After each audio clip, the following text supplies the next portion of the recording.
Wait, Death Stranding 2 is out already? Yep, if you've got money. Only the people willing to spend can play now. If you want to spend less, you play later. If you want to play earlier, then Sony says stop being poor, apparently.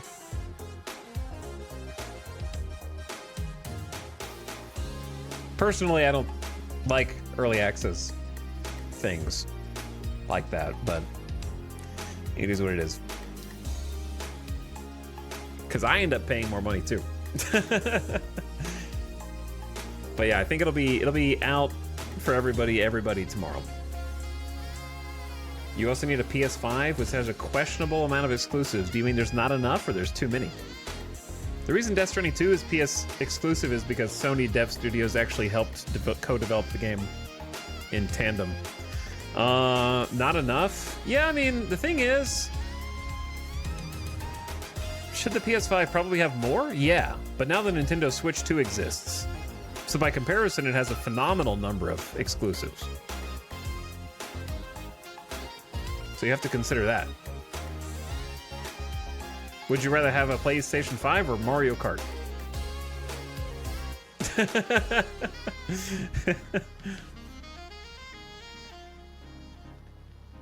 Those are your two options. That being said, I think the PS5, for a console that constantly gets kind of made fun of for having not enough games to justify its existence, is the console that consistently is in the Game of the Year talks each time it does release something. So that's worth something, I feel like. But a lot of the PlayStation Sony games have gone to PC, which is good.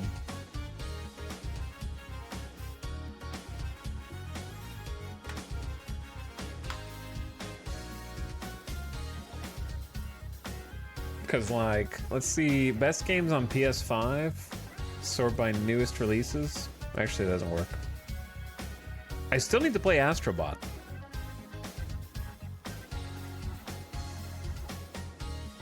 God of War 1 I replayed for fun not too long ago. I need to play this. I never played Ragnarok, though. I need to play Ragnarok.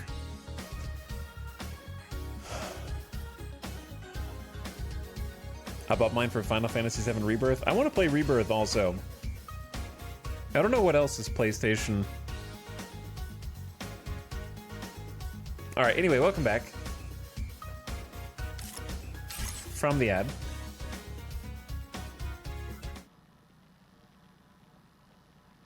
Boop. Demon's Souls is fun, but it's very old now. It was like a launch title, which I did enjoy very much.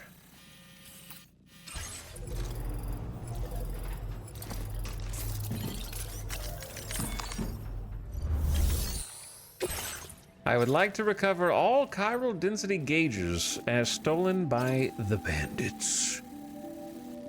Okay, Sam. Are you ready? I'm Then ready. I'll bring you up to speed with what I know.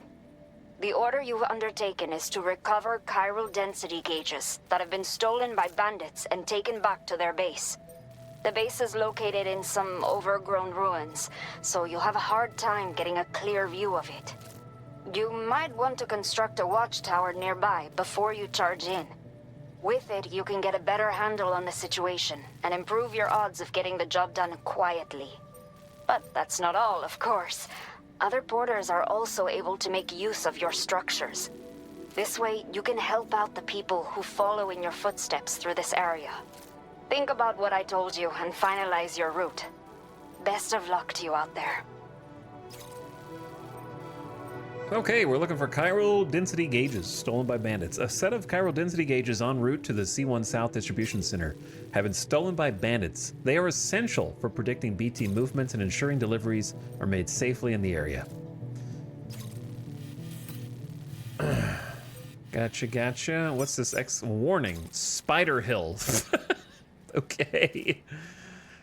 Spider Hill. The hill takes its name from the mysterious spider-like creatures that many have reported seeing in the area. That's worthy of an exclamation point, to be honest with you. Also, I think it's funny that when there's trees, it just paints the path on top of the trees so you can see that there's still a path there.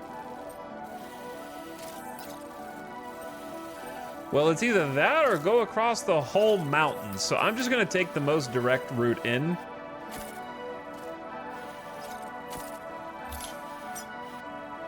Commencing route creation. Delivery route finalized. Commencing route creation. All right, I am aware that there are spooters. But also,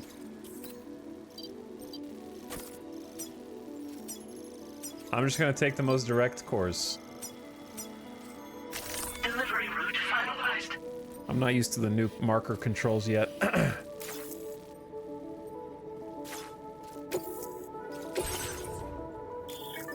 I can build a watchtower.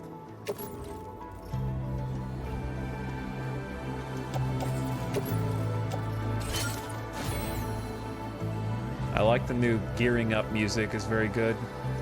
Is the background just showing you time of day plus weather?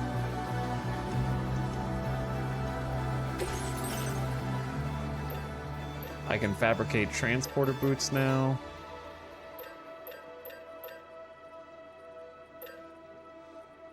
Do I need 2 PCCs? Probably just 1.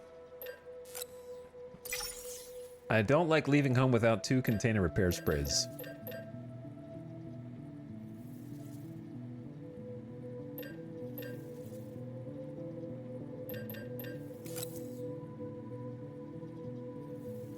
So yeah, the light blue is kind of like how much you have relative to how much they can hold, I assume.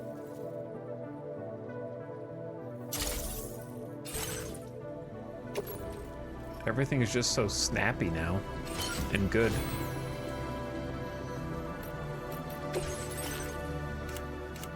Customize your look from this screen.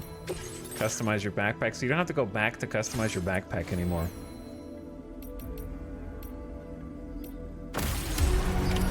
Order accepted. Thank you. I want to do the optional objective as well. Oh. I'm Sam! My name's Sam too. Who said that? Thank you! Kindly! Till next time. 2 thumbs up.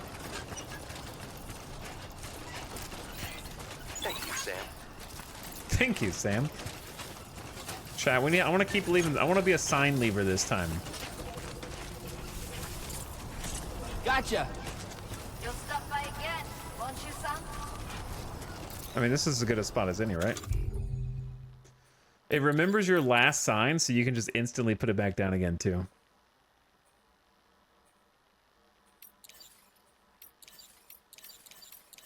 I think I'm just a keep on keeping on guy. Either that or time for a rest.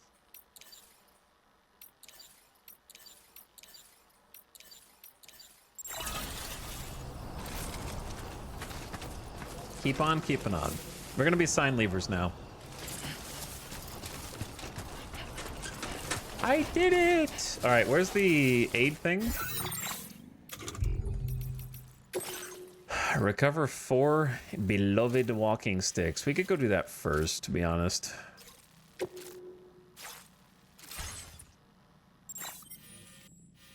We could probably... Actually, you can set up... Ooh, you can set up multiple routes simultaneously.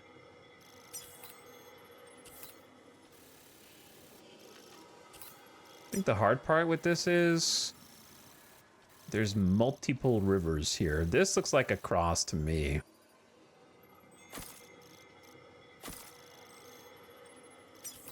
And then we can go all the way over to my ladder. We might have to take on some dudes. Delivery route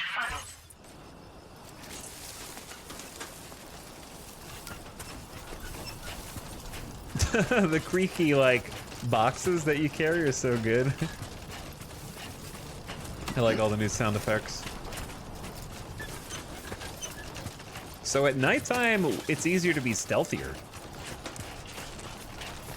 It looks pretty bright to me, Kojima. I don't know, maybe there's gonna be darker places in the game where I actually do need the flashlight. Maybe it's also because it's not overcast. There's a freaking moon. Which I don't think we even ever saw in the first game other than in Cliff's book. Or that, well, there was like one area that was nighttime. It'll be interesting to see how the moon and the weather changes over time and affects the like brightness level.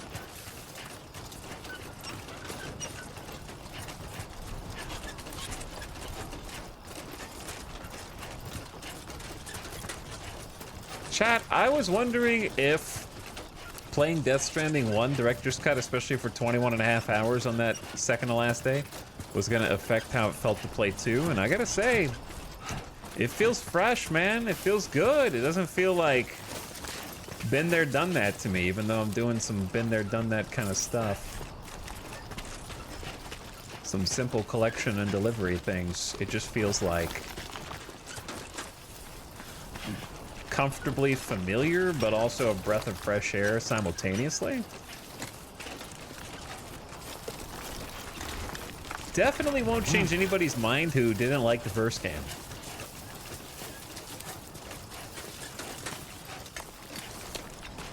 But if you're, I feel like fan of the first game is an automatic W so far.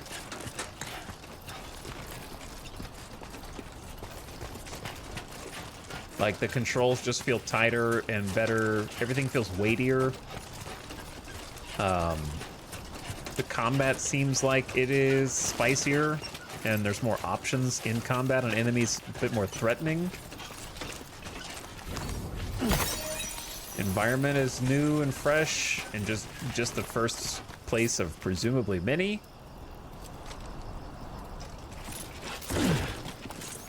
The terrain seems much more difficult already. Yeah, I agree with that. There's more back and forths and like larger crossings like this. Was this where the river was? And now it's a dry riverbed? Holy, no, the river's over here. But wasn't this a river? Yeah, it just, I didn't think it was gonna completely dry up, so it literally changes the entire terrain.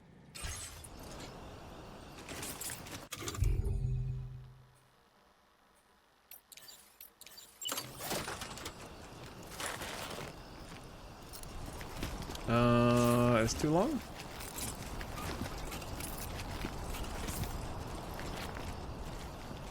Thought I saw one spot.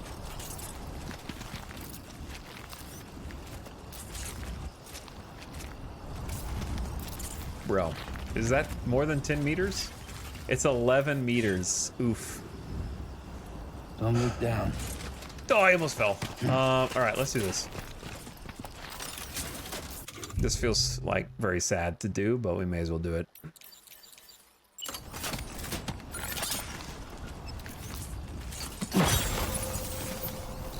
That's what it's for.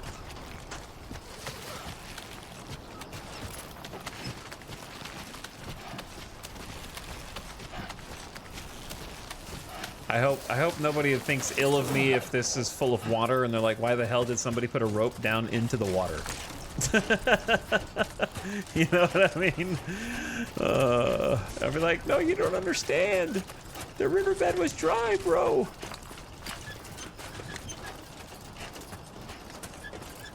When I went through it, completely different.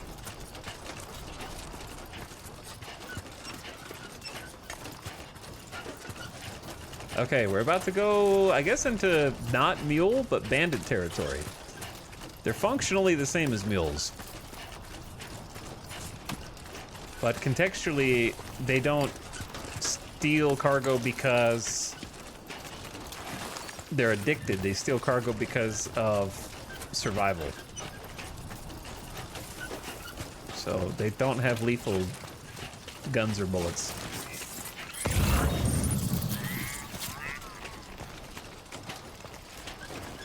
Speaking of stealing for survival, if I steal from them, does that make me bad?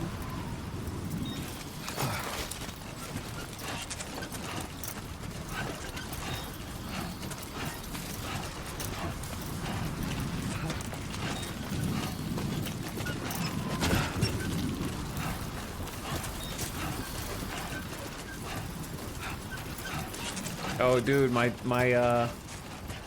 Did somebody rest down there?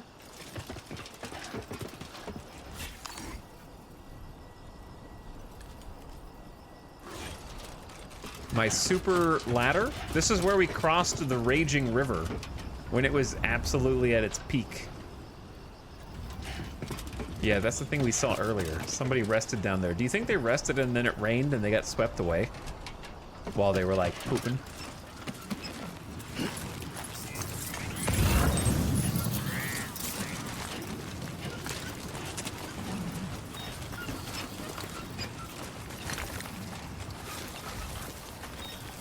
Hi. Aid requests are issued by inhabitants of facilities who will reward you with likes. Completing someone's aid request will also increase your connection level with the residents. They don't need to be completed. The request will be deemed... They don't need to be accepted. You could just do them. All right, so this is like an easy one. Chat, check this out. Look at Death Stranding 2 quality of life. Oh, your cargo is imbalanced? Huh. That's too bad. What if you just hit up arrow and then auto arrange cargo and voila. Fixed.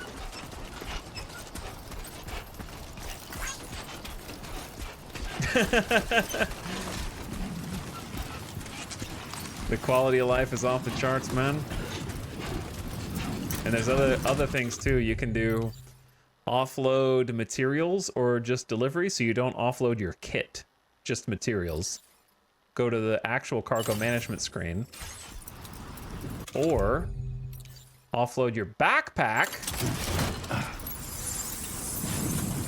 which floats with Corallium for you so that you can be fast and stealthy while infiltrating camps with just the stuff you got on your back.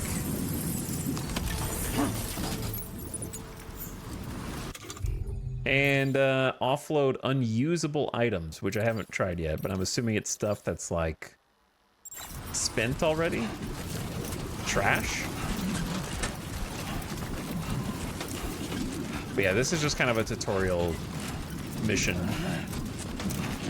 Not supposed to be especially tough. They're just scared to go close to the bandits.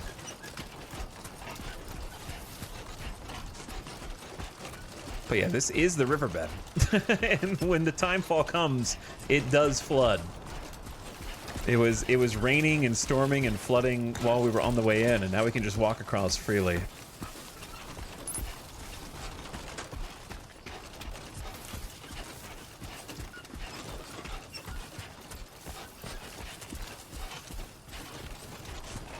My biggest complaint with DS1 was all the little things, like the shower taking so many skips. The shower taking skips.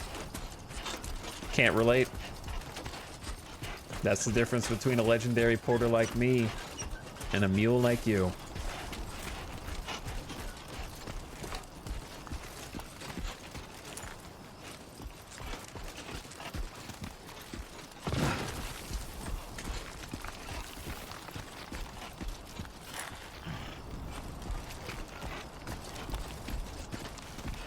But yeah, I would say the terrain is already like a little bit more interesting. Like I'm trying to figure out where the max drop-off point is without dropping everything. We don't exactly have any good tools. Where's that rope that I put down?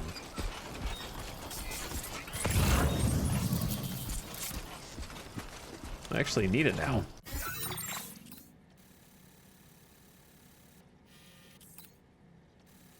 Oh, I went the wrong way for the rope. The rope's over here, brother. That's fine. I'm gonna clothesline myself on this dude's ladder. Which is kind of funny all on its own. Bonk. Following in my own footsteps now. The worn path is definitely the way to go. That doesn't look that worn to me. I wonder what Lou's doing right now. I wonder what Fragile and Lou are doing right now while I'm out here carrying boxes.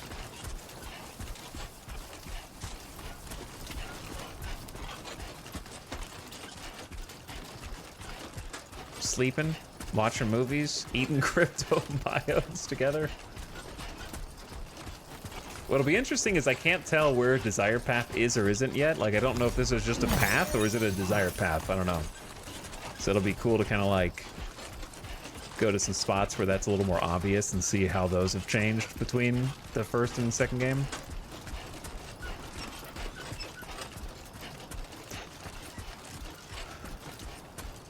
All right, drop these goodies off, and then we're going into Spider Forest, I guess.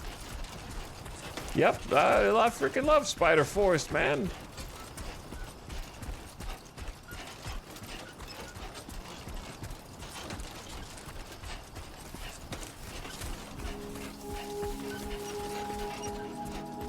Like, they gotta put some scary bugs. They're gonna have scorpions in this game too. You got scorpions and stuff. Just imagine if they said the next Death Stranding in Australia.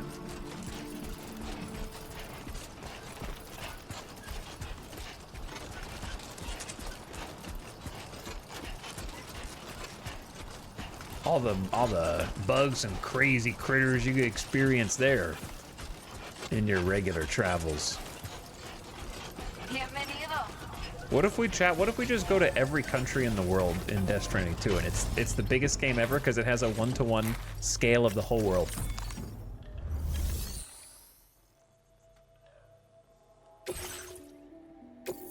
So take my money.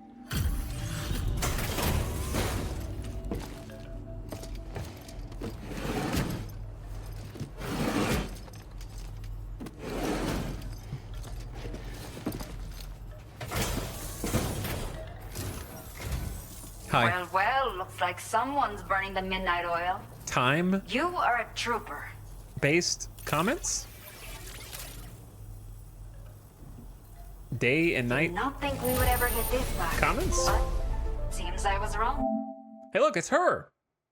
Complete an aid request for the first time. Thank you so much for bringing it in. Oops, I accidentally skipped. A life well liked. Completed some orders, 2,400 likes. We got 2 stars. Let me repay the favor with some local data of ours. Maybe you'll find something of interest you can use. Oh, we got the custom electric rod, a melee weapon that extends telescopically when swung. Can be used to block melee or thrown with a spear. We got the lightning spears. But this one's supposed to be custom. Some extra bandwidth. We have allocated more resources for you Classic. to use if you need them. I hope it helps. Have you guys noticed we start with chemicals and special alloys and ceramics, and they don't make you unlock those? It's scary when things that you unlocked mid-game in Death Stranding 1 are taken for granted and immediate in this game, because it means that they thought they had plenty of stuff for you to keep unlocking, that they didn't need to make those things mid-game unlocks. It means there's gonna be a lot of shit.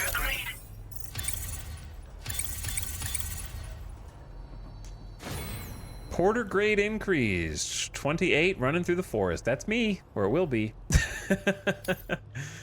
I wonder if it copies the hat or if that's just a coincidence. Probably a coincidence. The data I've shared with you is the schematic for my custom electric rod. While this design is tailored for use with our fabricators, it's functionally no different from the ones bandits use. The rod extends with a quick shake and can be used to stun enemies over a wide area. I just want to throw it. It can also be thrown like a javelin. Okay. Though you won't be able to retrieve the rod after doing so.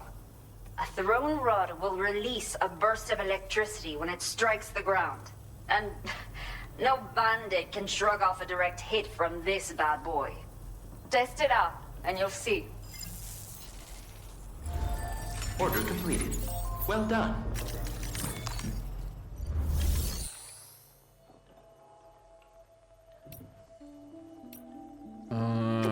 I will make one right now. And then can I recycle from this menu too?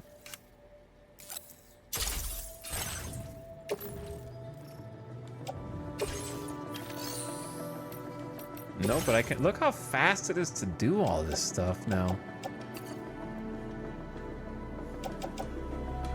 I'll keep the other one for now so I can throw that one.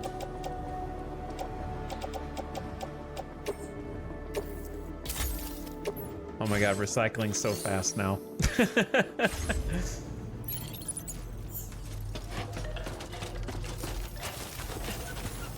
again. Be safe out there. Kind of looking like a badass, to be honest. Not allowed to attack here.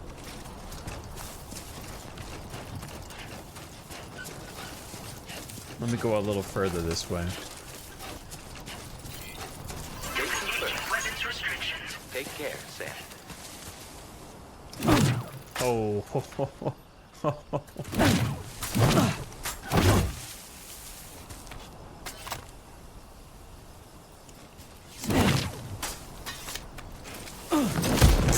Okay.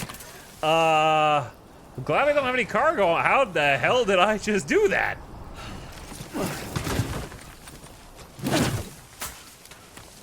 I think it was I holding L2 forward X? Holy, what is L2 backward? Okay, so that's just dive in a direction.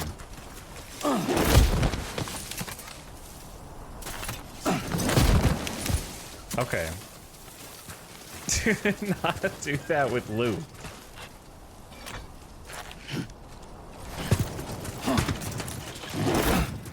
Dude, getting used to all the new combat controls and actually being able to apply them is going to be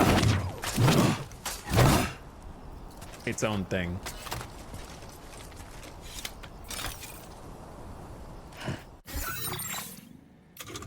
It's actually much more complex. How open? Yes.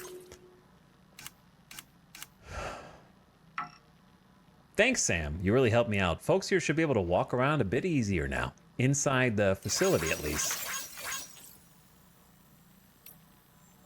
Don't hesitate to rethink your route. Conditions change.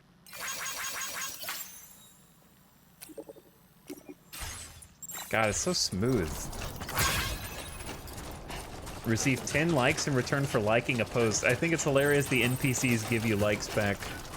Trick Nasty? That's the spirit. There you go, Trick Nasty. I got your sign, bro.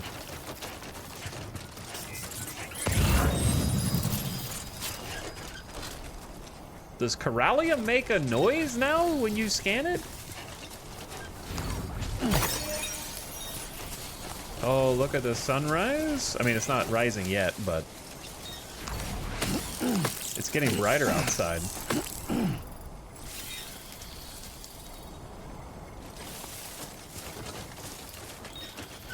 Just having a day-night cycle at all is a game changer. I didn't miss it in the first game, but for a sequel, it's necessary. Let's say that. I don't think one is worse for not having it. I think it's perfectly designed to embody the time of day that each environment is taking place in. But being able to go through each of these environments that you're going to be getting intimately familiar with, making many deliveries, whether obviously on foot early on or by vehicle or other crazy contraptions later, still just gives a new, like, plus the weather changing, plus the environment changing dynamically with the rivers and stuff like that. Gives it a lot more walkability when going back and forth through different... Wait, did this just make that noise? Did it just do cock-a-doodle-doo, or was that the sound? Did it do a cock-a-doodle-doo because it's morning?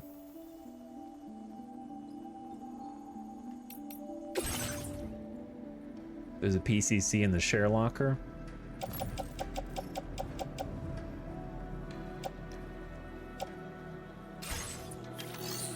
I don't really need this, but good job. This one's for you.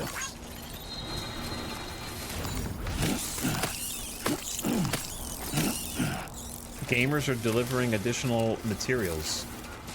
3 porters. Yo, look at this forest. What game am I in? Oh. Shit. Chat, some of you are gonna have to never play Death Stranding.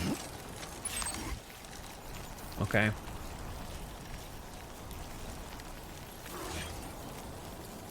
Nice and easy. I don't know if this is going to do anything. Are you guys ready? If they're tarantulas, they might be chill. I don't know. Let's just come in peace at the beginning and kind of just see what happens.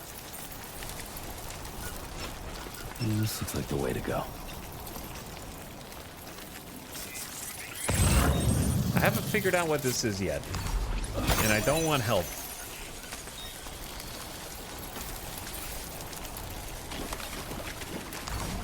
Obviously, it's tar. But I don't know if it's like, I feel like if I step in it, something happens. You know what I'm saying?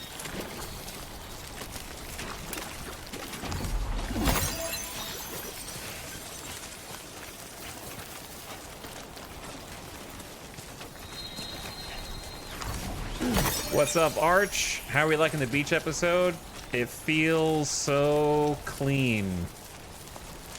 The new environments are somehow sharper, the graphics are better, the mocap is better, the facial capture is better, and the controls feel tighter, and the UI is cleaned up, and there's 100 quality of life things. And we're only at the stuff that's familiar. But I'm in a damn forest, following somebody else's footsteps, I guess.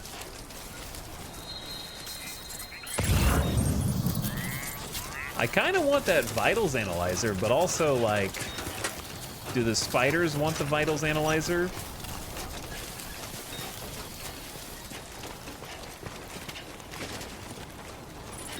Is that their vitals analyzer? Does this not look like a nest? Time to shine, Sam.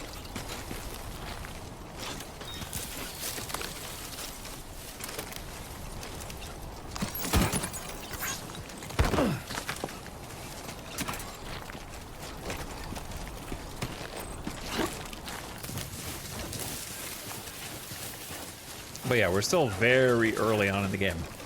Very early on. We don't even know what a hint of main plot is at this point.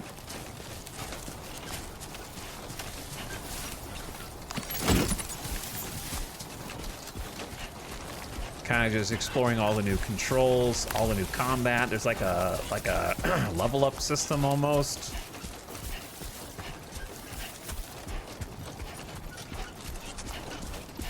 There is no main plot. We're doing one last job for Fragile, and then we're out. Of course. Do you guys hear bubbling?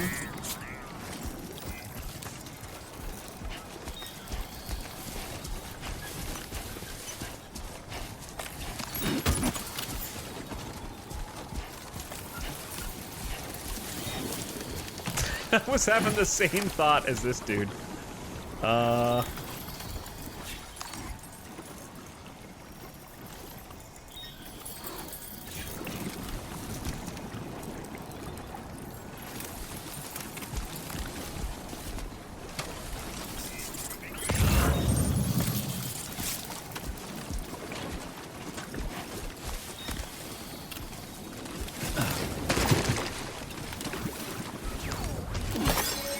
I mean, there's a little island right here that's not covered in tar that I can reach a couple of the other things with.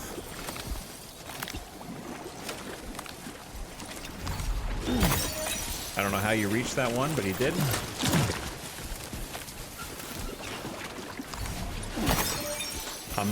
I'll figure out what this is at a later date.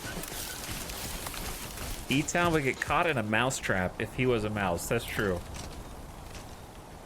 He's got the pole. Yeah, we just got this pole. And it can be thrown. A worn path. So what I'm thinking is... This is definitely the way to go. Chad, are you thinking what I'm thinking?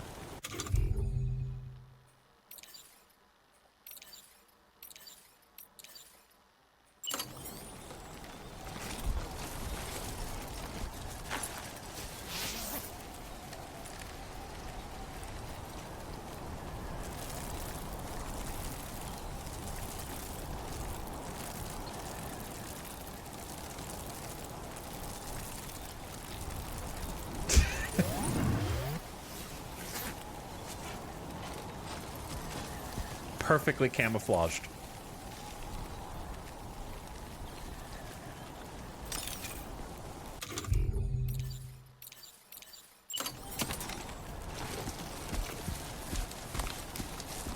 Excuse me. I see.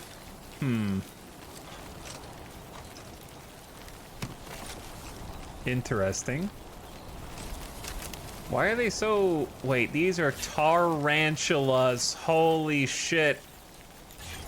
I had that original thought, and then I looked over at chat and saw somebody else write it. Alright, I'm timing that person out for stealing my idea.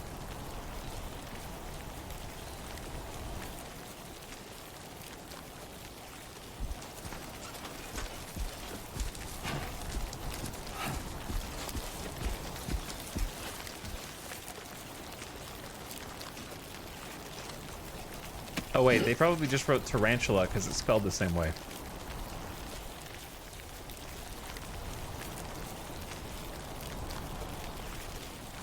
I'm sticking with it. Looks like a path. I'm sticking with it.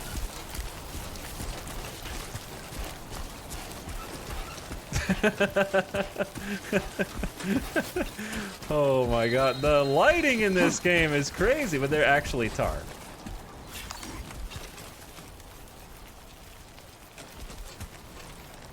What if it jumps the camera right now? Sorry, I had to just do a quick jump scare for you since it was quiet.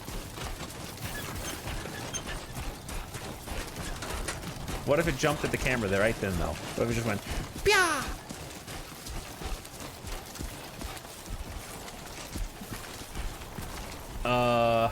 These are like landmines, man. You know the second you step on any of them. Keep it up, Sam.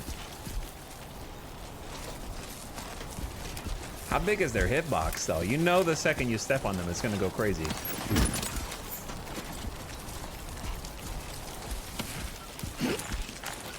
And there are a lot of them too. It is called Spider Forest.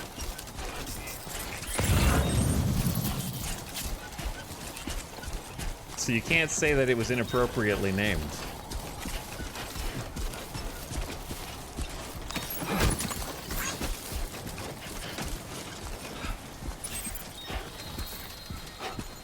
This is such a different aesthetic from Death Stranding 1. And even different from where the intro of the game starts.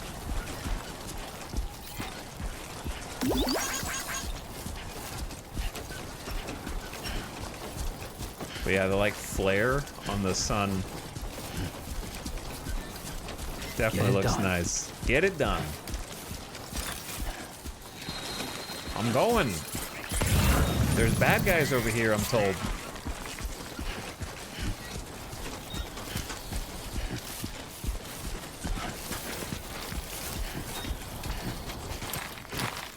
Okay, we might be going too steep. Let's do a little zigzag. Yeah, the most vegetation we saw in Death Stranding 1 was the cliff, World War, Vietnam, okay, the Vietnam War flashback.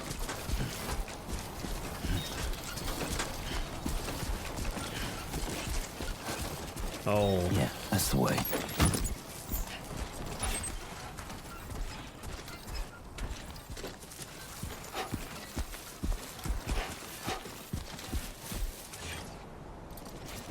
You know what I gotta do, right?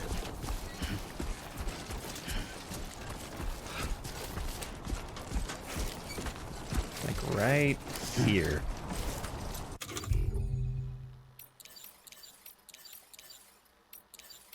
I did it. Are we gonna be I did it gamers?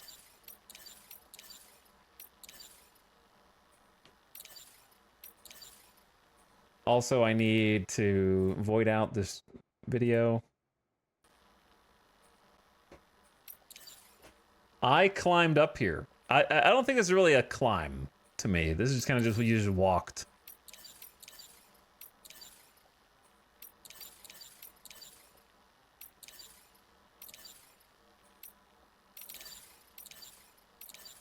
There's also cheery smile, wink, target. I mean, it's gotta be... I think we're gonna be, like, I think I did it is hilarious. Because it's so stupid. I did it. Yay. Photo mode? Photo op?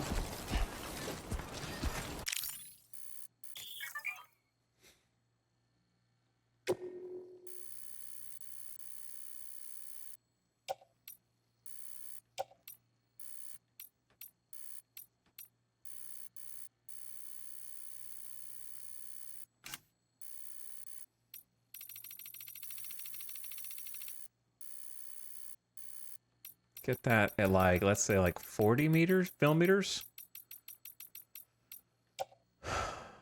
No roll. Probably no depth, maybe a little depth of field, but like not much. Honestly, depth of field is tough because you need the actual like... You could do autofocus as well. Oh, that's cool.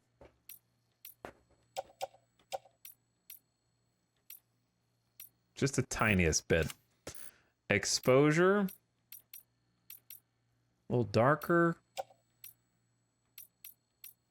Little bit of contrast. Little bit of vignette.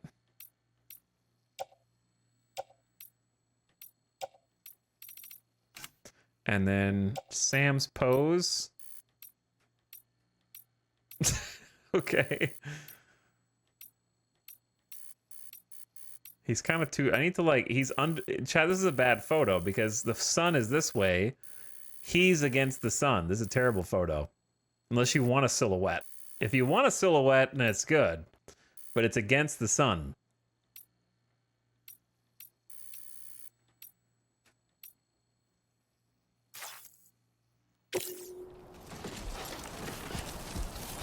Unless you can change the lighting. Why does this look hella steep?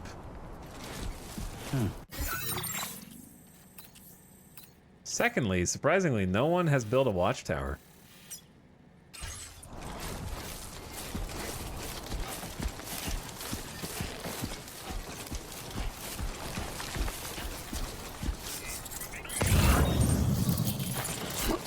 Do you think a watchtower is taller than this rock right here?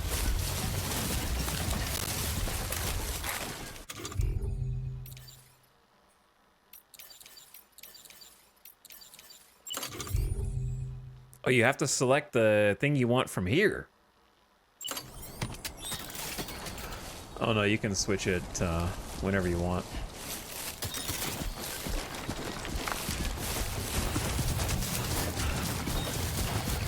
Spooky, too fast.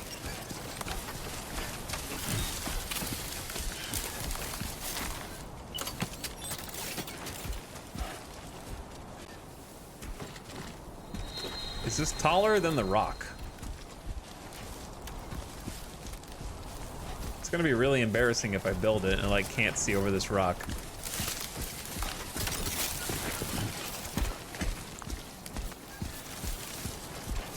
I could put it on the rock. Maybe. Because you can access it remotely. The question is, are other people gonna know you can access it remotely?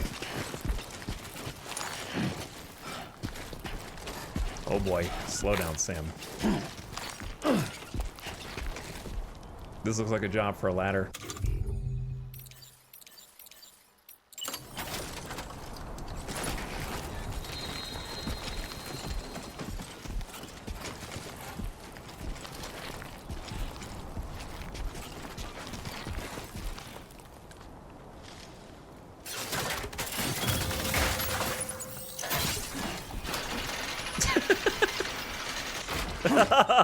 Oh, slow down! That's a new feature. It's got an auto climber built in. That's what they were talking about. Insane, dude. That's what I'm saying. They just took everything in the first game and just elevated it to like 11. Okay, this might not.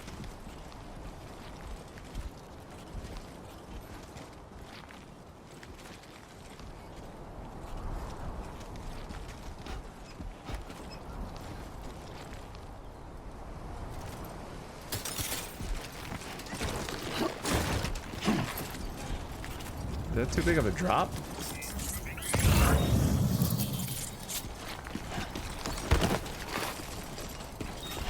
Slow, slow.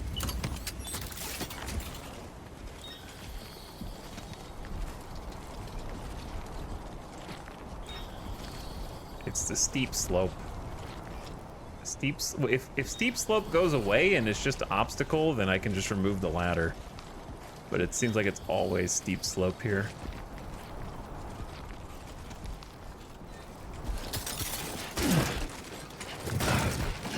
I may have gone a little far.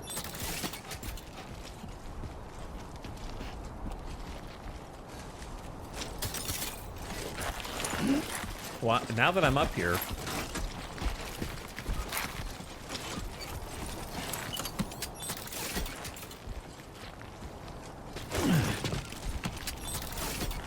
there's gotta be a spot like here. Okay. I think we're gaming here. Nice. Possibly the first person to ever stand here, that's true. You can access these watchtowers remotely now. You don't even have to be next to it. So if somebody wants to like jack in from the map, they can. They don't have to climb up here to use it. Construction process now complete. What's the difference in use and activate? The APAC. Detect enemies from the watchtower. They will be marked and counted. The enemy count will continue to be displayed after exiting the watchtower, but will disappear if you move too far from it. We also have a heat map. There's a heat map of where players have been spotted by the enemy. You are more likely to be spotted in the areas marked red. So avoid that place. They're getting detected there. We also have ability to place markers. You can also plot a route from here if you want. All right, that's max height. I feel like the zoom is a little greater than it was in the last game as well, because this is like zoomed out. There's the chiral density gauge right there. And there's the other chiral density So far, gauge. so good. So I don't know if those will continue to show, but I'll mark both of them.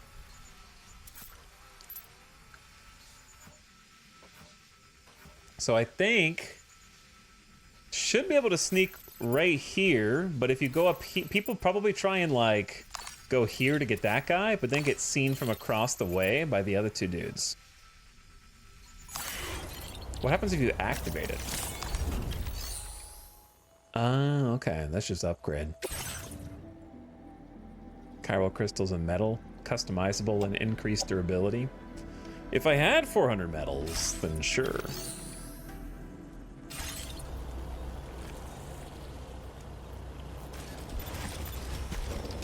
All right, now how do we get out of here? Now that I've done what I was trying to do.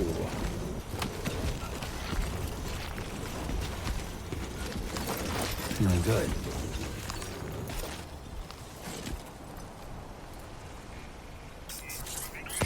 And there's a counter at the top of the screen for it as well. That's kind of crazy.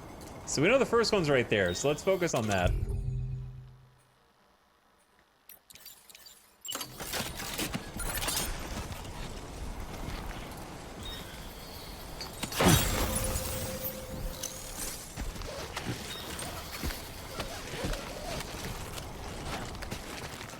Repel or climb?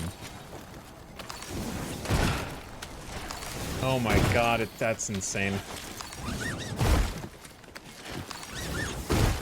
Feels like it's gonna kill your ankles.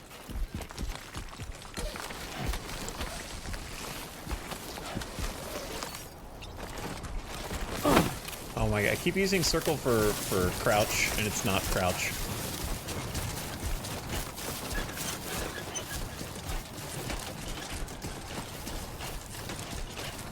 No PCC available for use. You must have a PCC in your possession in order to build a watchtower. Chat. Show them how it's done. I was supposed to build it here for the tutorial.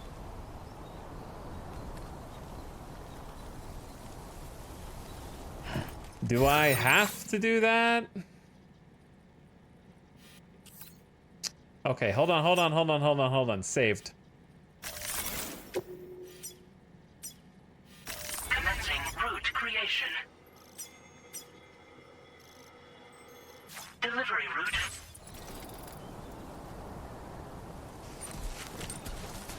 God, I can't. Muscle memory.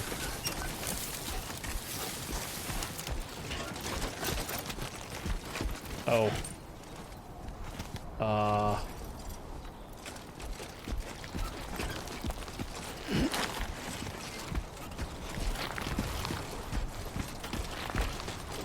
This terrain is so different.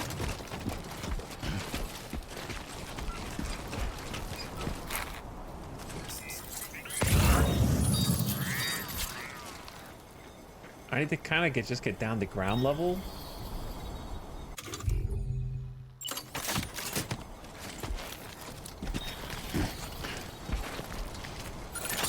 This just feels like an awful place to deploy this, but you have it to use it, right?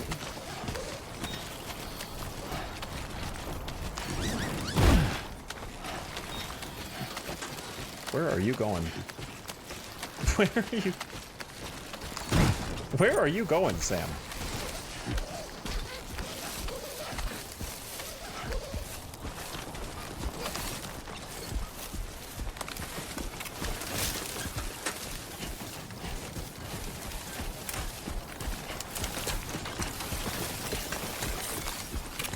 Huh.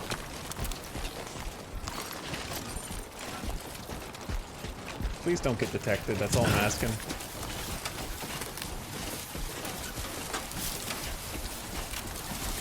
Can't believe there's foliage. You get a lot of likes.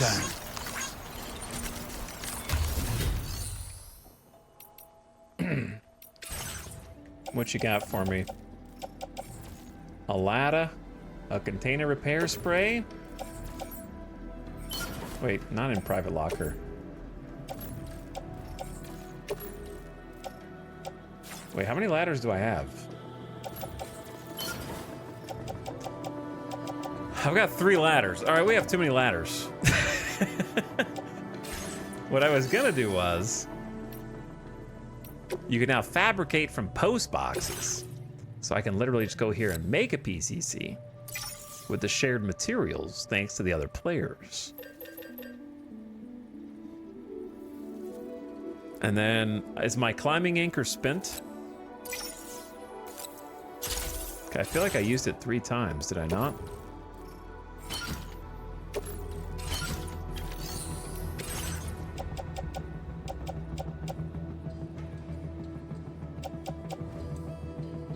Or do I found an extra one. Oh, so now I just have 2, because I'm stupid.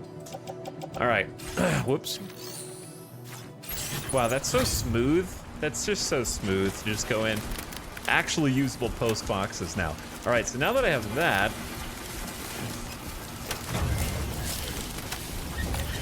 Sam's base speed is actually much slower than it was in Death Stranding 1, I think. Or maybe I just got speed suit brained. Because, like, him sprinting is this. He's not that fast, and I'm not carrying that much weight.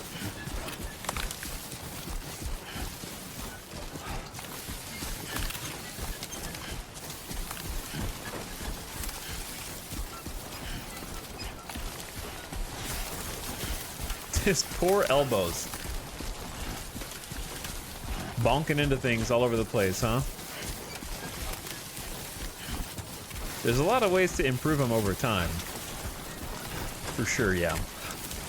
But I'm just saying, like, even just like from the beginning of the game, I think Sam was faster. I like him better like this. He feels a little bit more vulnerable than I remember from the last. What happens if I build this and then delete it? Okay.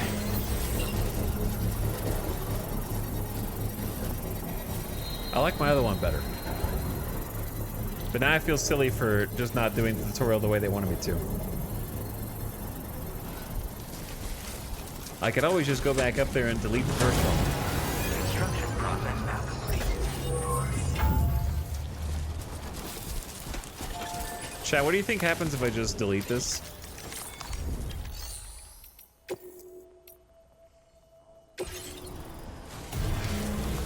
Hopefully the tutorial doesn't reset.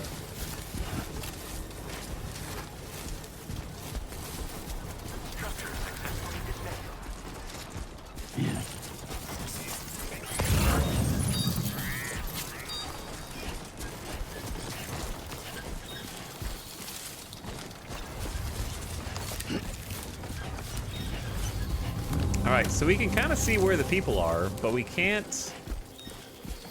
There's one guy on that ridge up there.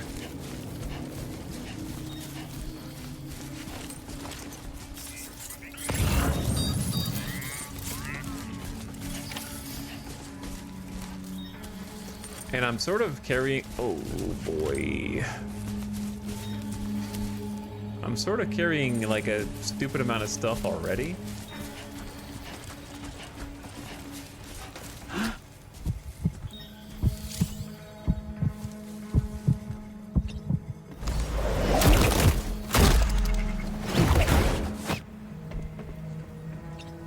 You'll be okay.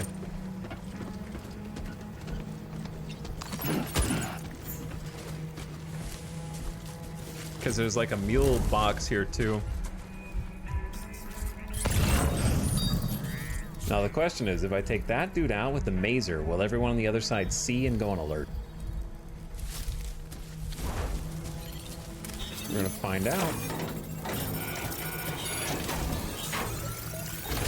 What's the range of the towers from the map? I think it's 200 meters. Pretty generous. Yeah, they got a ladder, another PCC, which I will borrow greedily, an assault rifle with rubber bullets, which I already have, but doesn't have that much ammo. Some ceramics. Chat, how greedy are you feeling?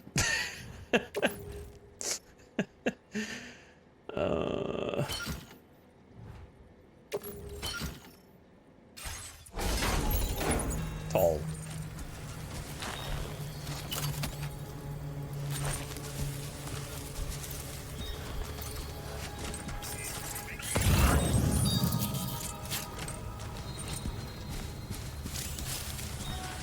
Hiding with too much cargo.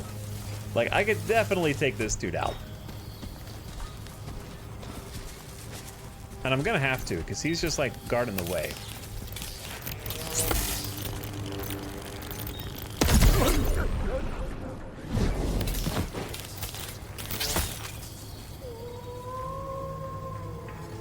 Animal noises. 4 remaining from what we've tagged, unless there's more.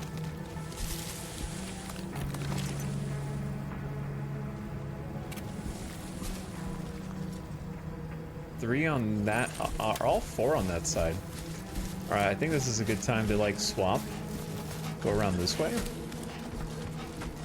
Level design here is actually pretty great.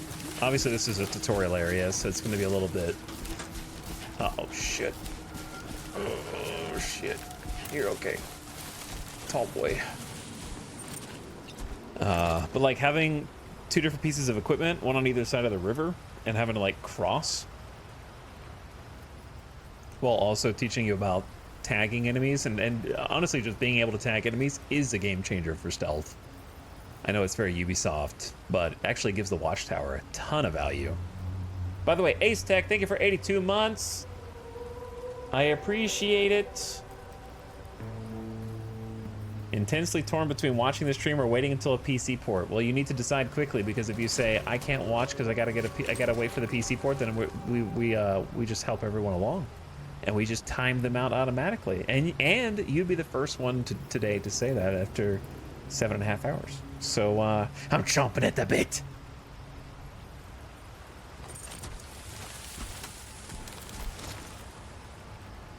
Decide quickly. Why does he come back out so fast? Also, it's nighttime now.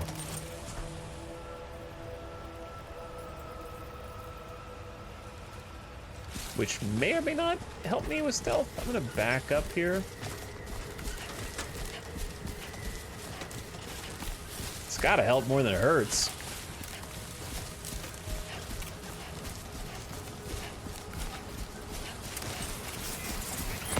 Wally McBallsy is back! That was the first sign that I saw in the game was Wally McBallsy.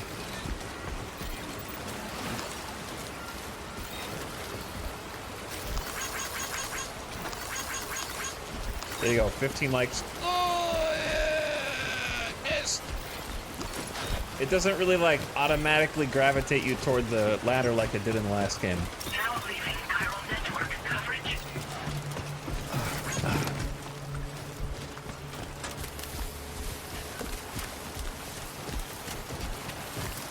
Damn, look at all this foliage.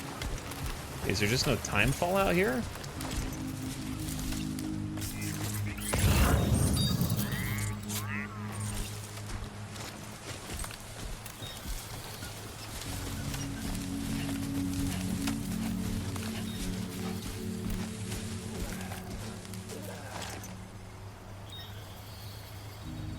Who's grunting?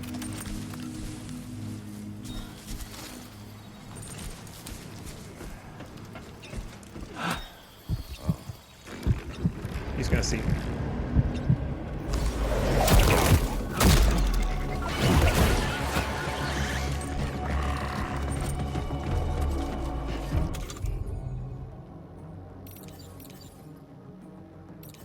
What do...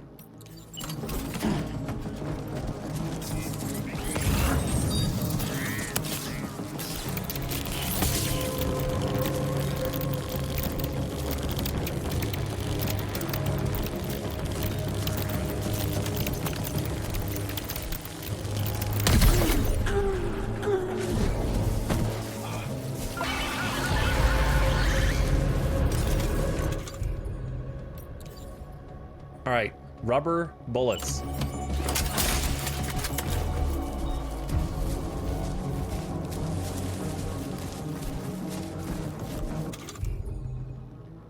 But I know what you're thinking.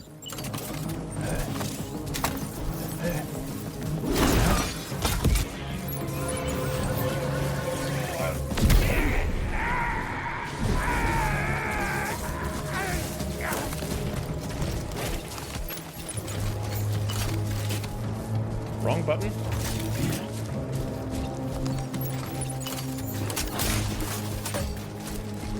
Was there one more guy?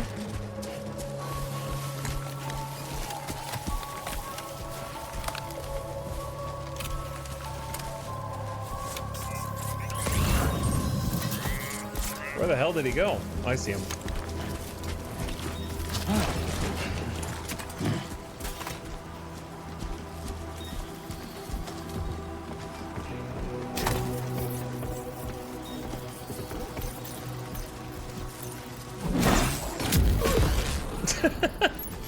I hope that didn't stab him. I hope that didn't like go through his chest.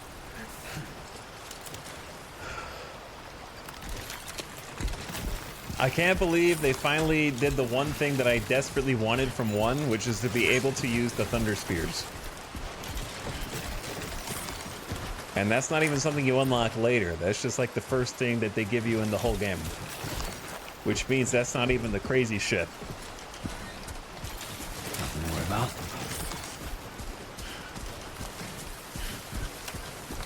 Also, the fact that they're one-time use and also take up a bunch of cargo space really incentivizes you to use them and throw them, and not just hoard.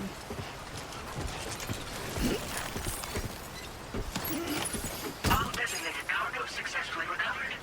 Proceed to delivery. Check this out. Boom. For processing. Auto arrange. God, I love it. All right, and there was one more cargo container, yeah? Hang on, I got an idea.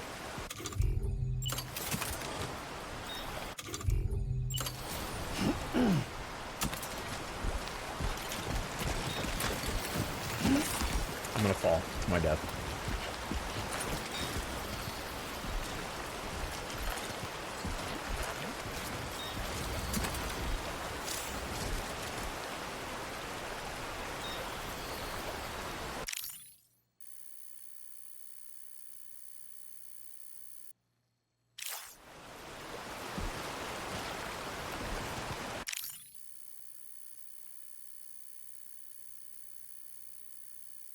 That light is kind of distracting, huh? I'm trying to find like a good place to get a shot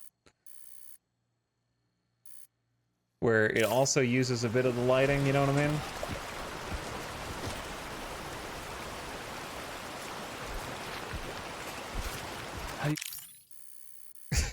Without, like, I feel like that stick there is just too much. Roll them up, Sam.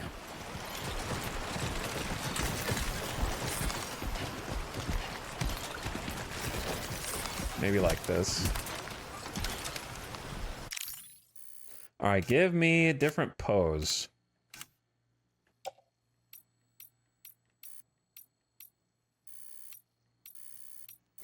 Okay, okay.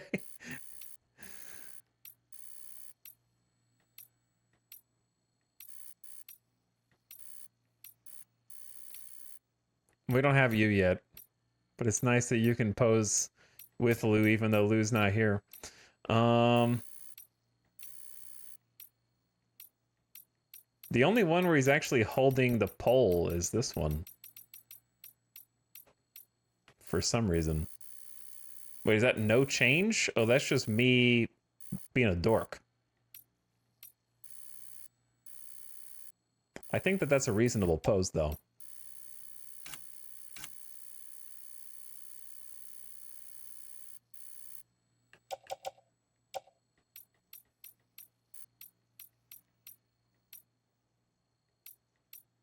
Is he winking? Tongue sticking out? Dramatic? Let's go pained plus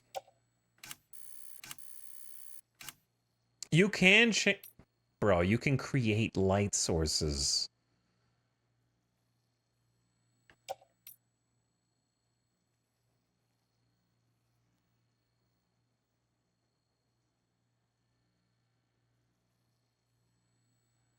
I don't know how, I don't understand physically how it works though.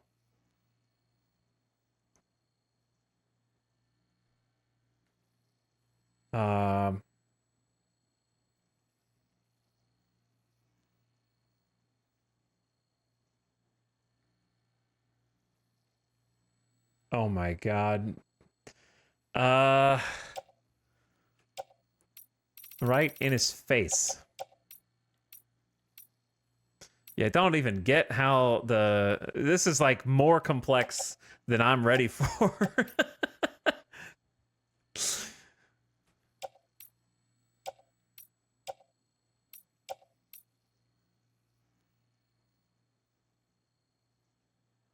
Yeah, it's a very in-depth photo mode. Let's just go natural lighting because I think this is above my head. Vignette on. Little exposure. Ad in progress. I forgot the ad was coming, but we're just doing the photo anyway. My apologies. They can't hear me. They can't hear me say apologies. Let's go 35.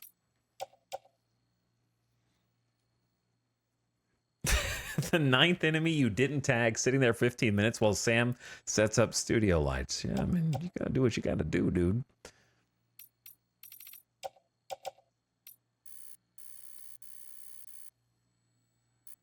It doesn't have to be like an actual, like, crazy photo. You know what I mean? Like, it just needs...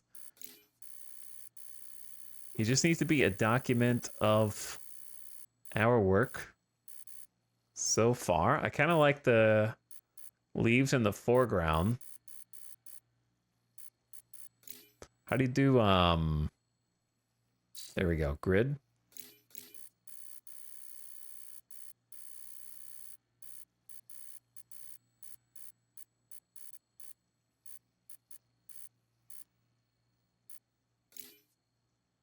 bad? Too many leaves? I'm going for it. All right. He's just a little too center cut. Maybe like something like that instead. There we go.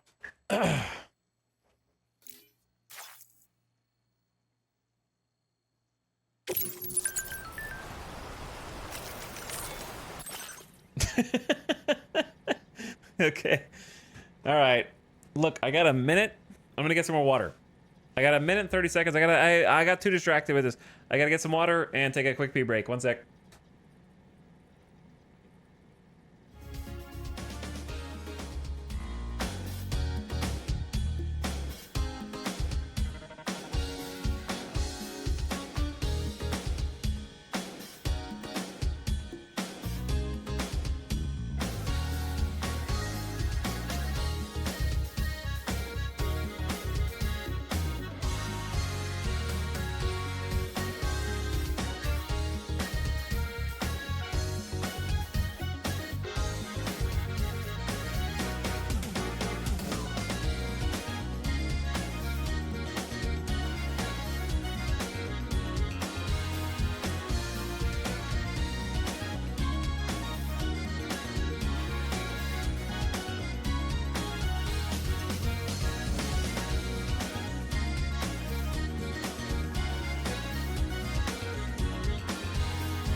Yep.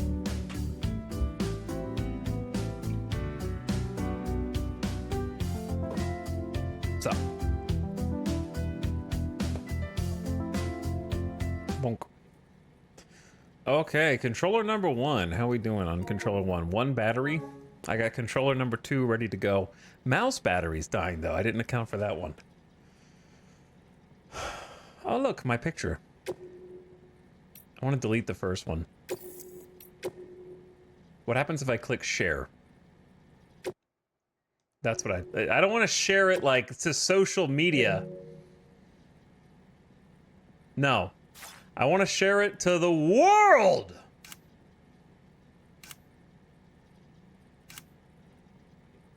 Like these guys. Wally McBallsy. Okay, so we're starting to see our connections. And who we've liked. We've actually got 1 like received. Holy. Chat, our first like.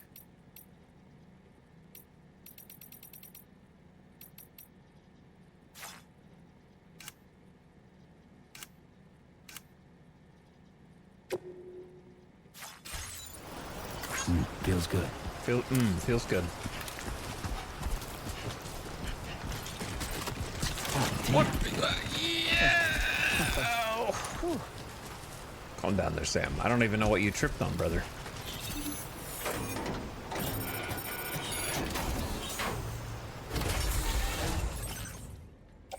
$120 special alloys, a ladder, and a blood bag. We have room for the blood bag in the utility pouch. This, however, is a bit greedy. Let's go. Greed is good. He's at 103 kilograms. That's more like the Sam I remember. All right, how do we get home now? Is there a stick over there? Yeah. Are we supposed to take these to the C1 South Distro Center? Oh. Okay.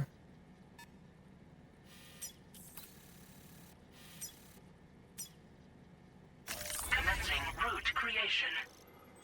So that'd be like, watch out for a fall.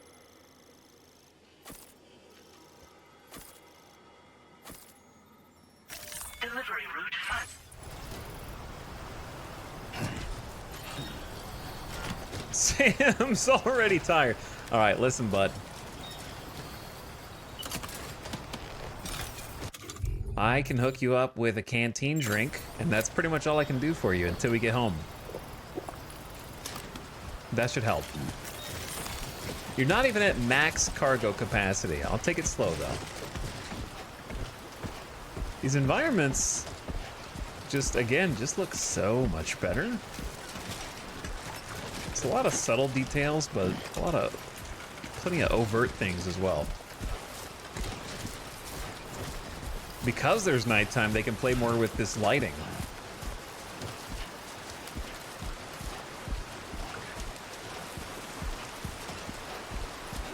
Like seeing that off in the distance is great. The city that we, I guess, are avoiding. Because we were living in the shadow of that city down the river in the other direction. Only gonna get harder.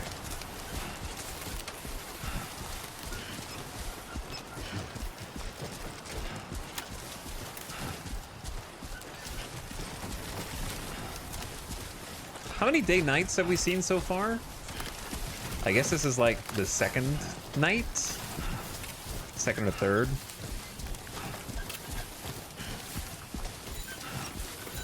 Delivered additional repair materials to a post box. See, I don't really know what that means. Just like materials that you can use for crafting. Like repair materials. Presumably to repair the station, or the box itself, but if they were doing that, then wouldn't they just repair it? Look at that. Water source all the way up the mountain.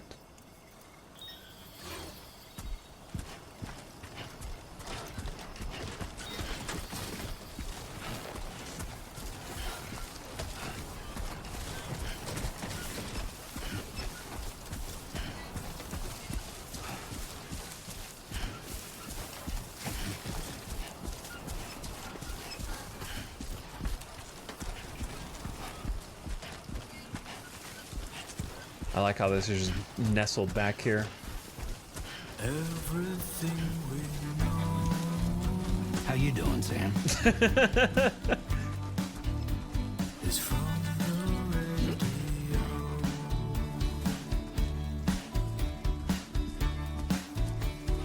Everything we dream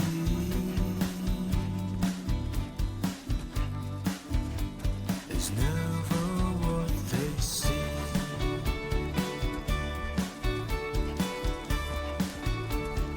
Feeling rather strange,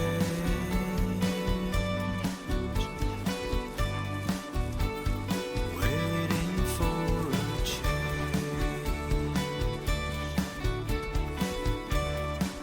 Oh, this song's perfect.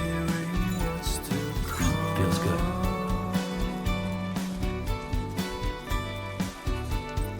Acting kind of dumb. I'm indigo and violet and blue.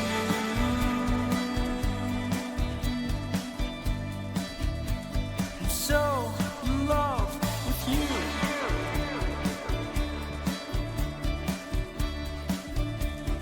Everything you ever want is here.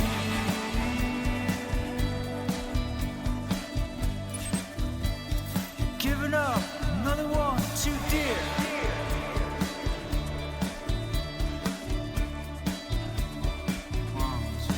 Just getting started. Just getting started. Hell yeah.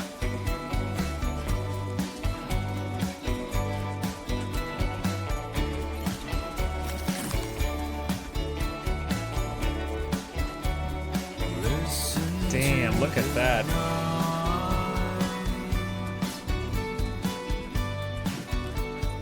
humming with delight.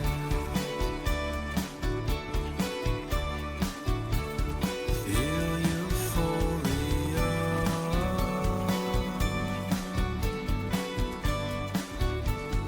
On the floor with you.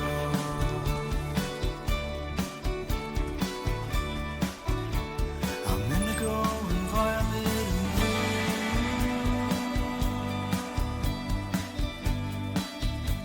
I'm so in love with you.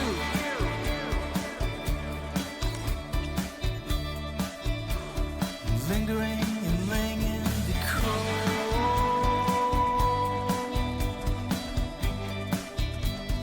Gal, the night's my soul.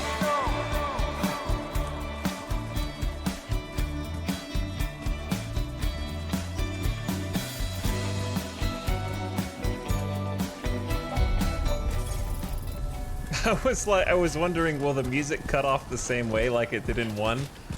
And the answer is yes. That's fine. I mean, it's not, you're not supposed to stand outside and spin in circles until the song is done.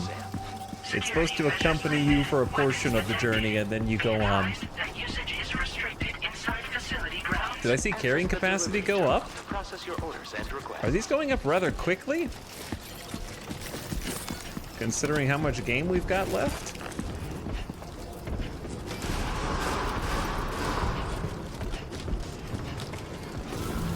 Chiral decontamination in progress. No anomalies detected. Welcome, Sam.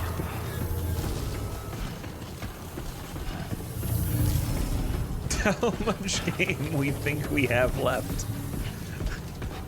I'd wager 95% of it. 97, maybe.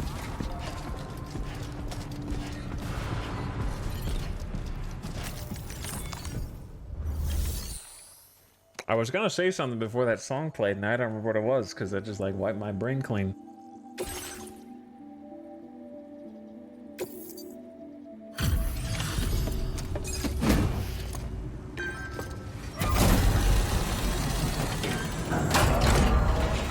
Oh, I remember what it was. They said waiting. Hola, you're Sam, right? I assume you're here to drop off that stolen cargo of ours? With those chiral density gauges in our possession, we'll be able to determine where BTs are likely to appear in the future. So, let's get a look at those containers and see if we're good to go.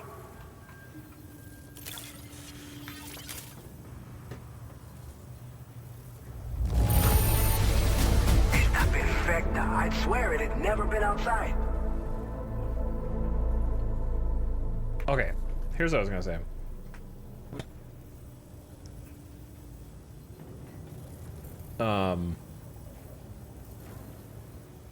I don't think that it was meant this way, but the song was Indigo by Magnolian from 2020.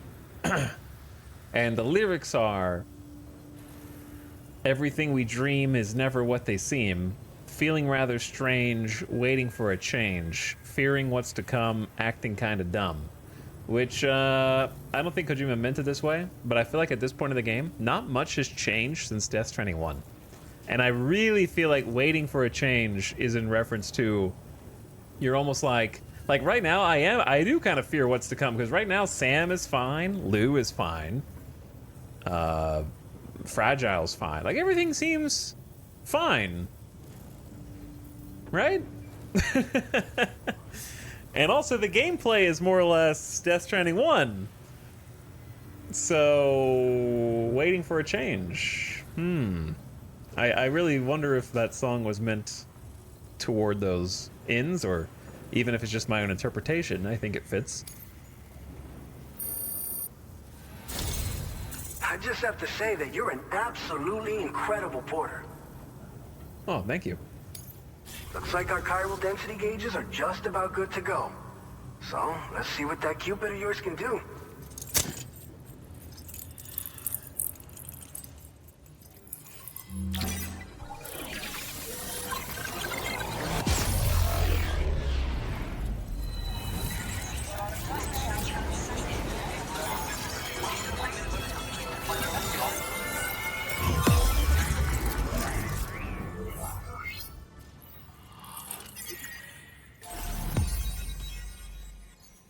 New strand established.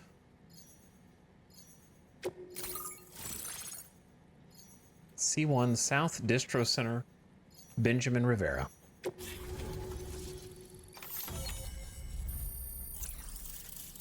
Welcome to the network. The network's quite limited compared to the network in Death Stranding 1. Just a few things from other players. Not overly much. Blood grenades! Ah, we already got hematic grenades.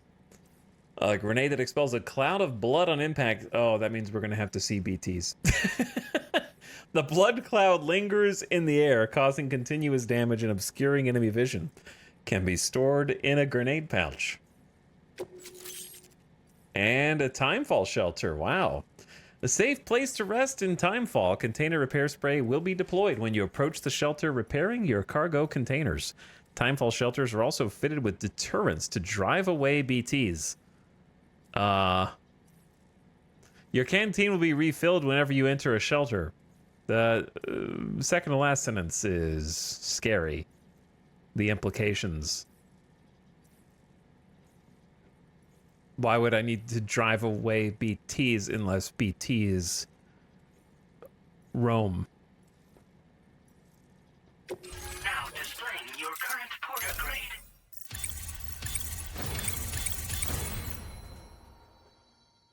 Thank you.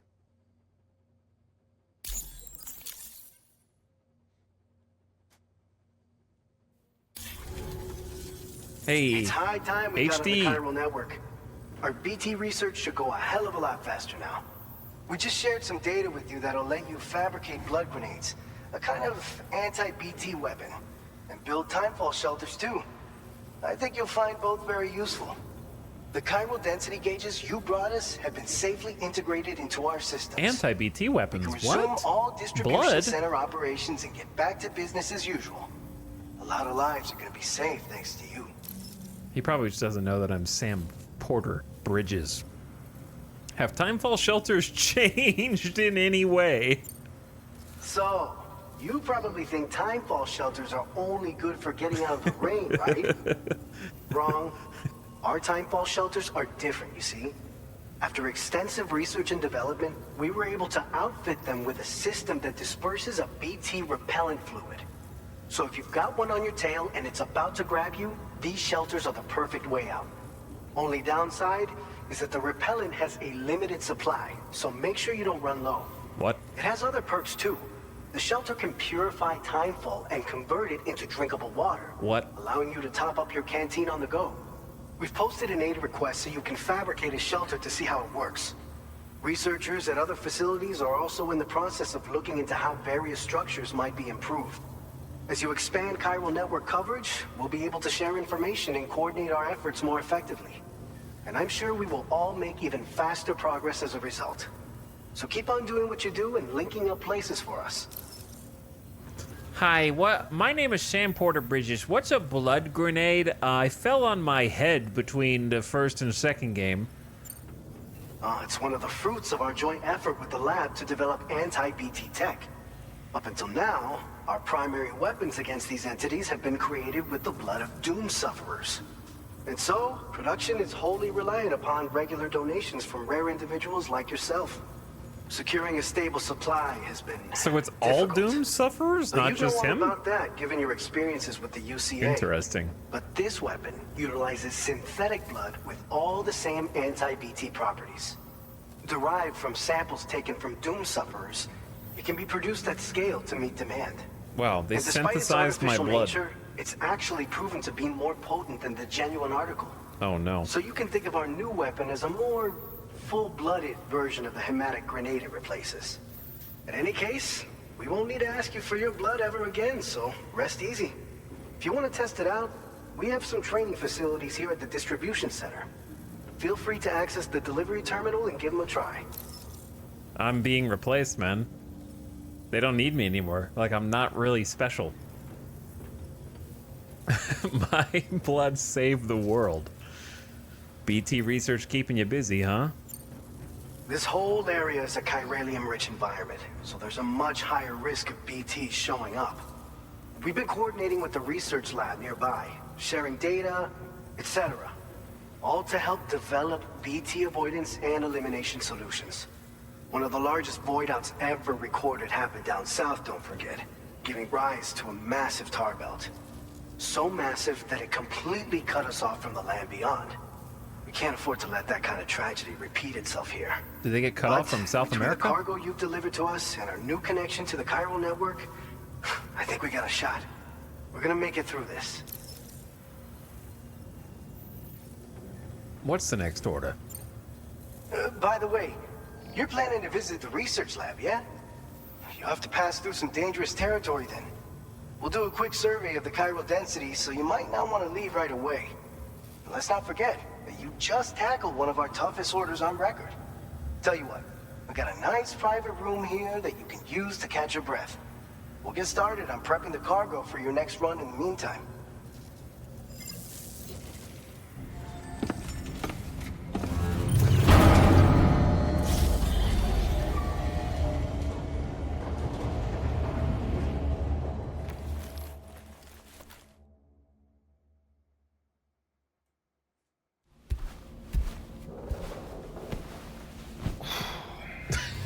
He's just got like, if you can't see Lou, it looks like he's got a picture of himself on the wall, which is kind of funny.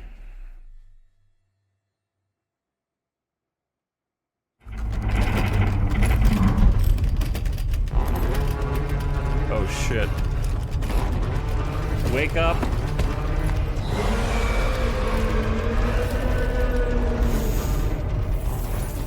Gate quake detected. Please seek shelter immediately. Uh-oh.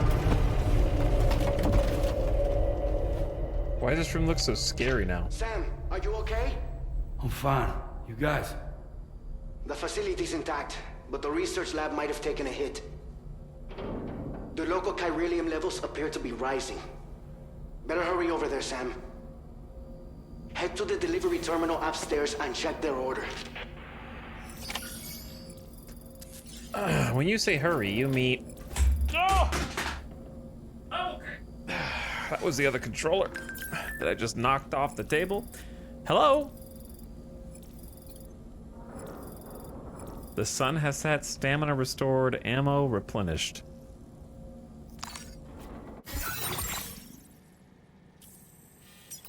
Yellow. You okay, Sam? We just had a gate quake over here. Is everything okay where you are? Bit more shaking than usual, but no harm done. Lou's playing happily, like it never happened. You're close to the lab now, right? Keep at it, Sam. Oh, look at the baby.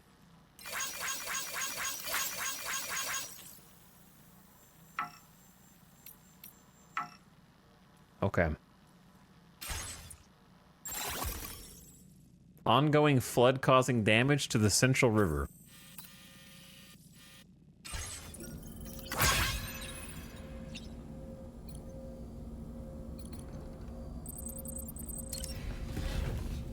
First things first, gotta use the toilet and shower. Simultaneously.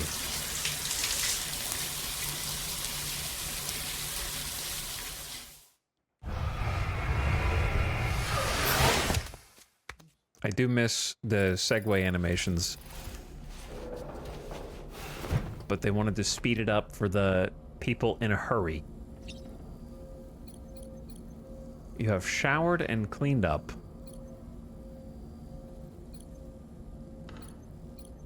Also, I'm sure there will be more stuff added to this over time. Ain't no way this is it, you know what I mean? He's a little more aggressive eating the cryptobiotes now than he was before.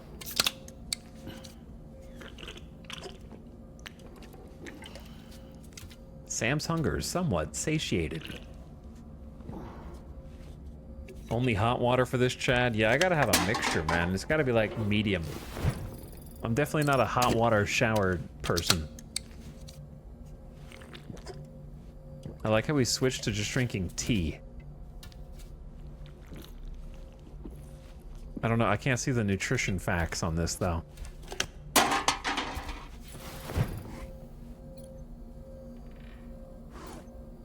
I also can't move across this table back and forth.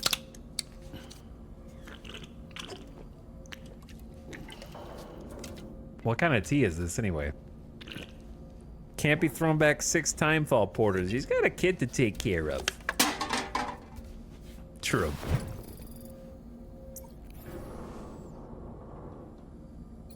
Sam isn't in such a good mood. He can still be zoomed in on, but he doesn't really have much to say to you yet. He's probably just grumpy that he had to leave Lou behind.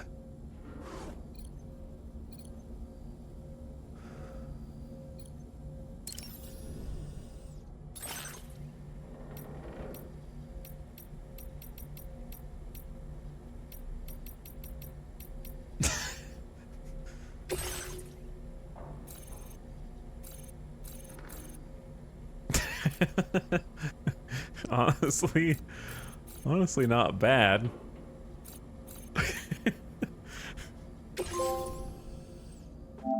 Use a screenshot in photo mode to decorate your private room.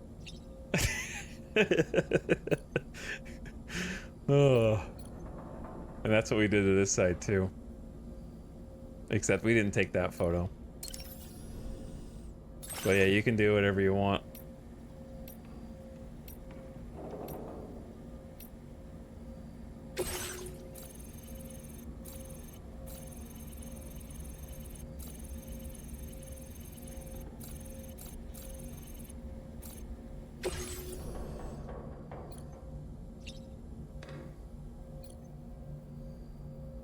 Okay. I think we're pretty much ready to go. They kind of stream. I don't think we've got any customizations to worry about, so let's just go check the surface. Actually, I guess. Oops. There could have been something in the VR, I guess. I didn't really think about that. Departing facility.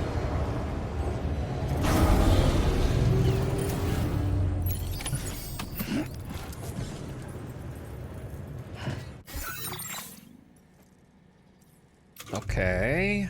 Corpus? Haven't looked at the corpus in a while. Blood grenade. Hand-thrown explosives developed for use against BTs. Their contents have the same potent effect as Zam's blood.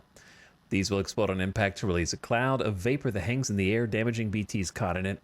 Since Doom's blood cannot be artificially synthesized, blood grenades can be mass-produced using chiral printing. They have not, however, enabled ordinary porters to easily dispatch BTs, as there remains no way of accurately identifying a BT's position. Yeah, it's pretty much like they still can't really see the BTs. They can just sense what direction they're in. So they're probably only used for when they alert a BT and the BT starts getting close, and they probably just throw it at the BTs crawling out of the ground like I do to get rid of them. Timefall Shelter. They kind of explain this pretty thoroughly.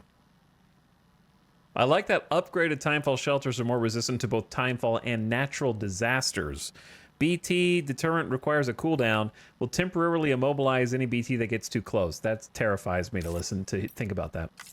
C1 South Distro Center. The distribution center was set up with the aim of delivering resources and other cargo to Ciudad Nudo del Norte and surrounding prepper outposts. Not intended to be a place for civilians to live, it comprises facilities for its delivery and support staff, as well as infrastructure for cargo management. Benjamin Rivera. Before we started working at the Distro Center, Benjamin was involved in medical anthropological work, where he observed and treated the symptoms of a number of different patients. He was interested in how the changes brought about by Death Stranding were affecting people's bodies and minds. The knowledge Benjamin gleaned from his fieldwork proved useful when the first Bridges expedition arrived in Mexico. Ever since the UCA was fully connected to the chiral network a year ago, the environment has been unstable. There have been earthquakes, sudden floods, and spikes in chiral density. Fear of BTs is also putting people on edge, straining them further. Benjamin believes that it's necessary to expand the chiral network and develop new tech to put people's mind at ease. Benjamin's medical background has also allowed him to contribute to the development of blood grenades. The grenades can now be mass-produced. Continue to develop your connection level with him in his facility, and you might receive a grenade that can drive away BTs and slow large BTs. Spoilers. The custom melee weapon emits a high voltage of electric current capable of rendering human targets unconscious. The rod is telescopic with excellent reach. Holding it at the ready enables you to block incoming melee attacks. The rod can also be thrown to release a high voltage shock on impact, but it cannot be reused then. The improved version used by armed groups is now available for fabrication. These originally were telescopic walking sticks and then remodeled for self-defense. These soon fell into the hands of various armed groups, becoming the weapon of choice for many in their rank. BT areas. These have a strong connection to the beach, so chiral density is high, timefall is common. Certain doom sufferers may be able to detect the presence of BTs, but ordinary humans will need to equip a BB pod to sense them. Even if you're aware of nearby BTs, approaching them without due care and attention risks you coming into contact, triggering a void out. Taking a detour around a BT area is always advisable. And chiral density gauges. Living in a post-Stranding world means dealing with a variety of threats, timefall, natural disasters, and BTs that could cause void outs. Whenever a BT appears, it's accompanied by a spike in chiral density. Using tech left behind by the first Bridges expedition, a device has been developed, and it monitors these changes in chiral density levels. Unfortunately, it's been stolen by bandits, and we found them and brought it back. Okay, I found it and brought it back. Let's stash all of our stuff.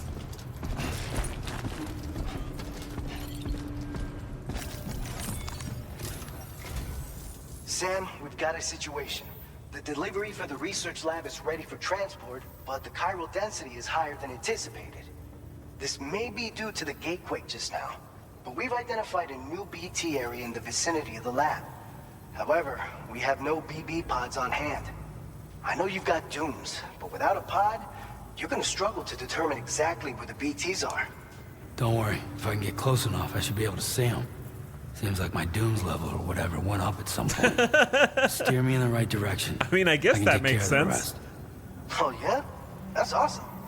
By the way, we finished a preliminary assessment of the BTs detected in the vicinity of the research lab. And we've prepared some weapons that should be effective against them. You're a pro. I know you can handle this. Like, there's a bunch of lore in the first game about how Higgs gets more powerful over time from his, like, journals from years ago. So, I mean, I guess it makes sense that Sam's done all this in the first game and never even went up one level. They didn't really explore that too much in the last game. What kind of BTs are there? According to our initial survey, you can expect to encounter gazers in the field. If you make contact with a gazer, then another type of BT, a hunter will emerge from the tar and try to capture you. Excuse me? If they succeed in this, you'll come face to face with a massive BT known as a catcher. Now, you don't want to ever let a catcher consume you. It'll trigger a void out, obliterating the surrounding area and everyone in it. And when the dust settles, there'll only be a giant crater. So make sure to escape the catcher before that happens. Or use the weapons at your disposal to eliminate it. Oh, yeah, no problem. We've got new super BTs. We've issued you a number of blood grenades. They use an active agent based on compounds derived from the blood and bodily fluids of Doom sufferers, making them highly effective against BTs. You can practice using them in VR training. If you'd like to try them out, just access the delivery terminal to get started. Your other weapons won't do any damage to BTs. Shoot them all you like. They won't die. Make sure you're well prepared. All right, we got it. All right, go ahead and pick up your next main order. I'll brief you on the details while you check your map. Okay. Where is...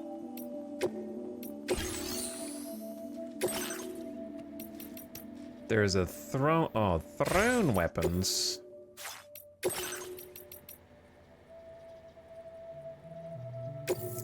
I've been trying to do... We're trying to 100% the game, so I'm doing the drills this time. I want a hundo percent.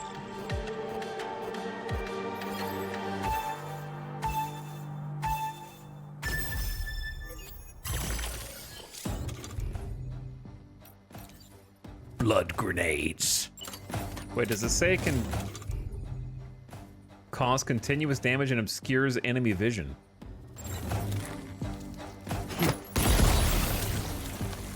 So I don't have to charge it with my own blood now. I can just throw it hard.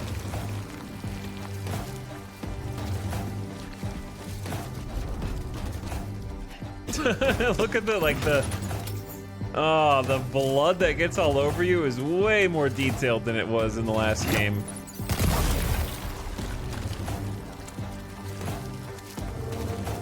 Does that not do damage? Oh, I guess I just want it to explode near them.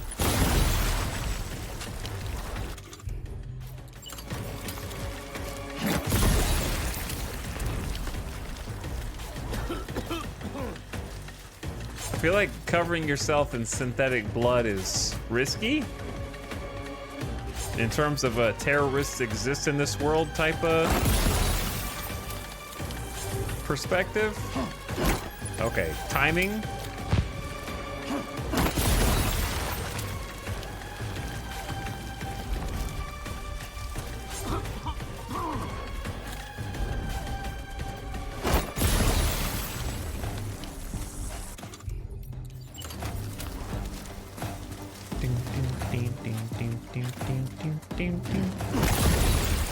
I'm missing 4?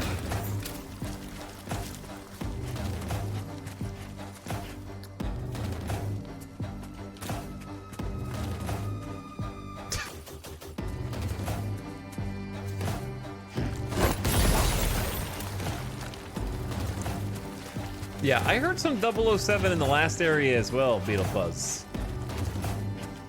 Like in the last VR training. I could definitely hear it.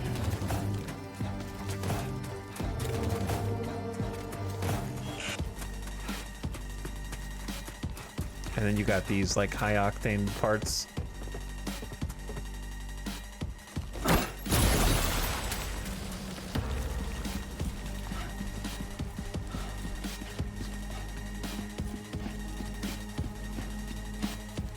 I'm missing 2?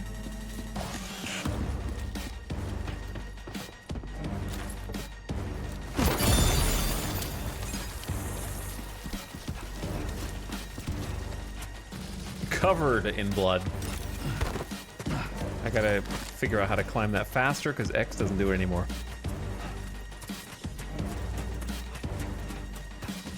Ding, ding, ding, ding, ding, ding, ding, ding, ding. Disgusting. Alright, straightforward enough. You actually do improve your stats from doing these occasionally. Patch 11 certified porter. Plus we're unlocking collectibles. Proof you've completed the Porter Fundamentals program.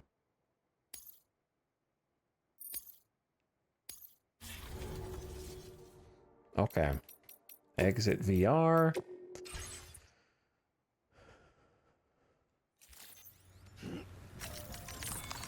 And the order. Actually, before the order. Probably a good idea to either recycle things that we definitely don't need, or at least don't want to take with us. I feel like I have too many ladders and too many climbing anchors. Look how fast recycling is now. Wow. So good. Just the menus in general feel so much nicer. The prototype MP bullets developed at C1 South Distro Center will be tested at the former Geophysics Research Lab. There are BTs in the ruins near the lab, however, making delivery risky. Eliminate the BTs in the... Wow, and eliminate the BTs mission. And deliver the prototype MP bullets to the lab. That's the first time in the whole series you've been tasked with actually, like, eliminating BTs.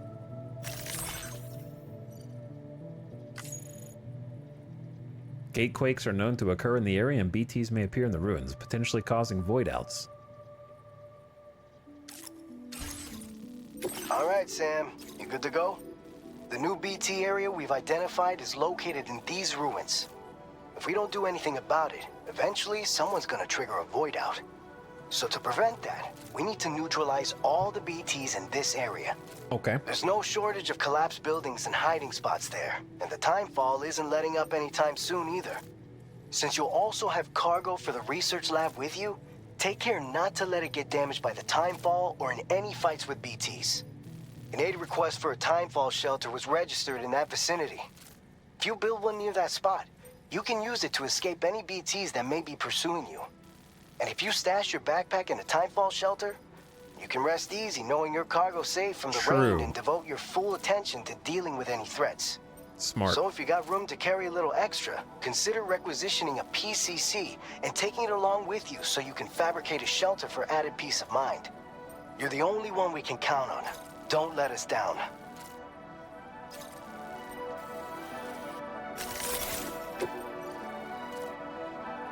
I'm with you. Look how steep this is. Well, we're definitely not gonna... Well, I guess you could approach from up this way. It's either that or a nice steady walk up here. I'd say let's take the nice... Commencing route creation. Nice gradual incline. BT area. Get the things. And then up you go. Delivery route finalized. Oops. Alright, so prototype MP bullets. Improve the versatility of MP bullet weapons by making them effective against BTs. Each round is injected with the same active agent used in blood grenades. Put that in the old backpack, and then we got nades for the first time, so all three of those can go not in the grenade pouch, because we have too many. What is in my grenade pouch, then? Oh, your grenade pouch starts at 2. Okay, that's fair. Totally fair. Since we don't expect... Oh, dude, I could do some recycling of this. I'll put it in the private... Oh, you can recycle from this screen? Oh, chat, you have no idea, dude. You don't have to go to a separate screen to recycle? Oh my god. Oh my god. Vitals monitor was supposed to go to you. I will put in private locker for now. Private locker for now. Ain't no way we're gonna need 4 ladders.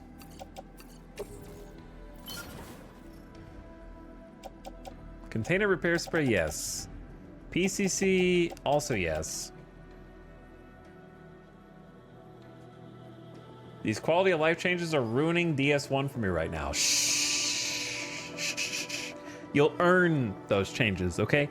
You haven't earned them yet. So get back to work in Death Stranding 1.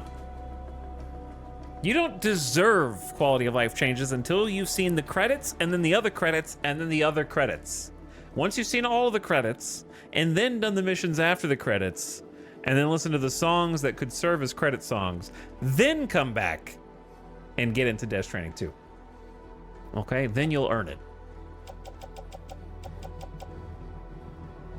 Like, do we realistically need the custom electric rod? Maybe, I guess. You could argue if you run into any of those, like, little guys, you might want that to try and kill them. I don't know how good it's going to be, but... Backpack customization? What did I get? New patch? I'm a certified porter.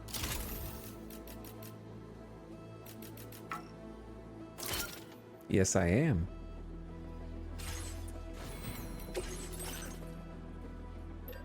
All right, and then nades, and then... Good to go. What's up, Purple Page? Thank you. How's the game? It's very good. I'm only in the tutorial. Worth the hype? It's kind of just like, so far it's like everything from Death Stranding 1, but is significantly improved, either through Omega quality of life, streamlining smoothness, new features for old things that you've taken for granted, and that's before even diving into any new stuff, which we haven't really gotten to yet. There's just revamped old stuff. And it looks freaking gorgeous. Oh yeah, I said I was gonna do,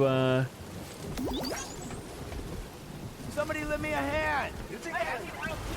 Hey, I need help too. I gotta get some signs in here.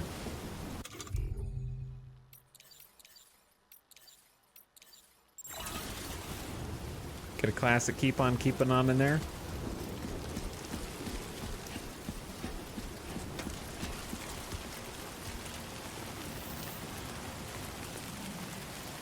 But yeah, it feels very clean, very smooth. Combat feels updated in a very interesting way. Traversal feels more weighty. The new environmental features are insane.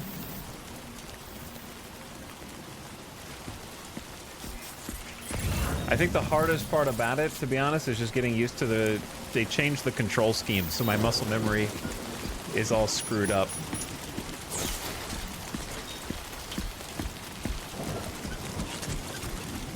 Oh, this is a great opportunity to do Odra Deck Light. And there's a day-night cycle. Take care, Sam.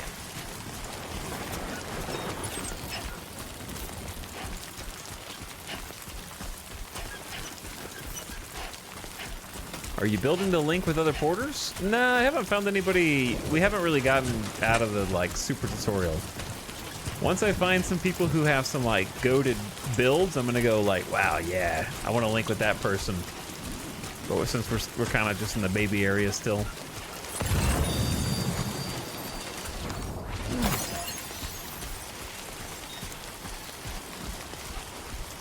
So I don't know if I want to link up with that ball sack dude. It's like the only guy.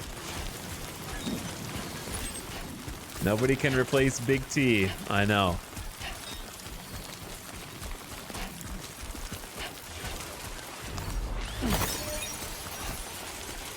I'm definitely gonna link up with some more people, but we got a big game to go. We're not even out of the tutorial yet. Wally McBallsy, that's what it was.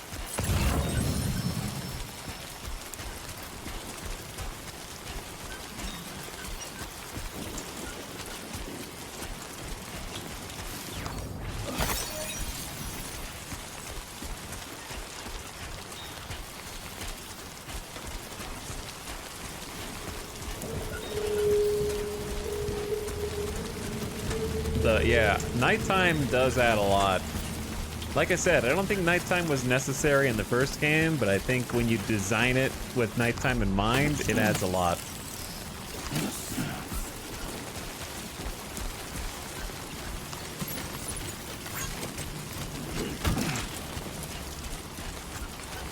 Alex Weatherstone? Wait, that Alex? Gatequake? Chat, hold on. Get somewhere safe.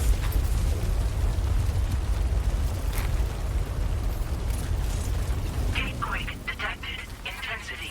G-scale. Gatequake measuring 6.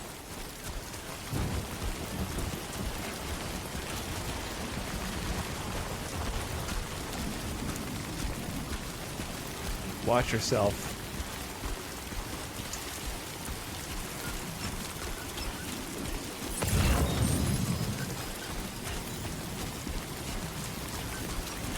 All right, we're gonna follow the path to the right. Someone's heart. Did it just say a ladder was inundated with water? Because the rising river?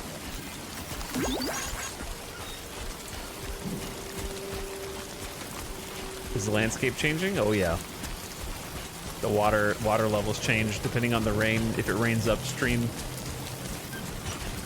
So hopefully we're not in a riverbed right now.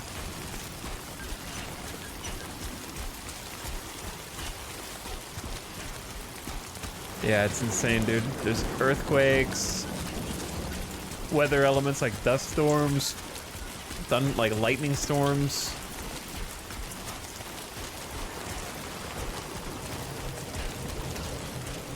Did you guys hear that? What was that? Did you guys hear that?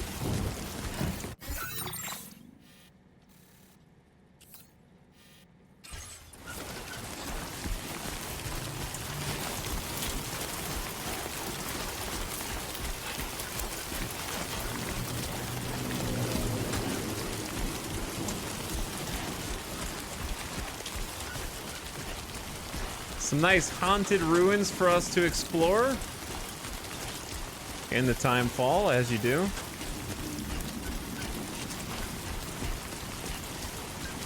I like that they actually took the Odradek light from the first game and made it into like a full mechanic for nighttime.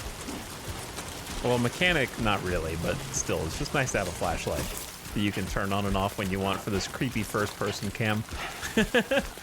The first-person cam really is kind of scary. All right, let's make sure we have blood grenades equipped.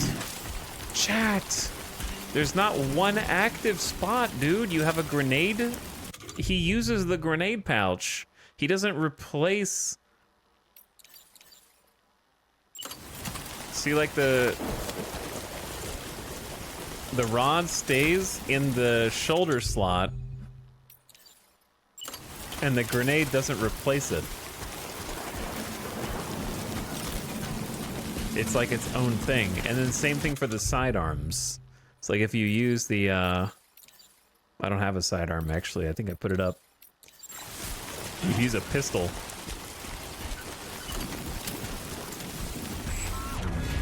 Oh, here we go. Why is the earth shaking? And it's not an earthquake this time. Sam can detect BTs when they approach. All right, two things. Number one, where? We should go over here to a timefall shelter, yes? Commencing route creation.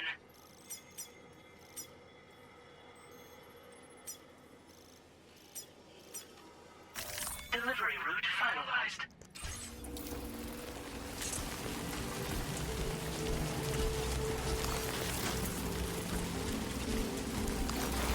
So Sam said his Dooms level went up, so he can detect BTs when they get close. Also, haptic feedback on the controller might be an indicator as well. I'm gonna make sure the nades are out.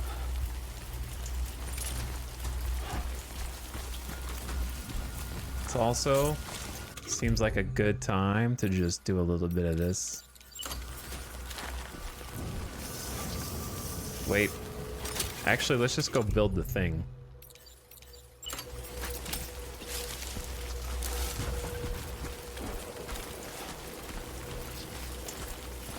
But yeah, he has no BB. So there is no Odra deck letting me know. Well, they gotta start me off on hard mode, bro. Did you just hear something, chat?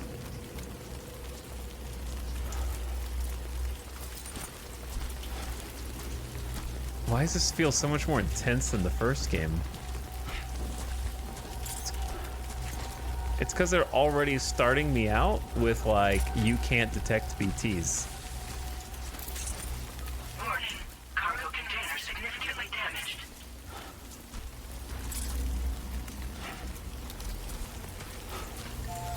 Is this a trap? Code D's nuts. Why are these the only people I'm getting linked with?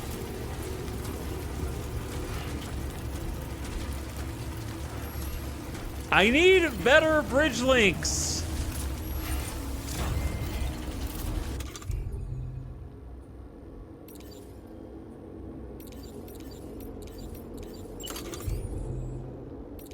Oh wow, okay.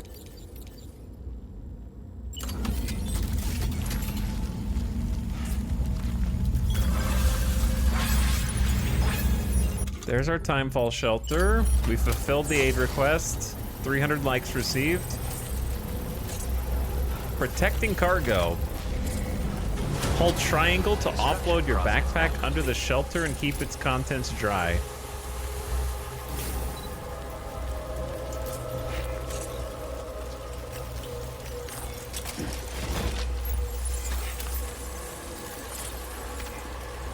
That's insane tech, man. That's insane tech. I'm trying to get BTs here, man. You're sending me a text message. It looks like you built the timefall shelter. Looks like you built that timefall shelter I was talking about. Nice. Timefall shelters are good for more than just keeping dry, you know. They help repair containers and a protective spray. Oh, for the containers. And can even keep BTs at bay. Pretty handy, right?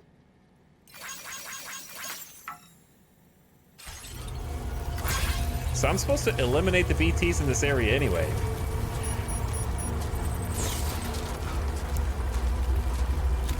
But where the...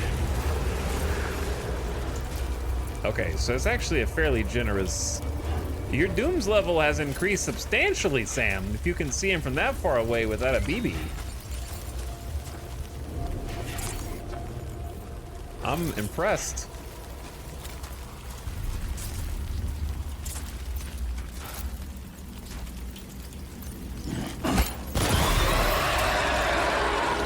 I would prefer the more humane method of killing the BETs. But they told me to use the blood grenade, so here I am.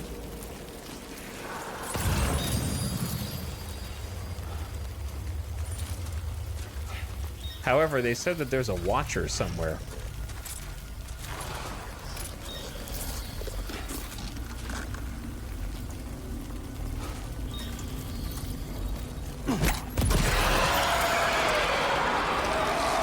New types of BTs somewhere?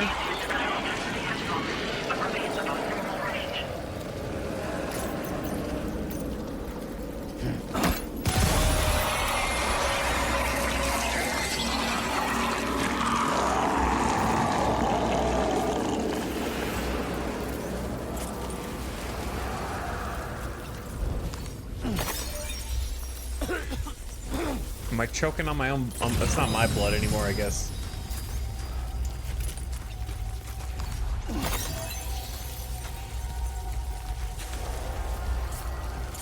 I heard you.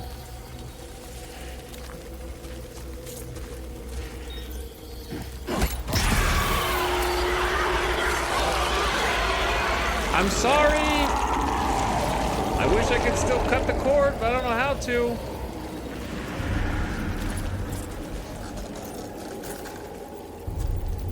You do be moving a little bit.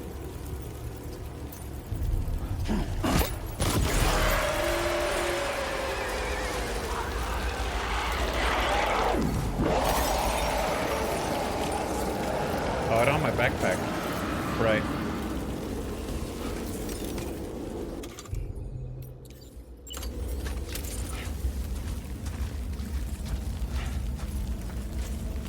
Should I play DS1 first? It's on sale, but it seems like a long-ass game. It is a long-ass game, brother.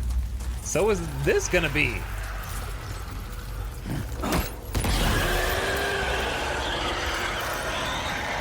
But it's a good-ass game. Oh, he looking.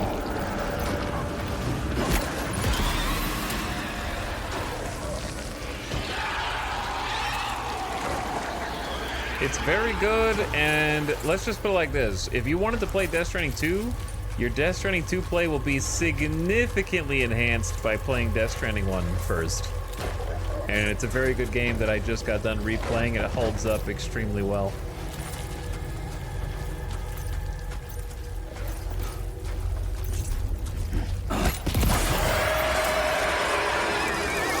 Especially for 16 bucks. You want a long ass game for 16 bucks, you know what I'm saying? The value proposition. And put a different way, if you get Death Stranding 1 and you're like, huh, damn, this game's boring, I don't want to play it, you're not gonna like 2. So you just saved yourself a ton of money. Density has fallen to within normal range. BT threat neutralized. Please deliver your cargo to the research 2 lab. is not gonna convince you to like Death Stranding if 1 doesn't. 1's an excellent You're game. too far away from your cargo.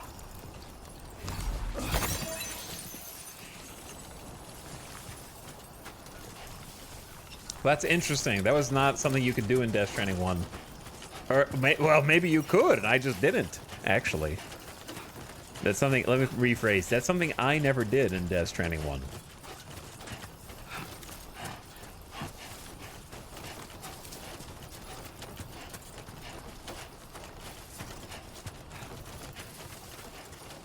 Can't wait for the trend chasing section of the site to jump because of the hype and then bounce off hard. Yeah, a bunch of people will bounce off for sure.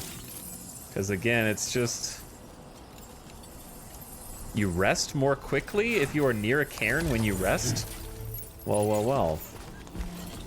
I didn't realize that you rested more quickly. Alright, ad is about to start. Perfect timing. And I will catch my breath here, so turn your volume down for the ad watchers, and let's rest next to this cairn.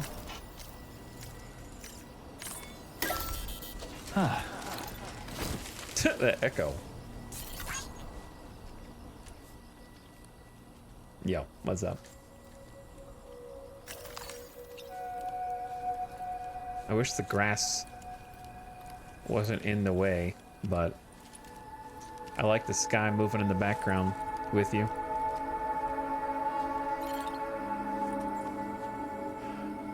It's my first time seeing this game, and it somehow looks better than 1. Yeah, it somehow looks better than 1. Correct. It does. It just does.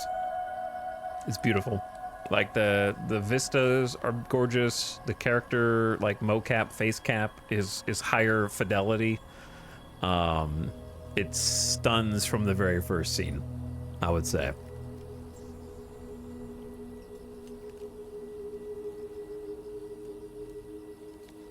But yeah, I would say definitely grab 1 director's cut. Check it out. Play it. You have to put time into it. You have to put time into it.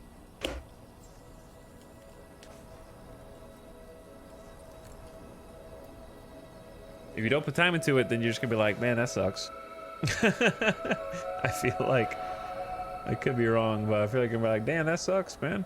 Just let me sleep. All right, just let me sleep a little longer. I'm gonna go get some more water. I've been drinking a bunch of water. I'll be back. And then, now we got rid of the BTs. Let's keep on keeping on. You're such a good kid.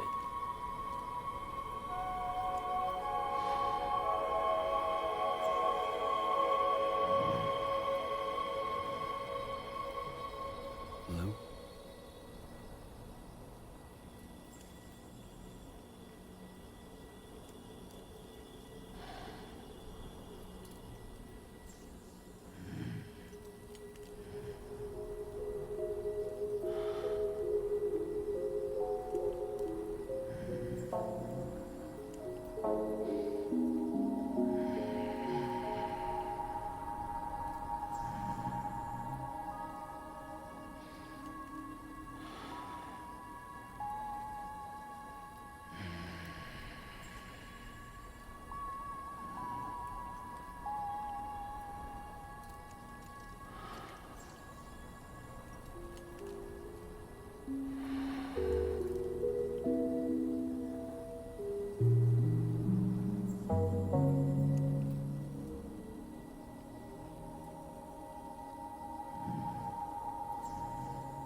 On Earth.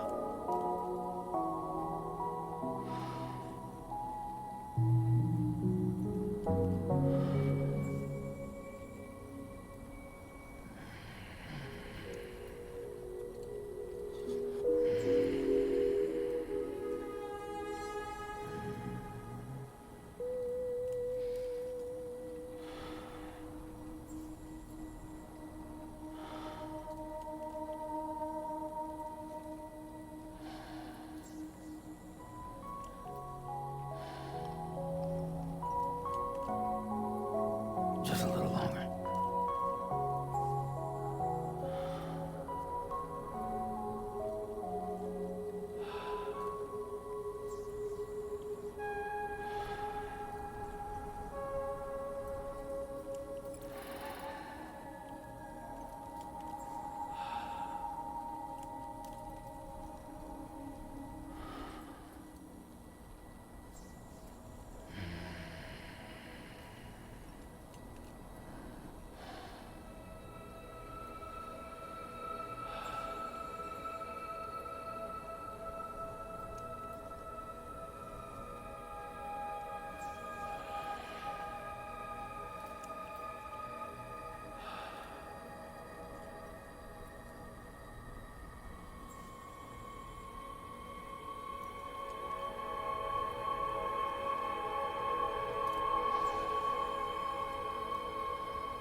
No more.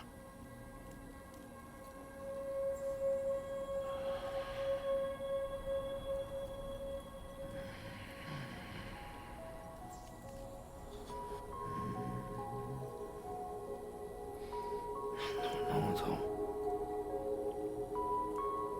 You're such a good kid.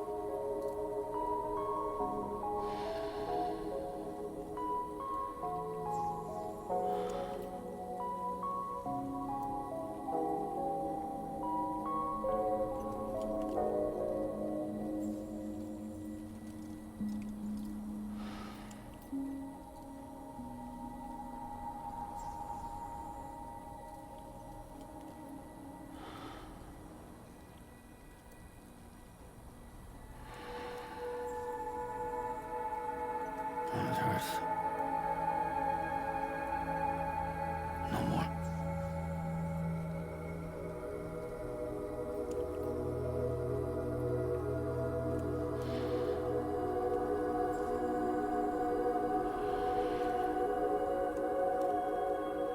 Okay. Oh, it's daytime. Holy. I rested. It was night. I come back and it's a beautiful, beautiful sunrise. Is it possible to like rotate him?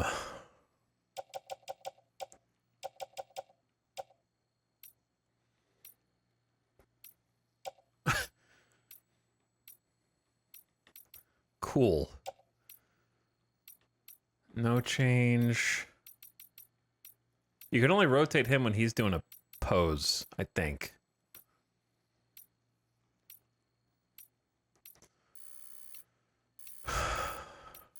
Which I guess makes sense.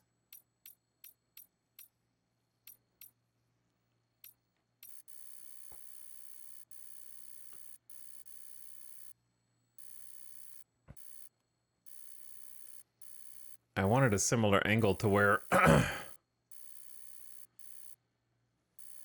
Stupid question, but will this give me spoilers for Death Stranding 1? Shut up!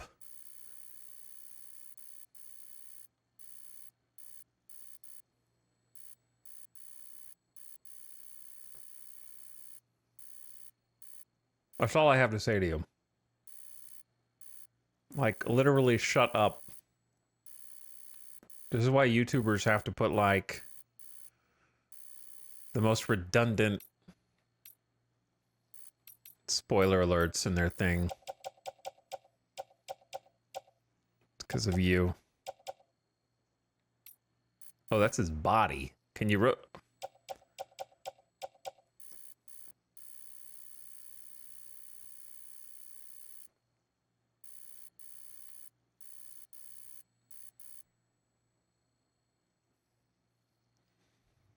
Maybe I will do something like this.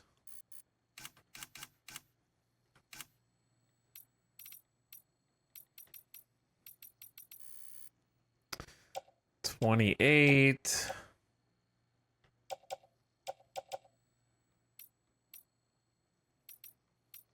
Little bit of background blur. Looks good. Exposure down.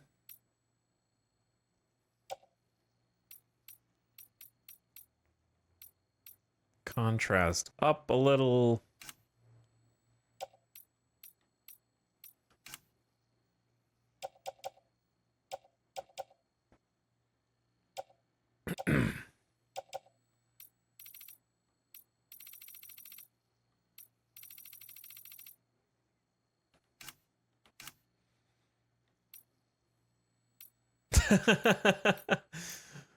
Oh, you can do like a Polaroid thing? That's funny. Film strip. Hearts. Yeah, I remember these from before. A lot of these are from the first one. Like action lines. Speed lines. Okay, this one's kind of funny to me.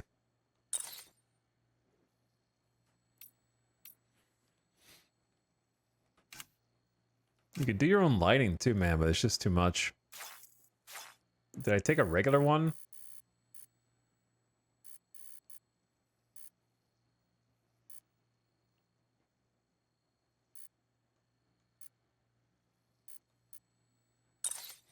I don't know if I took a regular one, so I took an extra one just in case.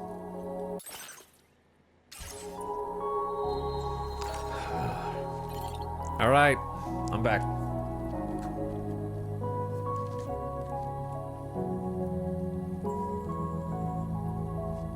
R1 to stand up is still weird.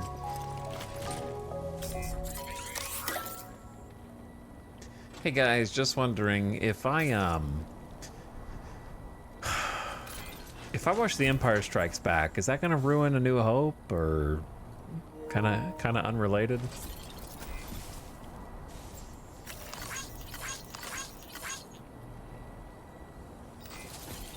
All right, let me flip controllers real quick.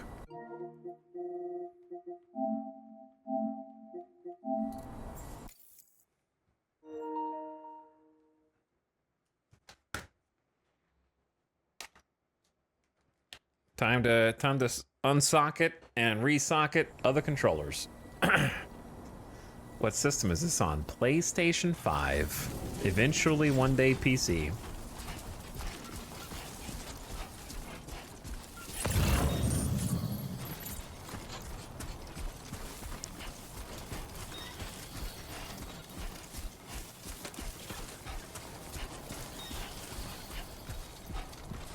But yes, major spoilers for Death Stranding 1 in this game, of course. Given that it only takes place some months after the end of the first game. First game has a shit ton of things to tell you, though. So there's no one sentence that ruins the first game. Even if you know like one or two major plot points, there's at least 5 other things that, to be honest, Death Stranding 1 just benefits from replay and rewatch anyway, because it is a complicated story.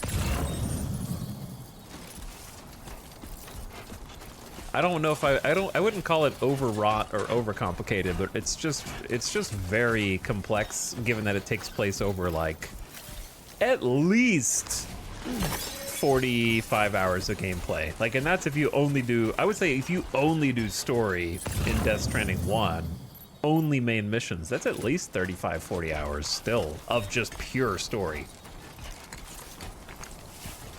And that's without doing any extra content or doing anything slowly.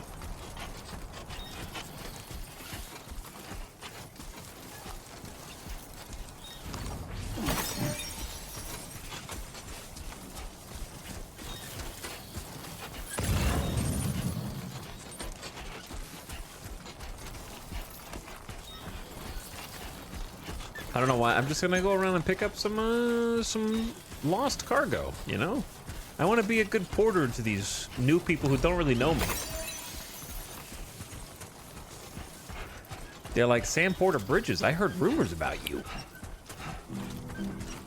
I will be gone tonight.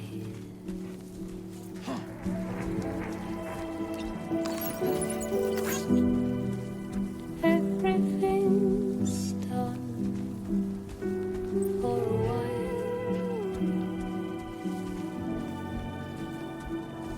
and I'll be silent on you. In the fire and the night, we'll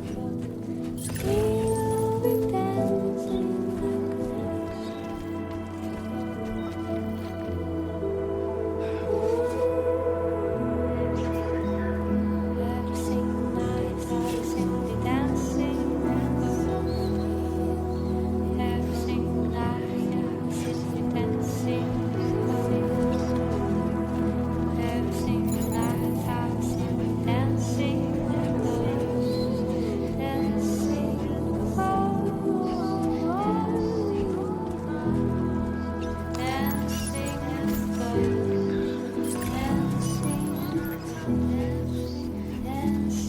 I gotta be greedy.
The climb is so much slower now when he's that heavy. Also, those handprints are huge compared to normal. Alright, I don't think we can get the other tar sample like this.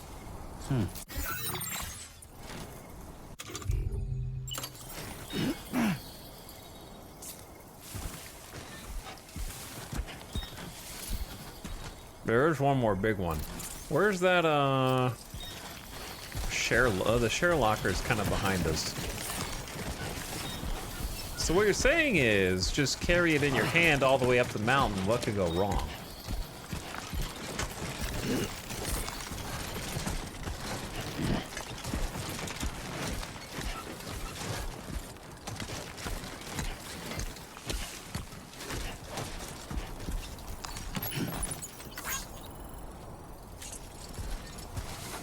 $119 over $136. All I gotta do is just be careful.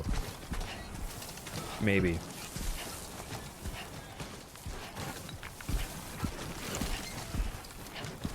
Look how far out he has to hold it as well, so it doesn't brush up against the other things on his waist.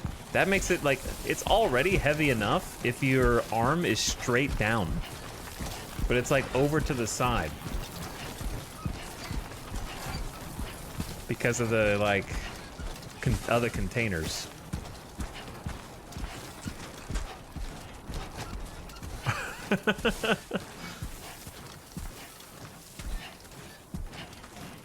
Anyway, chat, are we gonna walk slowly up there like this? Yes. So, buckle up, baby. Okay, we could have taken the route that doesn't involve going off the side of the rocks here.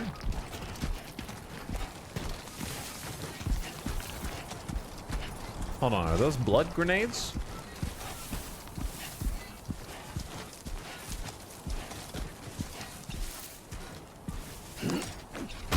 Okay. I didn't know it could go that tall. Yet. I mean, I knew it could go that tall in Death Stranding 1, but I didn't think we had achieved that here in Death Stranding 2 yet.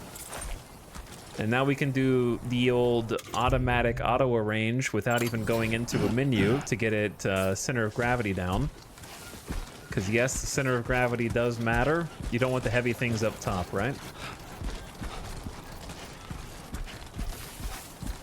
Okay, well that makes it a little easier.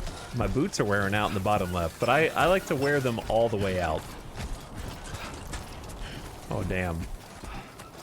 They hit me with the cinematic cam, dude.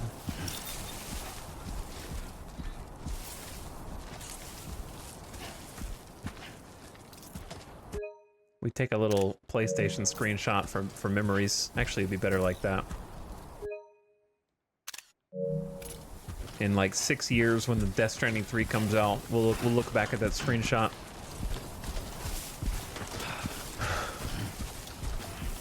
Yeah, that wasn't me. You can only do the cinematic cam under specific circumstances, otherwise it just switches shoulders. I wish I could do it whenever I wanted, but they save it for the big moments. Corin, thank you for the 35 months. I appreciate the almost 3 years of sub.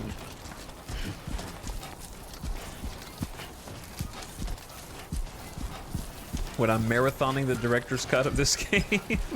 Death Stranding 2 director's cut. Upgrade for PS6. Featuring 120 FPS. 1440p to 4K. Or 4K quality mode with 60 frames per second.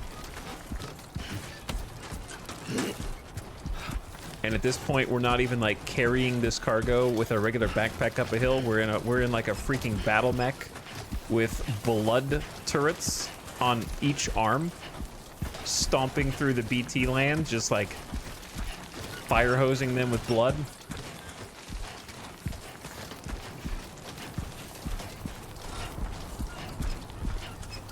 And it has like a metal skirt around it where if a BT gets close, it just starts shooting piss in like a 360-degree arc around you to keep the BTs away.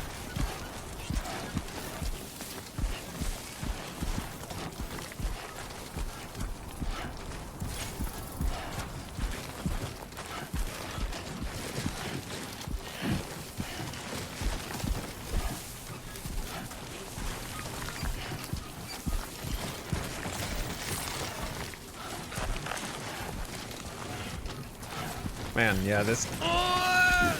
Don't take your hand off the controller for even 1 second.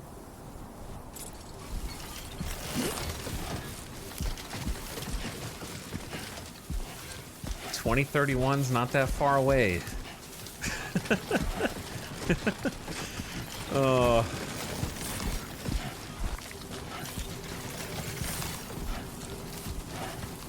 Here's a sad question. How old when is Kojima gonna get to George R. R. Martin age?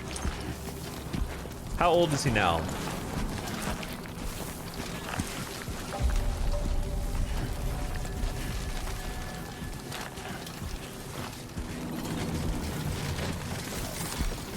Is he like 60?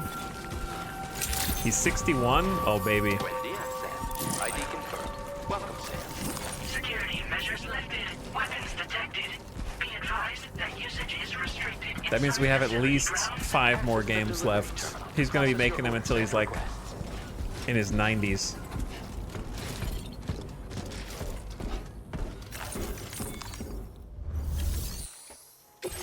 Hello, new cargo plays. Do these all go here, or are these supposed to go to other places? Do we know? I don't know how, like, entrusting... I don't think we can entrust yet. I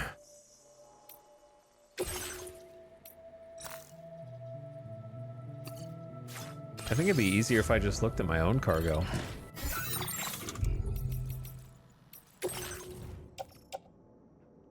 No, yeah, these are all for the research lab. Interesting.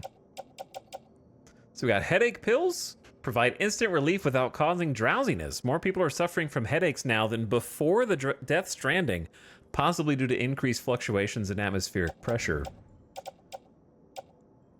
We got the prototype MP bullets. That's the main quest. Anti-timefall clothing. Clothing engineered to repel timefall by means of minute vibrations.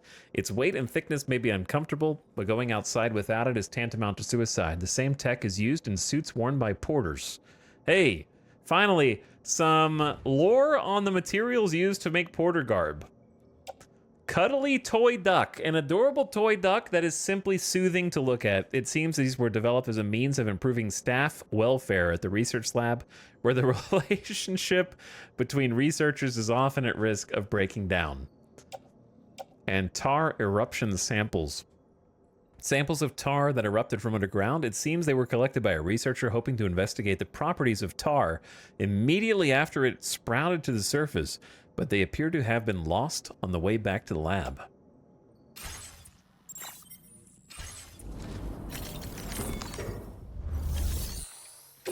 All right, so all of it then.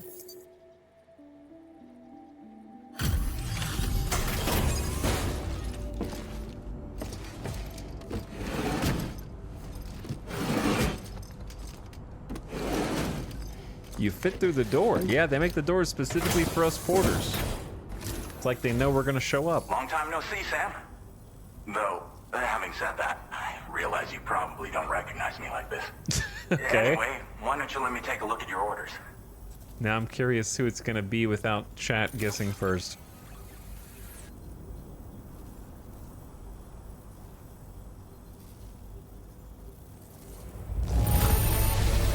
Now that's a delivery done right. I appreciate that you're always striving for perfection. I am. Thank you. I want to see awesome. It's not sawsome without awesome. Oh, picked up some lost cargo, I see. Should be a nice surprise for someone. Oh yeah. Look at those tar eruption samples. 250 almost likes a piece. Big likes. We never doubted you'd show. Reliable as ever. A man you can count on. We're ready for you to link us up with your Cupid. Once you do, you'll have fulfilled your objective of bringing the entirety of Mexico onto the chiral network. The entirety of Mexico already? That means Mexico's only tutorial.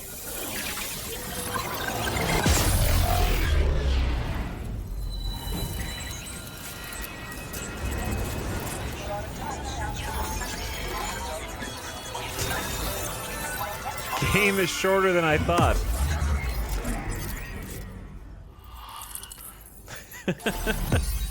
It was short but sweet. I mean, to be fair, we're not really... Oh, they mentioned that south were immense void outs that killed everybody. So Mexico's a little smaller now than it was before. They mentioned like down there, down south, there were some huge void outs that like severed land connections somewhere. Alex Weatherstone, I knew that was him because we were picking up cargo for him. Former geophysics research lab. Okay. Are you playing on brutal difficulty? I am, yes. So far, it hasn't been brutal, but it's been mostly tutorial. I almost got killed in the very first encounter, but that's because the controls are different than Death Stranding 1, and my muscle memory is taking a long time to overwrite. Yo, look at the snowy peak next to us, though. That thing looks smooth. Cupid connected. Anti-BT bullets. You know what worries me, chat? We are at the beginning of the game, and we're fighting BTs with blood grenades and blood bullets. That worries the hell out of me, because we did not unlock either of those until like 2/3 of the way through the first game. Which says, if that's the tutorial, then what is just beyond the veil? You know what I mean? Like, if they're like I was gonna mention about this. The first, they're like, oh, BTs, go fight the BTs. Here's some blood grenades. Pew, pew, pew, pew, pew. No problem, right? Easy. You can even see them from pretty far away.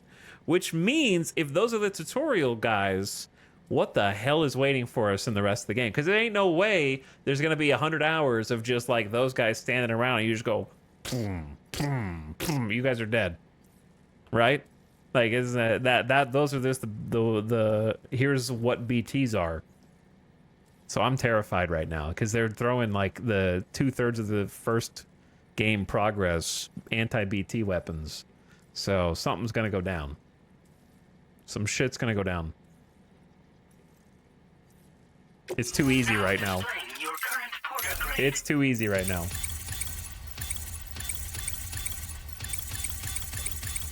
Bonk, bonk, bonk. Mini servicemanship, no bridge link yet. Mini stealth.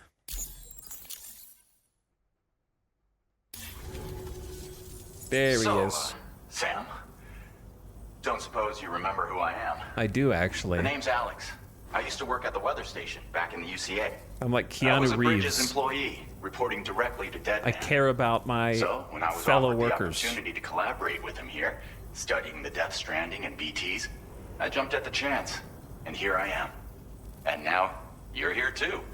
You actually couldn't have come at a better time. Shortly before your arrival, chiral density levels started to climb, hitting significantly higher ranges than before.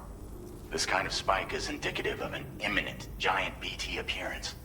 I've shared with you some MP bullets that should be very effective against BTs. Because if a giant BT is on the way, then we're gonna need you to put it down. Me? It kind of seems like you guys can handle it.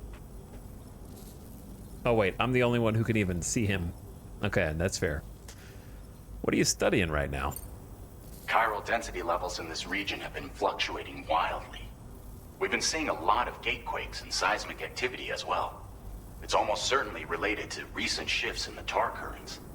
Our analysis of these anomalies has led us to believe that the arrival of a giant BT is all but imminent.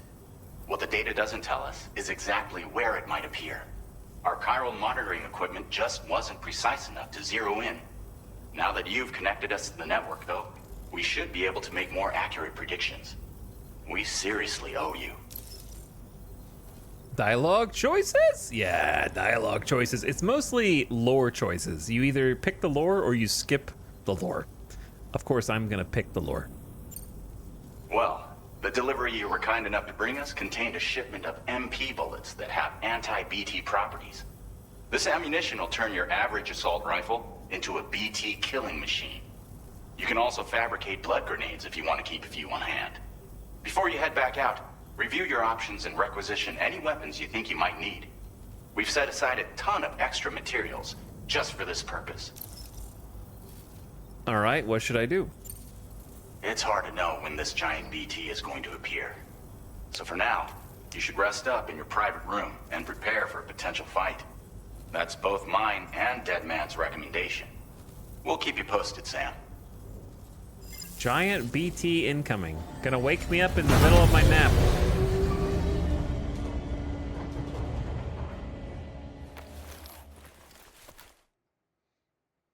They're gonna be like, hey, go fight this guy. Okay, hopefully not while I'm naked. Cox, did you skip all the trailers? I sure did. I skipped all the trailers. Only saw the very, very, very first one where they announced that the game exists, and I don't remember a single thing about it. Because I don't remember what year it was.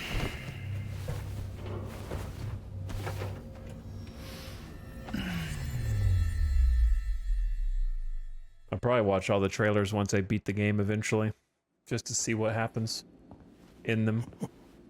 Oh, that's Dead Man. It's been too long, Sam. I could hear it from the laugh. You were a good friend to me. One I could never forget. I could tell from the laugh, the chuckle, instantly. Which is why I took steps to ensure that this message would only play upon your arrival. The sensors were set to scan for your biometric data. A simple enough trick.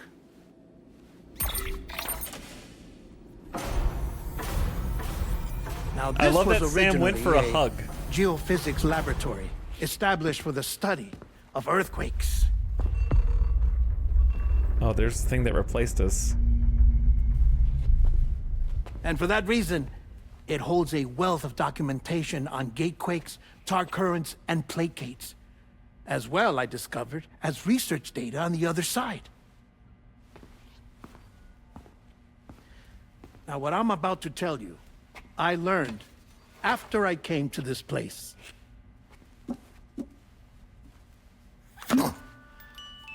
Imagine that this is the lab. Okay. Though it's relatively close to the northern tip of South America, the continent is entirely cut off from us by a tar belt. We'll do Corpus and after. so we have no idea what's going on down there.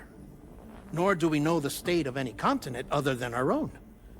The researchers here were trying to establish contact with the rest of the world.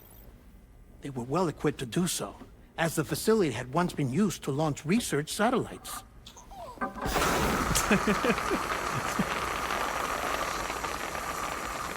So they tried launching a variety of probes and drones in the hope of obtaining observational data, with no success. The Earth, you see, is shrouded in a thick layer of chiralium that renders electronics inoperable at altitude. So they tried sending ships across the ocean. Oh, yes. Oh, but that failed too. The high concentration of chiralium in open water proved too corrosive, invariably causing them to sink. But then the researchers found some rather rare birds on their doorsteps. Birds not native to the region. Nice birdie, nice birdie. And that, my friend, was just the beginning. Not far from the lab, they discovered a strange anomaly. Well, the surrounding area was heavily contaminated with chiralium. Yes. This is beautiful. The researchers would later dub the anomaly a placate. But further investigation revealed that it came into existence when you began to expand the chiral network across North America, and that the gate grew larger in tandem with the network itself. What started as a tiny fissure in space became so much more. The researchers duly installed cameras to study the gate and its surrounding area. Now, to their surprise, they caught footage of some unusual marsupials. Yes, a kind you wouldn't expect to normally encounter in Central America, like the birds. But to confirm their suspicions, they sent an autonomous robot through the gate. Of course, you have to do that. The soil samples it collected were consistent with the archived geological data from the southern hemisphere.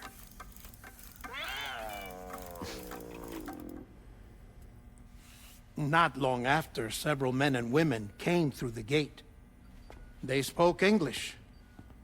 And they confirmed that they had indeed come from faraway Australia. Oh, shit. We finally knew Oh, no. the world outside North and Central America had survived. Ours was not the last bastion of humanity, but Australia had suffered the Death Stranding too.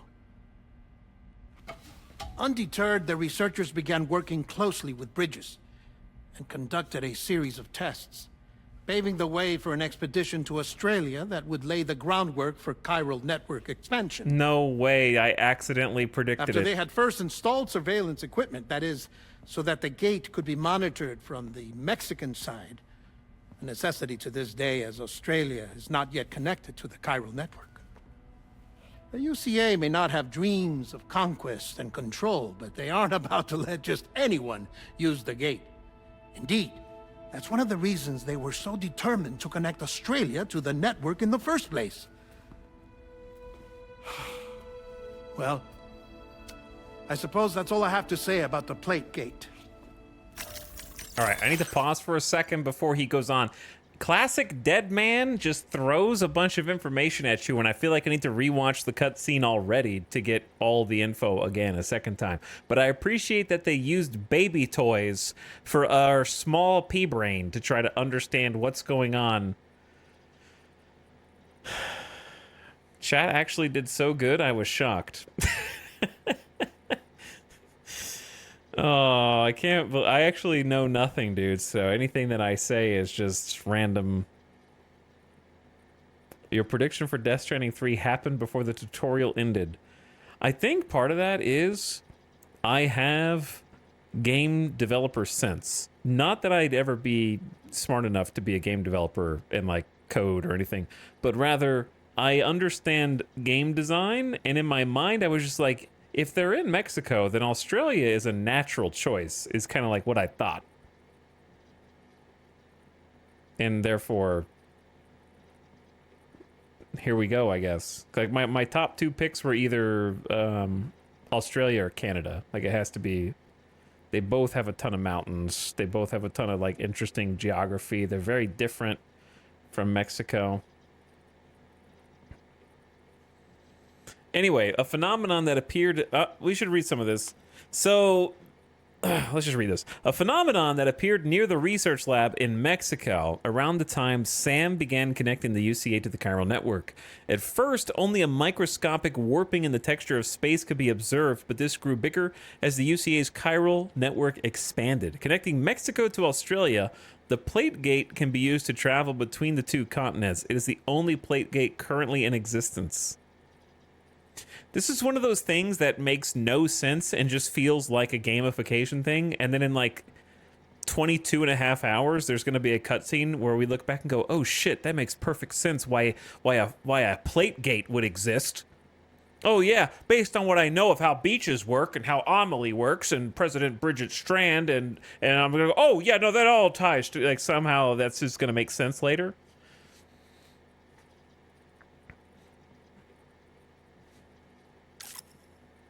Chiral clouds. Clouds that appeared after the Death Stranding. They produce timefall and contain a great deal of chiralium that both obstructs radio waves and makes clouds impenetrable to drones and aircraft. Even if they could be penetrated, the sky above the clouds is stratified into layers that contain further chiralium and chiral radiation invisible to the naked eye. Soaring through the skies and leaving Earth's atmosphere are now nothing more than pipe dreams. A mysterious substance that oozes and spouts from underground. Tar. It's known as tar because it's black and viscous, but this is not the same as the common tar of the pre-stranding world. In the UCA, tar ate away and nearly submerged Mountain Knot City. Elsewhere, the crater lake near South Knot City is full of the substance, and an enormous tar-covered area known as the Tar Belt stretches out to the east of Edge Knot City. These are all things you know if you played Death Stranding 1 or watched the series recently, because these are all game events. Tar often erupts from underground when BTs appear and has been known to bring buildings and landscapes from the past along with it. It contains chiralium, which has led many to speculate it is somehow connected to the beach in the world of the dead, but little is known for certain. Prototype MP bullets. MP technology allows a projectile to adapt and optimize for an intended target. This new MP bullet prototype boasts the same anti-BT properties as blood grenades, developed at C1 South Distro Center using a synthetic substance based on the blood of doomed sufferers. These bullets expand the capability of MP's small arms, making them a viable means of dealing with BTs. Having performed exceptionally well during testing at the former Geophysics Research Lab, the data for the prototype has been circulated for mass production. Alex Weatherstone, a member of the first Bridges expedition who worked at the weather station. Alex collected and analyzed weather data from the North American continent and observed changes in chiral density. The information was used to provide support for Sam as he made his deliveries. Alex was once a medic, and he took care of his coworkers' health at the weather station. After the UCA, Alex aspired to join his old boss, Deadman, at the Mexican Research Lab. Benjamin Rivera from the C1 South Distribution Center helped Alex make the move, and the two have been close ever since.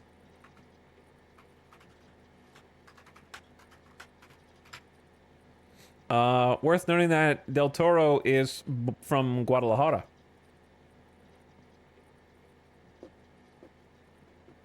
Which could be coincidence or could not be coincidence, but interesting. Anyways. Secondly, what's insane about Deadman is that is not Del Toro's voice. That is a voice actor. They credited the voice actor with Guillermo del Toro there. I don't remember what the voice actor's name was, but it fits him so well that I was fooled in my first playthrough of Death Stranding. Like, it's a one-to-one match for Del Toro somehow. Jesse Corti. Yeah, does a phenomenal job. I think he's doing even better in this game than in the first game, and I already thought he was great.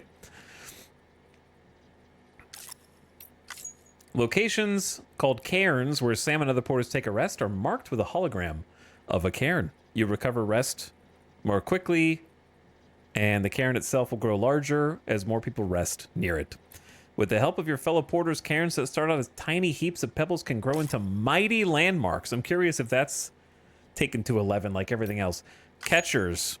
The largest and most dangerous BTs of all. That seems like a stretch. I don't think that could possibly be of all. Catchers attempt to weaken and capture their human victims to trigger voidouts. They take many forms, but never fully reveal themselves to human observers. Okay, so maybe they are massive. Gazers detect humans, and hunters capture them. A voidout occurs when a catcher connected to these other BTs appears and swallows a human victim. New voidout mechanic. Some catchers are known to appear without any gazers or hunters in tow, directly targeting humans that enter their territory. Chat, they're going to get scarier. They're just going to keep getting scarier. Golden Hunters. Oh, the Piss Boys. Yeah, a gleaming golden hunter, more powerful and dangerous than the ordinary black hunters, and attempt to kill their prey by submerging them in tar. Yeah, I remember them from boss fights. Hunters, a type of BT that dwells in the tar, waiting in hiding for a gazer to detect a human before emerging to grab. Such calculating behavior has earned them the name Hunters. Be careful you aren't dragged to the ground by a hunter. And then the Gazers. Okay, so these are... So we just never got seen. So we didn't get to experience that little trifecta there. Gazers remain in place, their movements confined to a small area. Despite their name, they're actually blind. They respond to the presence of humans, using sound to track them down. Should a gazer detect a human, it will move toward them, leaving tar-like handprints as it goes. Gazers cannot be seen by ordinary people, but doomed sufferers can sense their presence, depending on their doom's level. In the past, Sam would feel a chill when in the presence of BTs. Now, however, he's able to see the particulate forms of certain BTs, keyword certain, while standing still. Oh, sorry. All right, we're back.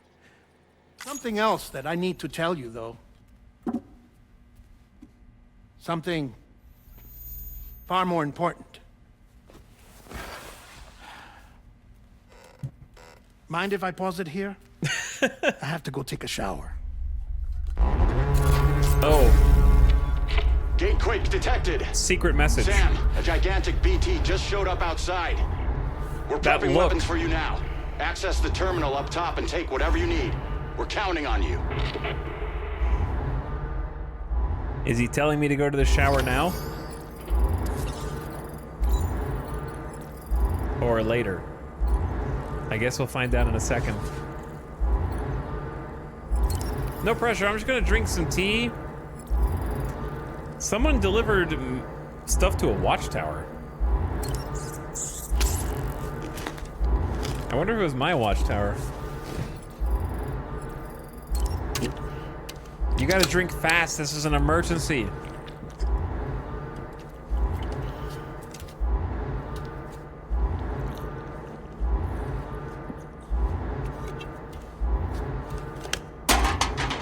I need as much energy as I can get, brother.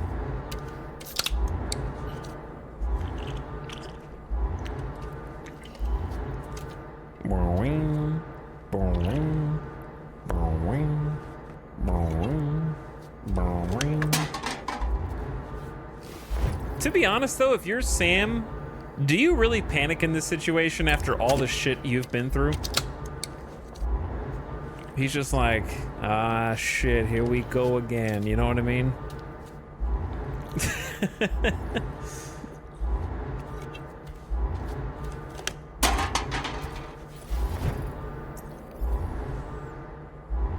Right in your face. I like the danger room look, though. I'm gonna try use toilet shower and see if Dead Man's in there. Or if that was just a red herring for now.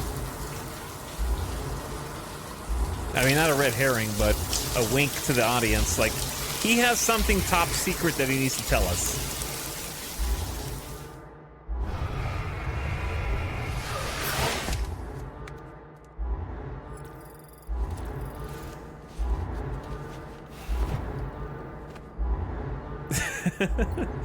All right, let's go. Wait, does stamina get increased from taking a shower? So you only have to drink 2 and then take a shower? Possibly. Manifestation imminent. Access the delivery terminal to make preparations for combat. Holy outside. Feels good. Feels good to be back. Someone liked my sign, or at least was affected by it. I like the new notifications. We gotta do some more connectivity, but we gotta get out of the tutorial first. I'm still enjoying the tutorial, though, immensely. It's very fun. Even though we haven't been, like, truly set free yet.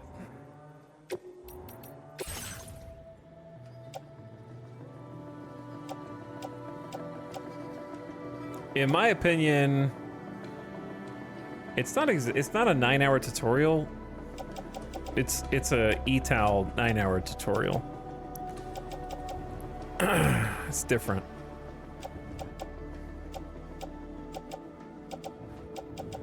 That's like 3.5 hours for a normal person. I've read every single data point of lore up to this point. And I've been poring over every menu and every new feature, of which there've actually been quite a few this early on. What I'm thinking is ditch a lot of the non-essentials here.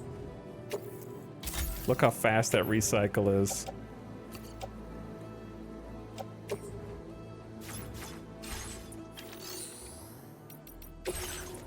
And then hit me with...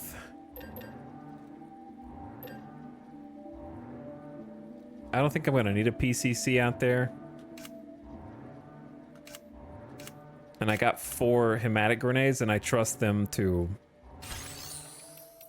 handle it. Could probably share some cargo. They got an assault rifle in there. I'll borrow that from a nice porter.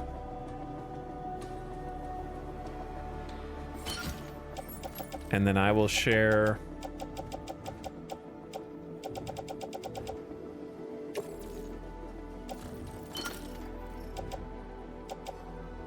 a container repair spray and one of my climbing anchors.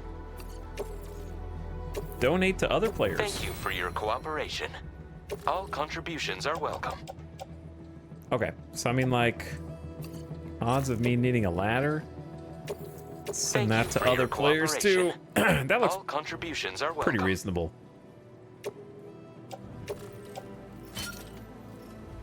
This looks pretty reasonable.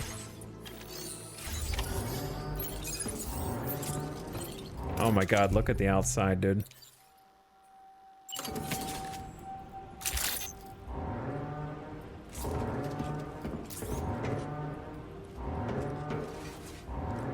MP bullets are now effective against BTs. That means like any bullet?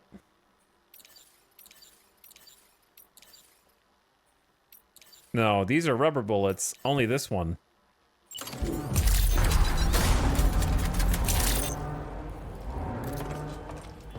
I've only got... There's no way this is gonna be enough. Alright, let's see what the hell's going on out here.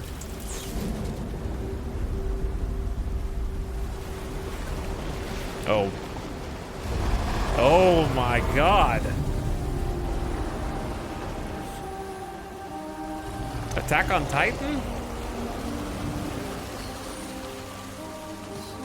Oh shit. Oh shit.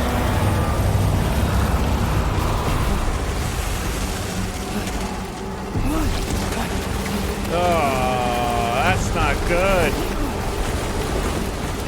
Don't call the void out, Sam!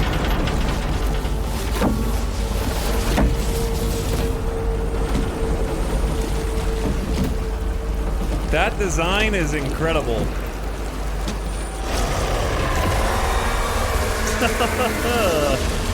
Here we go!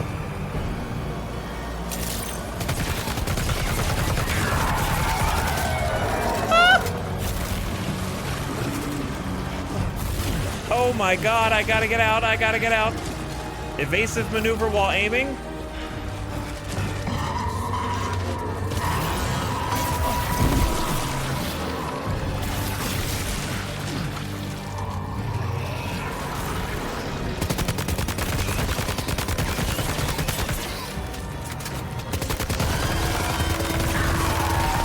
Right in the mouth. Shoot him right in the mouth.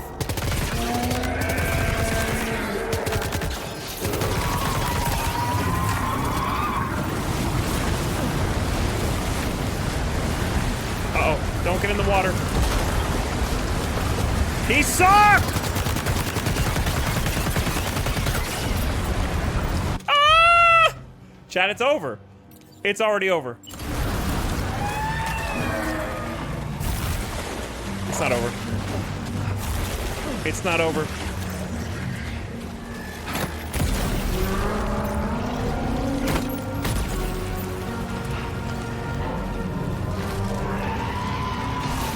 Oh my god, the whole surface moves?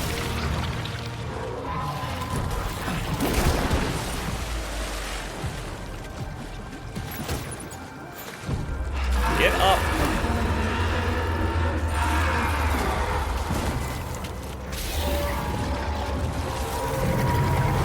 All right, we got a problem. This is used already?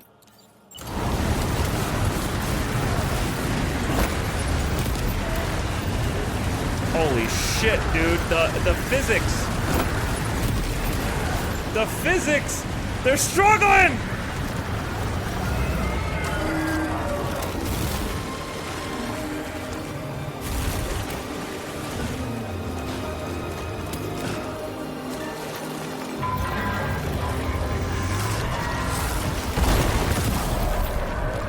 Chad, I need a surface.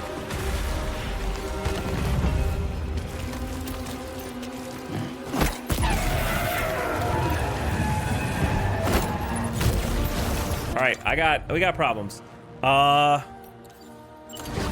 He's underground. He's underwater. He's gonna be coming for me, right? I gotta move. No, he's over there.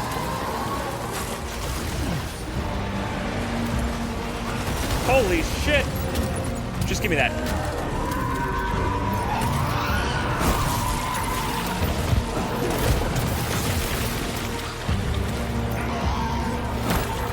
Shit.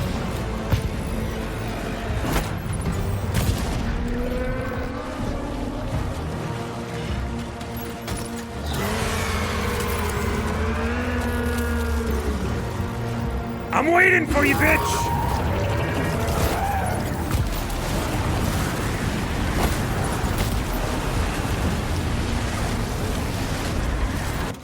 I need something else. I need something else. We got another gun?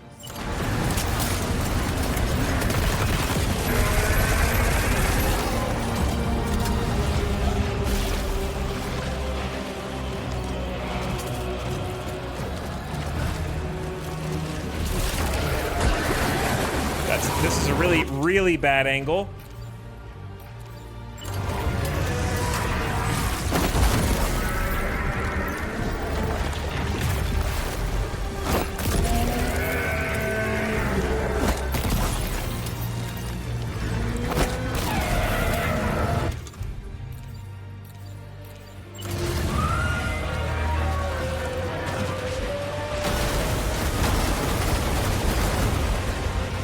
Oh my god.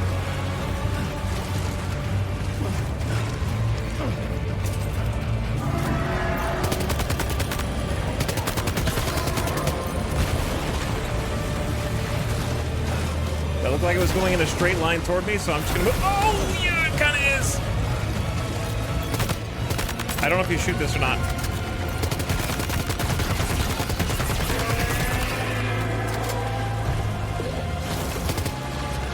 How do I climb this? This is gonna roll me over like a damn iceberg. Oh, shit! Oh, shit!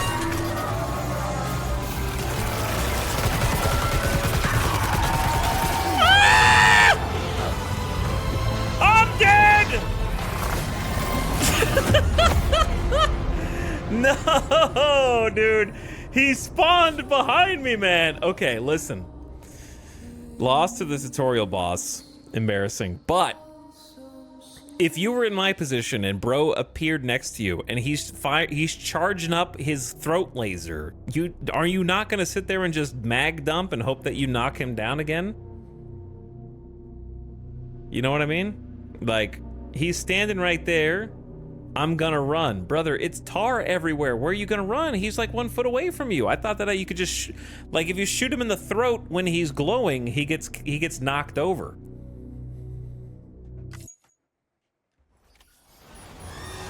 Like right here. Oh my god, he has full health. All right, chat. This is not... We go again. I gotta earn it legit.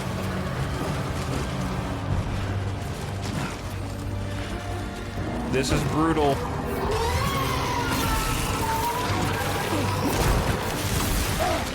Ow.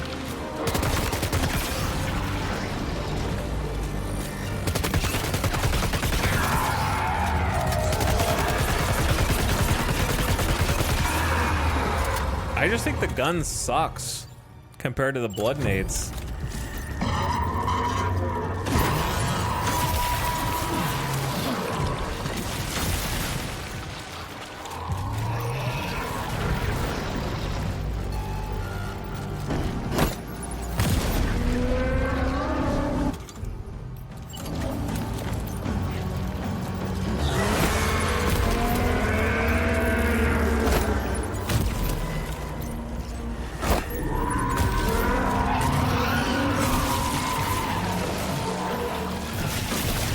I love this bro's design, but I gotta find some better surfaces. This asteroid shit.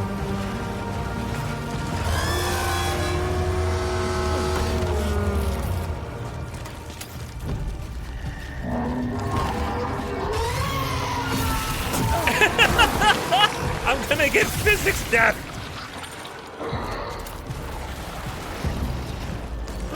This is the worst spot in the whole map to be on, I think.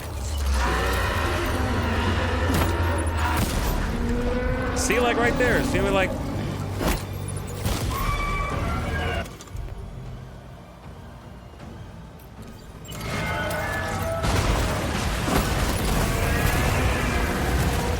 Oh, I'm good, I'm okay. Maybe. I'm kind of on the edge of the world here.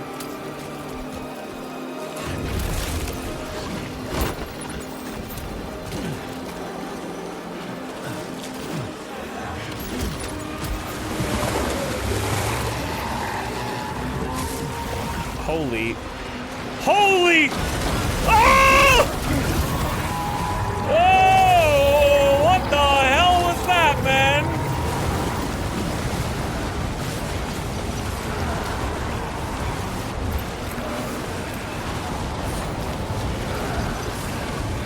They're all getting sucked in!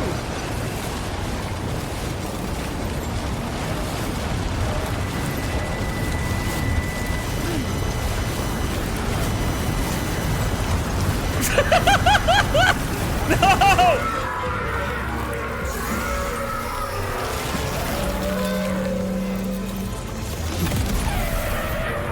I gotta get away. I gotta get away. I don't have time for you guys. I know, I see.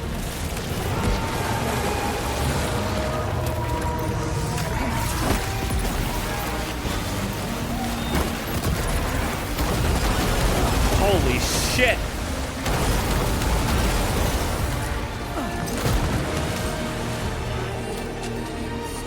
I need a weapon.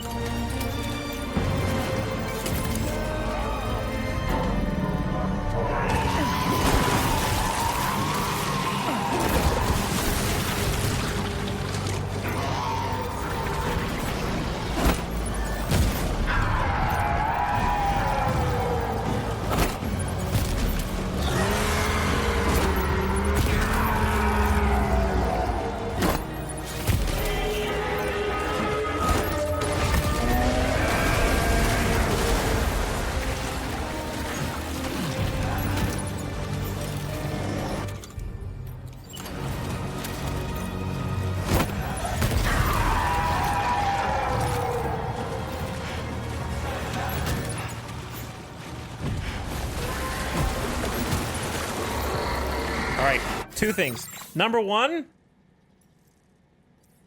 I gotta snooze the ad. Okay, I snooze the ad. What does this look like for Alex Weatherstone watching out the window? How do you dodge that?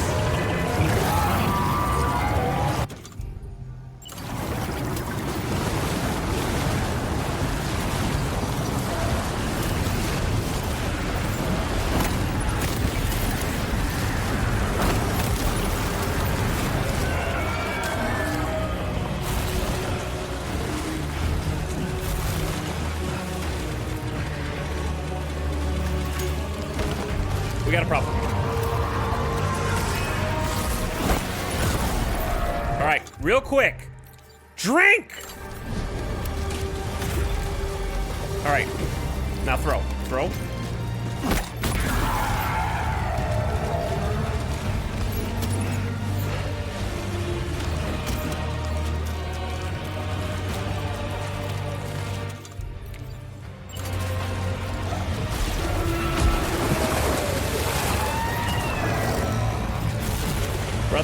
Brother, I need you to climb.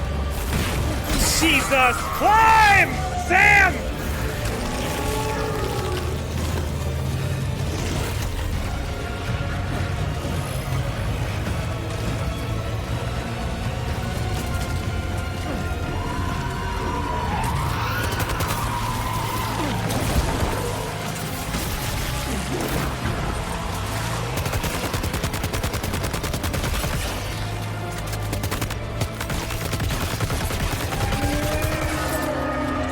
Many problems. We have many problems. We have quite a few problems.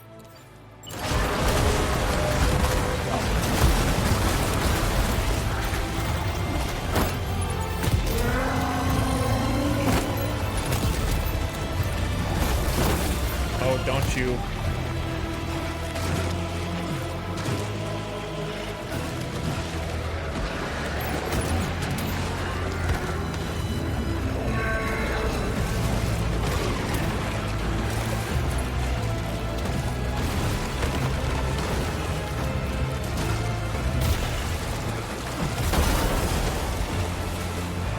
All right, Sam. Equip the damn grenade. Eat!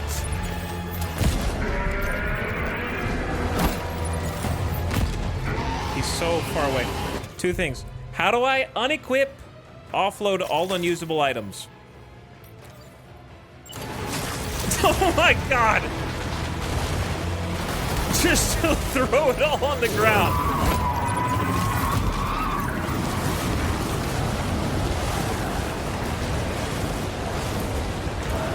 I don't know if fighting against the current is the best way to do this. It seems like it is.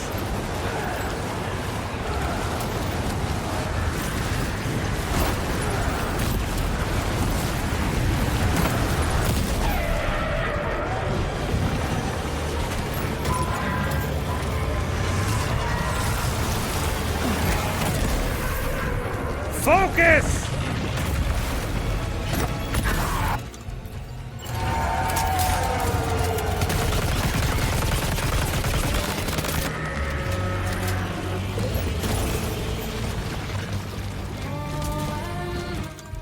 Chat, we don't have any nades.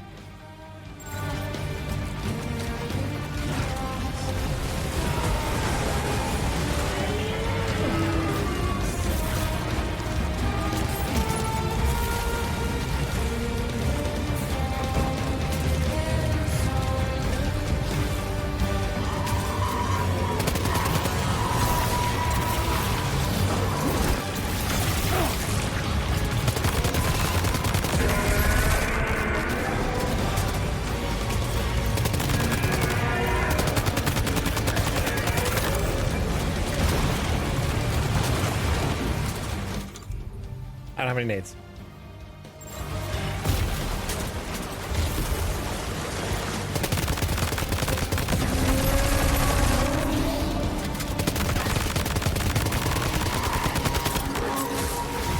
Okay, we got incoming. Oh, the dive is so sick. He's doing a super suck. I don't know. I got enough Sam. I think I got enough Sam.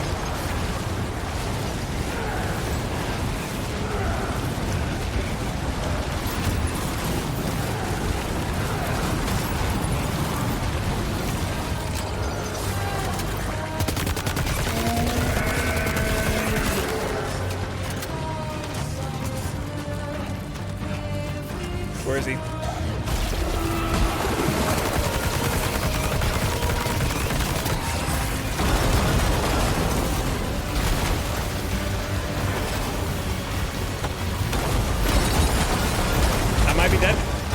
I might be dead. Just kill him!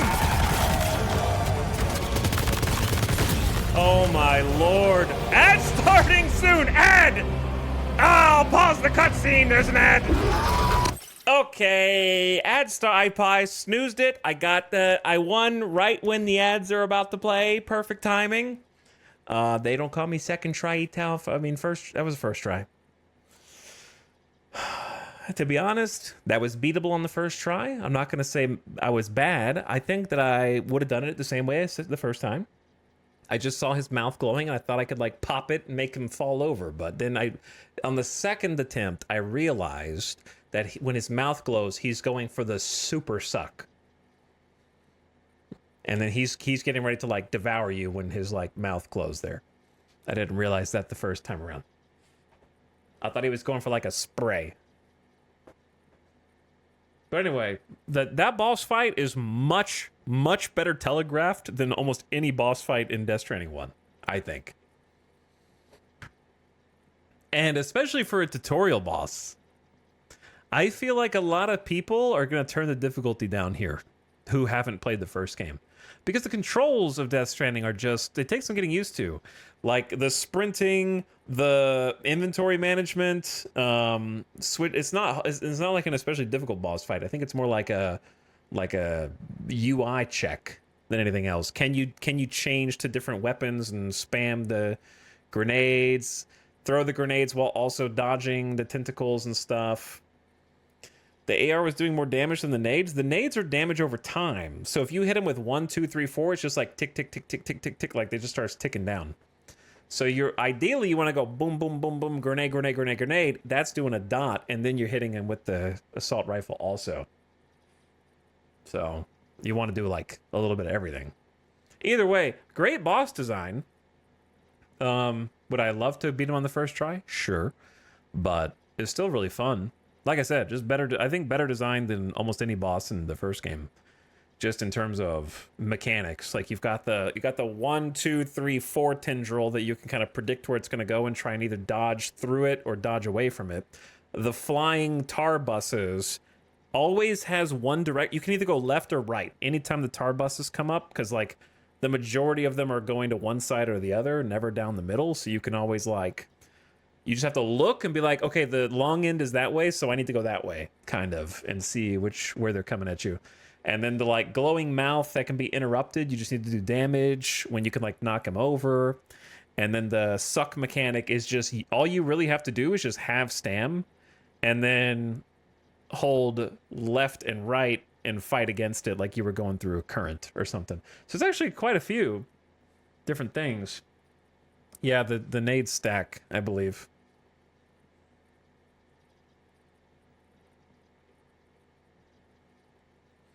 But yeah, fun little boss fight. Yeah, the new dive, I don't know if I think there was a dive, but it wasn't as easy to activate in Death Stranding 1.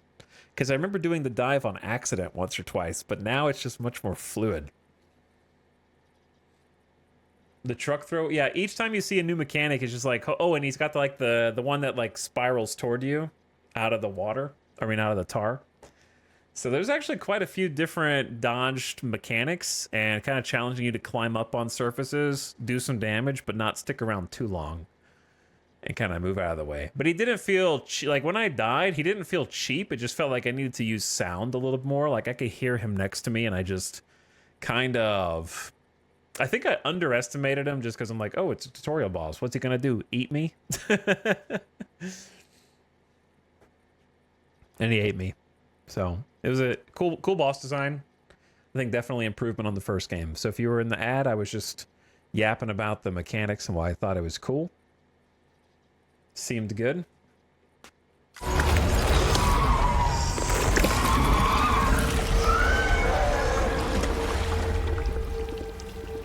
I like how it was timed. We're spewing the trucks. Yeah.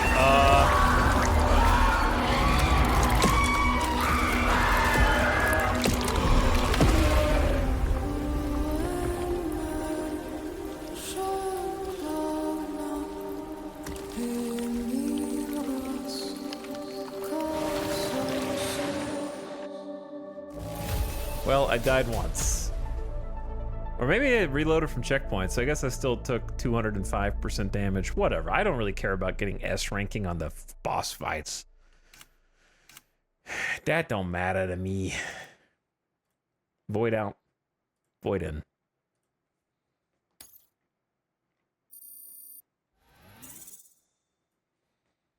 Not even a second... Not even a second star?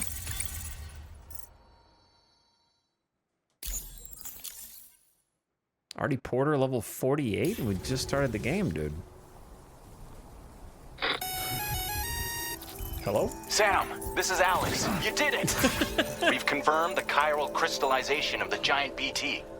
Local chiral density is already dropping fast. I think we can all rest easy for now.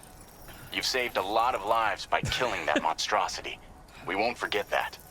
Head to the research lab's private room and take a break. You've earned it.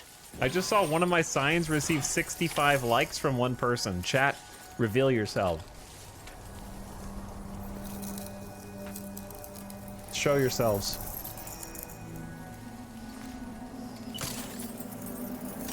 Balancing instead of shooting. Yeah, I mean, balancing is good.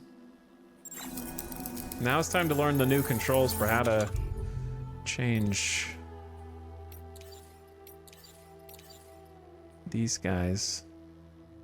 Aren't they supposed to flash red when they're fully gone?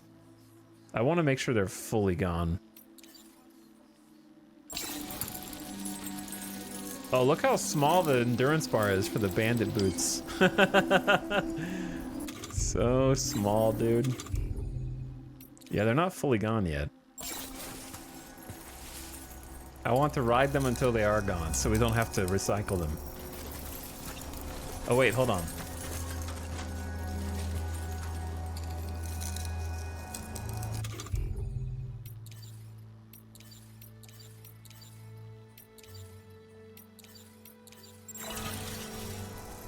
I did it!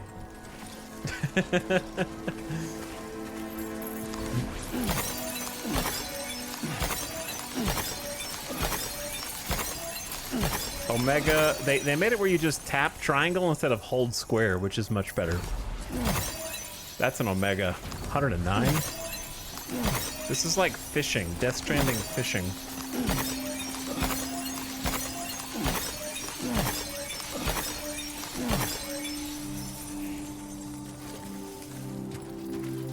Holy. And then you get spat back out into the beautiful world.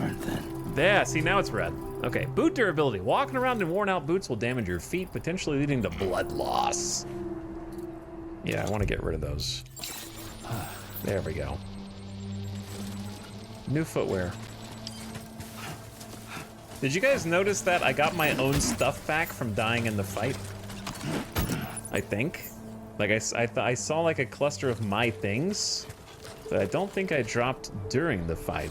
But maybe I did. Also, my stuff's covered with tar, which is it's like caked on there. It's a really nice texture touch.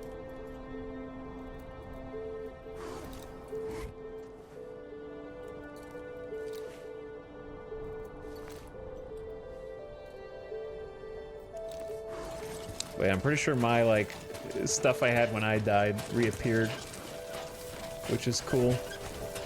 I'm sure a bunch of people will die during that if you're playing on brutal. I'm glad I got it on the second try though. I'm not gonna say it was like super hard or anything. It was just gotta adjust to the new way of doing things, because that boss was way more mechanics driven, I think, than previous bosses.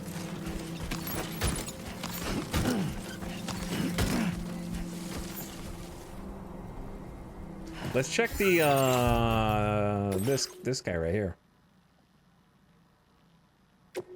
Hey, look, that's us.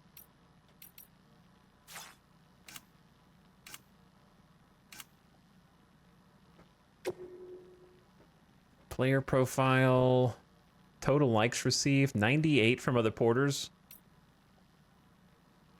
Activity record, highest altitude, total distance covered. Structure records. Likes received 69 for just a sign. Yeah, somebody gave like 69 likes. Oh, how many you've built of each structure? Oh, there's some cool new stats. How many times you've used each structure. Things you've unlocked. People connected, 18. 98 from other porters. 178 given to other porters. Shared locker stats and some other things that are locked.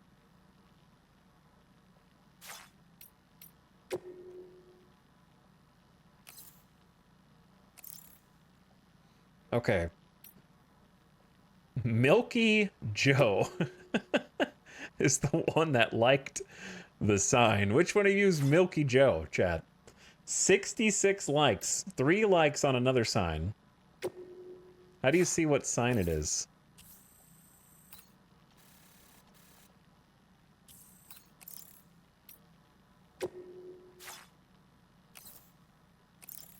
I don't know if you can. There's got to be a way to see individually what signs you've put down somewhere. Footprints, 3 likes. And then likes I've given to other people. So what you're saying is I need a strand contract with Milky Joe.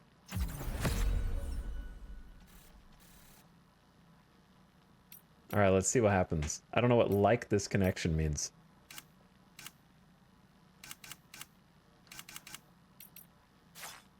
So how do I see...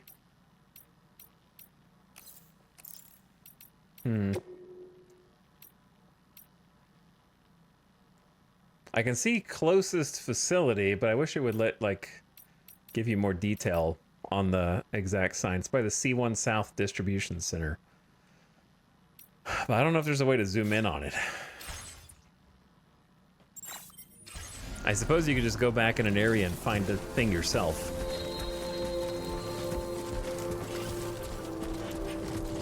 Got my first Strand contract. It's, I can be bought. That's what that means. It means I can be purchased. There he is. This one's for you. Thanks for the help. They got this one to level 3 already, dude.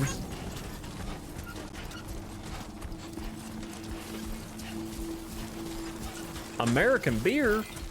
Remember to rest. Thanks.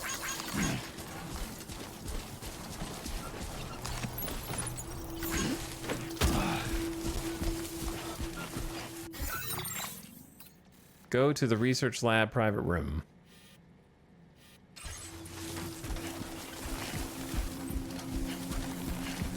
Some special American brewskis. Relapse and Judgment, thank you for the 42 months, by the way. I appreciate the resub.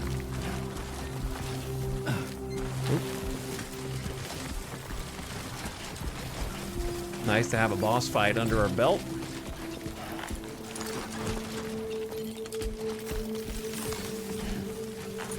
I'm interested to see that they kept the same basic formula there.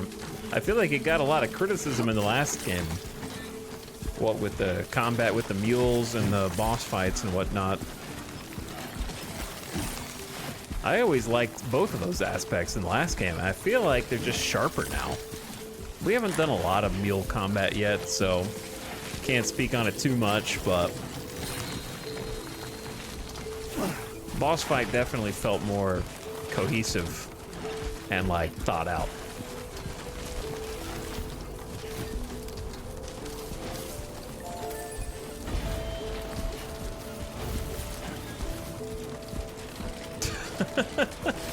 Giant ducky.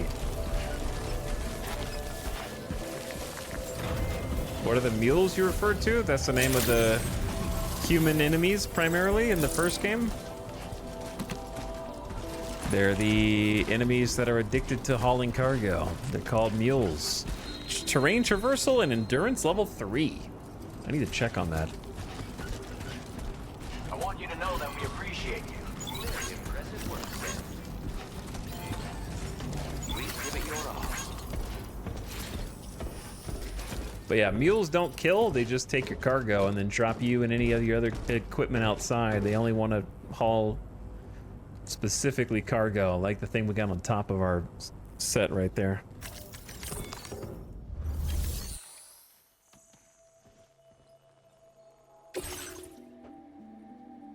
Special American beer. Here you go. This one's for you. Hey, Sam. I've been waiting for you.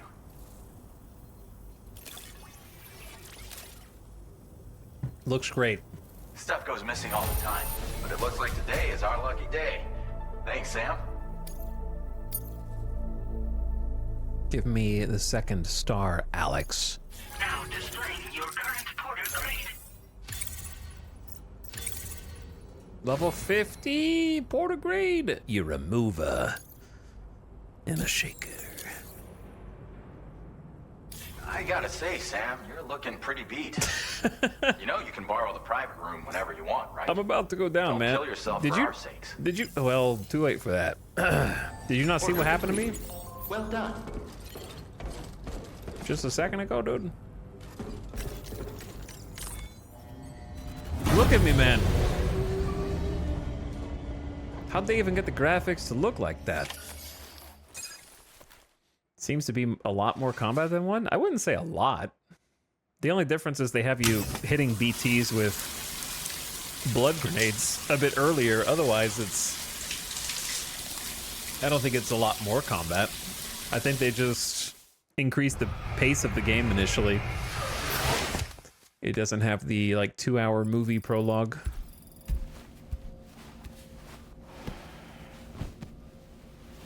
So it's just going a little faster. I like that they have you take the shower before going to sleep. Yeah, they really fast track it and kind of like automate it. As I said before, there's something I need to tell you. It's about Lou. You see, after you left Bridges, I decided to do a little digging into BB-28's past. That is, Lou's. I found the BB decommissioning records.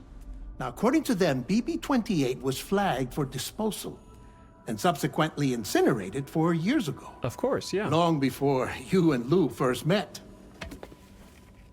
That's BB-28? This is the child officially identified as BB-28. But if you look closer, Sam, you see at once that it can't possibly be Lou. Right there at the elbow, where the birthmark should be. Nothing. Which means we have another BB-28 on our hands. The one with whom you memorably went west and back not so long ago. That is Lou. Per regulations, the serial number assigned to each BB was unique. No two units should have ever been assigned the same one.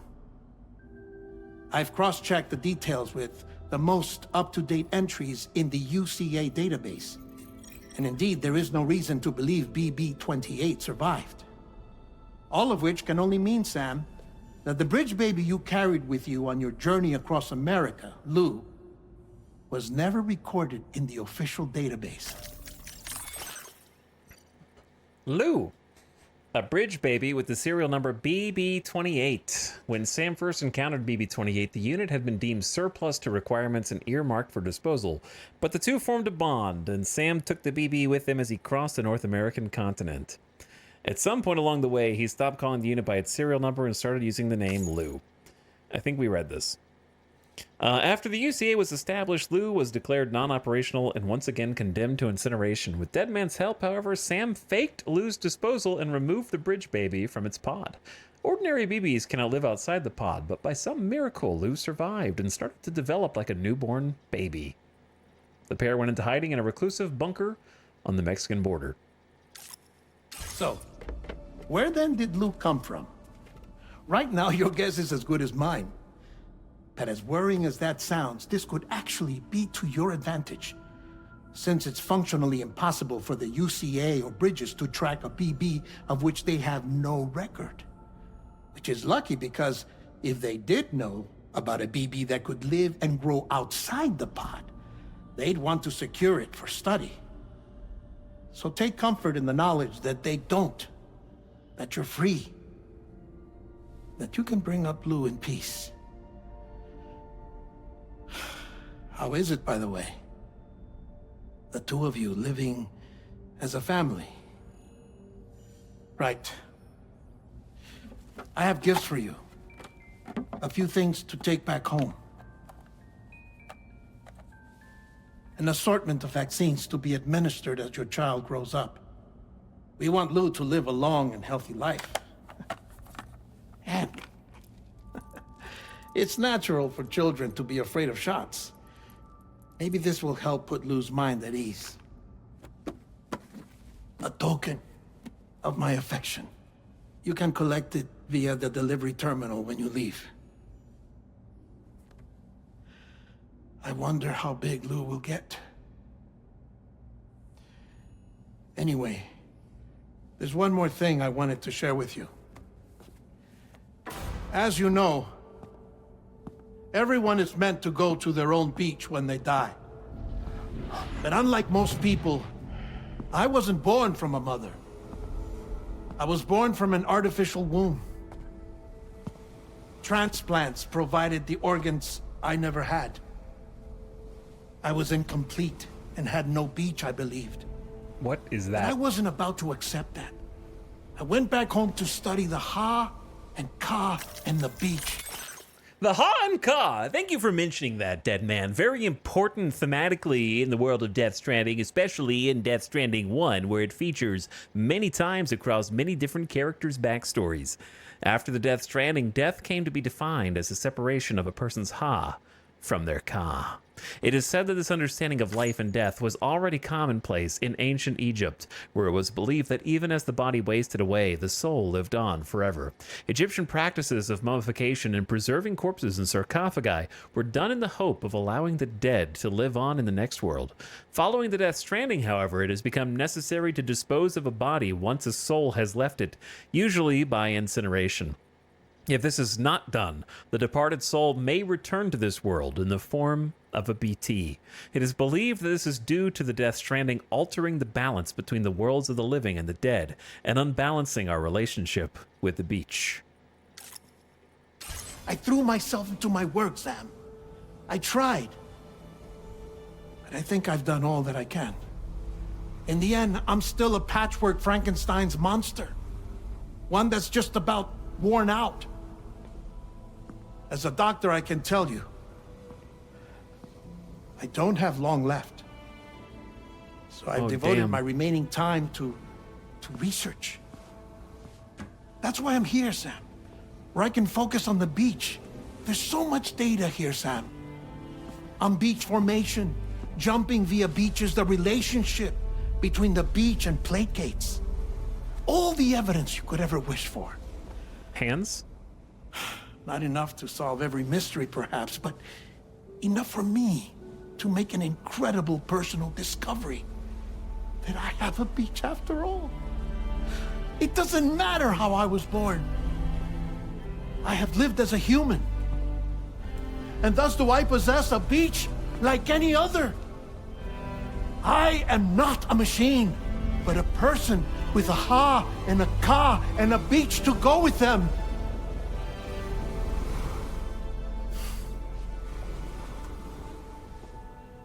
Lastly, I have a confession for you, along with a heartfelt apology.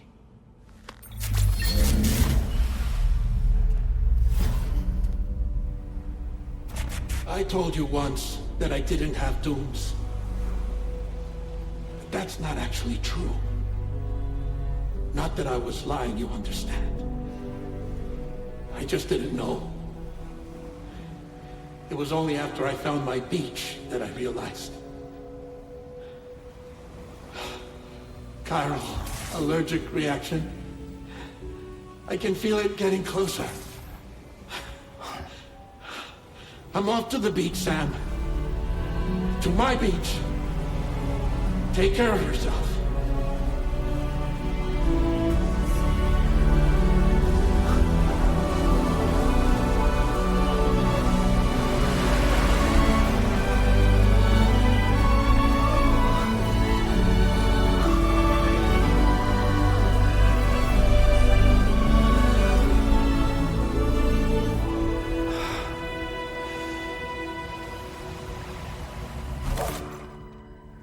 Sam. Baby. Did you know about this? No. It's news to me, too. I'm sorry that dead man is gone.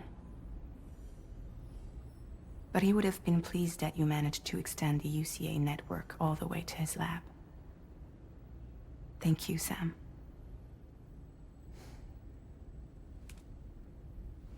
I guess I'm homeward bound. Missing little Lou that badly?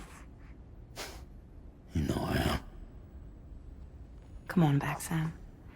Lou misses you too. There is a birthmark. Did we just never notice that before?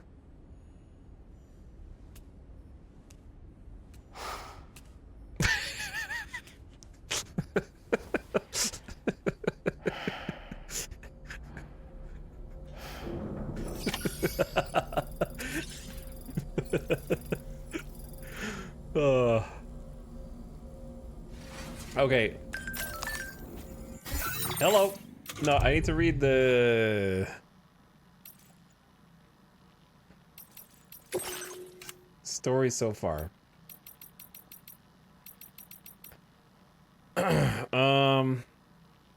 The defense of the research lab. Sam agreed to connect Mexico to the chiral network on Fragile's request, and succeeded in bringing Deadman's research lab online. In the lab, Sam watches a recorded message from Deadman in which he learns that there was a mysterious structure called a plate gate. Yeah, we know that. Sam defeats the giant BT that appears and watches the remainder of Deadman's message, which shockingly reveals there was another BB with the same serial number as Lou, BB-28. Okay, in that cutscene, I was a bit confused. I was a bit confused because I thought what they were saying was, I thought Deadman was saying that he created like a fake BB-28 that could pass as actual BB-28 so that they could get off scot-free. I thought he made like an imposter BB-28 that would get incinerated so that the system was satisfied. But that's not what he was saying. He's saying that there was actually another BB-28.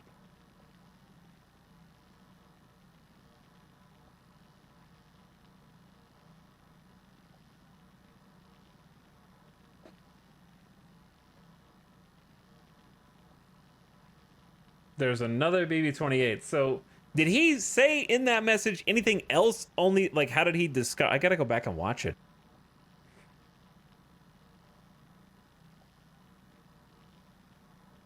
I feel like I need to go back and watch that because there was a lot going on there. Because then, not only is it like there's another BB-28, but also Deadman has actually died and gone to his beach at the same time. He also said he was going to die, and then he did. No, I don't think he died right after he said he was going to die. I think he was just already dead the whole time. But he's been talking to us. But his Ka was just lingering long enough to deliver that final message before going off into the sunset. And that's why he couldn't be there in person. But the way that he discovered he had a beach is that he died.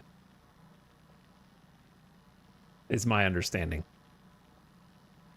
And him saying he doesn't have much time left didn't mean he didn't have much time left alive. It meant he didn't have much time left to talk while he is dead, being pulled to the other side.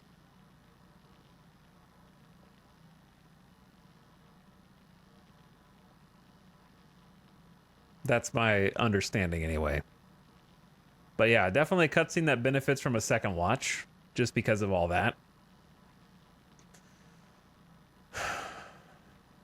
Yeah, he left a message for Sam before departing, but he was already dead on his beach. So that's how he discovered he had a beach, was he died and went to it.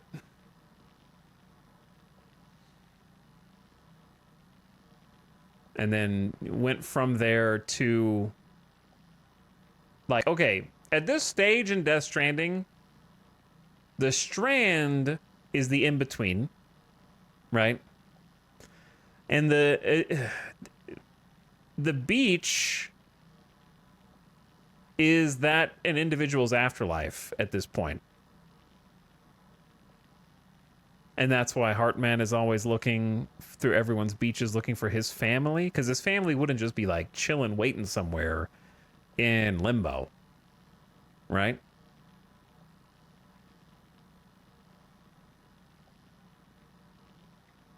The beach is the in-between, I thought. There's an afterlife after the beach, I think, because they mentioned going on after it, even in 1. Okay. I think the part that confuses me is, if that's the case, why is Hartman still looking for his family on different people's beaches? Like, what indication does he have that they haven't moved on yet?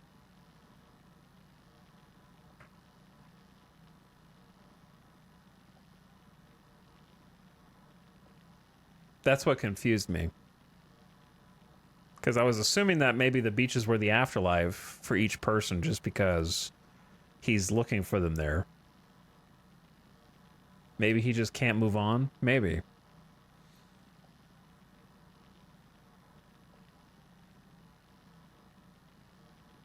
So, like, yeah, I mean, I'm with you on it has to be the place from which you move on, because when Hartman has his vision, his, like, flashback of being separated from his family because he's brought back to life on the operating table, since they all died in the same place, they're all on the same beach, and they're all moving into the water, right? As, like, blue people. And then he gets turned back to not blue by someone touching him who realizes he's not supposed to be there because he's being brought back to life. Yeah, and he's walking into the sea in Dead Man's scene. That's what I'm trying to, like, draw the link to. So Dead Man just never knew how to access his beach. He just went to it as a go-between after he died, because his Ka could live on there just long enough to send a message, because the Corallium is native to the beaches. so he can leave a chiralgram to Sam no problem from a beach, right? Like communicating. That's how Amelie communicated in all of the first game, was just from the beach, pretending to be a like physical person, but she was just communicating from there.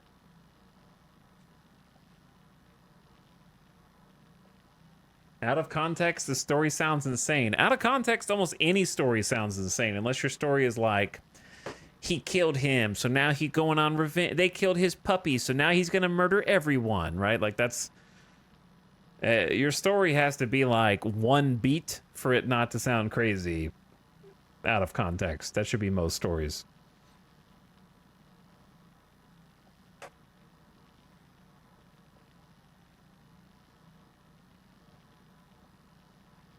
All right, anyway.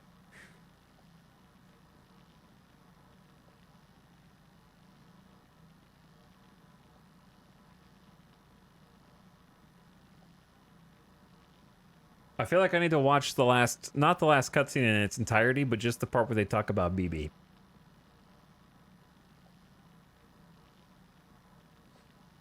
Hey, what's up, Video Bum? I think the cool thing about Death Stranding is all the unique terms and ideas that you need context to make sense. Yeah, absolutely. And there's just a lot to it, and there's just a lot of layers like that make it rewatchable and replayable, where you will get a different understanding of things when you see it again a second time. Like, for example, we didn't even really talk about it in Death Stranding 2.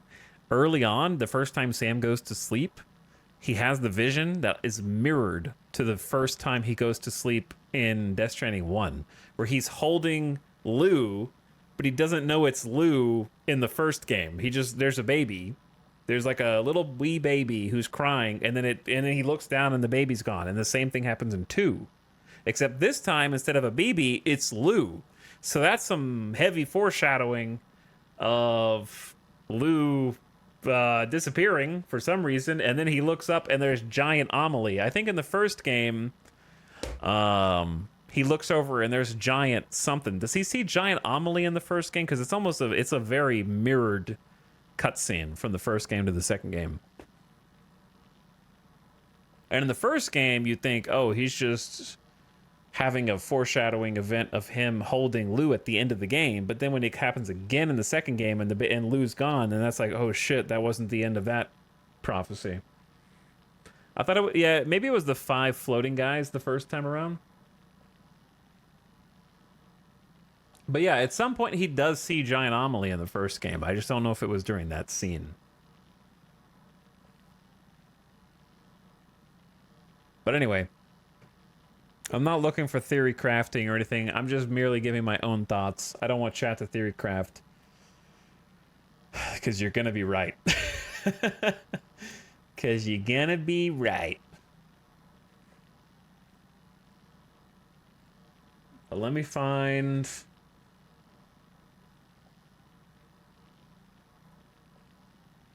You know what's crazy? They don't have the new songs in the DMCA yet. There's no muting in this stream. Like, the new soundtrack hasn't been put into the system yet. So I don't know how long that's going to last. I'm glad for it, though. I'm still going to upload the YouTube VODs, but there's less pressure to do so right now. All right, let me find where we just were. Sorry, looking for the spot in the VOD. Okay, somewhere over here.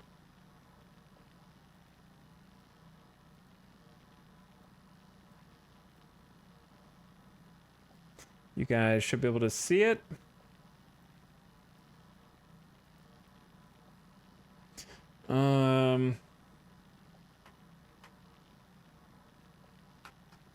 Okay, we need to go further back.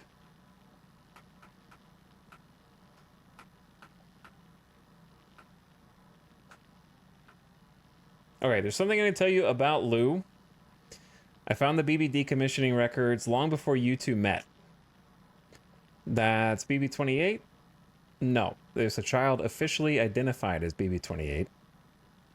But if you look closer, it's not Lou, there's no birthmark. Was there a birthmark in the first game, or did they just make that up for the second game? I genuinely don't know. So that we have another BB-28 on our hands. But there can only be one unique serial number. So how are there two? No two units should ever have been assigned the same one. And there's no reason to believe BB-28 survived. See, that's what part that confused me. Is he talking about this one, or both?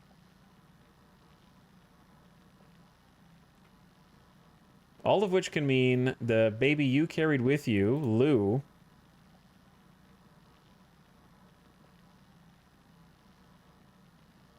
was never recorded in the official database. Chad, I feel like I just realized a spoiler and I don't want to say it. Just gonna hold on to it for the whole game.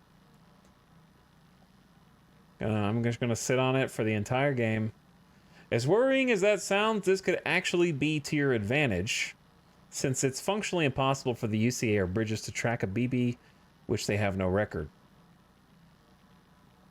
Which is lucky, because if they knew about a BB that could live and grow outside the pod, they would have it for testing. You could bring Lou in peace. Okay, so basically there's no record of Lou because there was already a BB-28. Therefore, it's safe to raise Lou.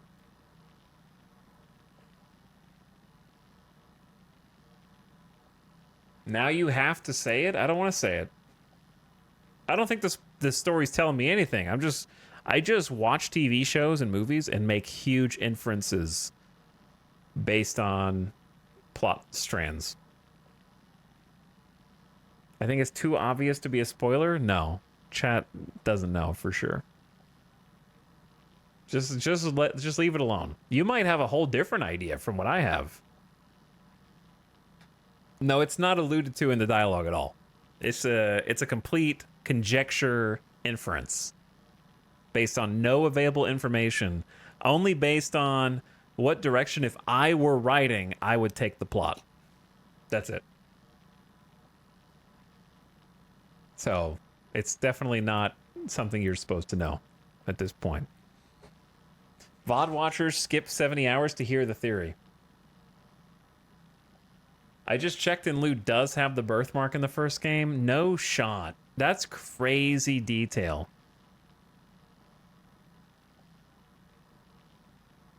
Chat has off and on joked about baby BB tattoos, so the birthmark has been around. That's crazy details. 70 hours later, Etal, I was right.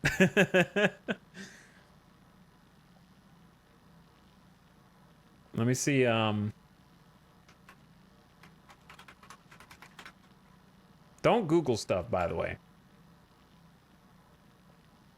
Because it comes up with God knows what.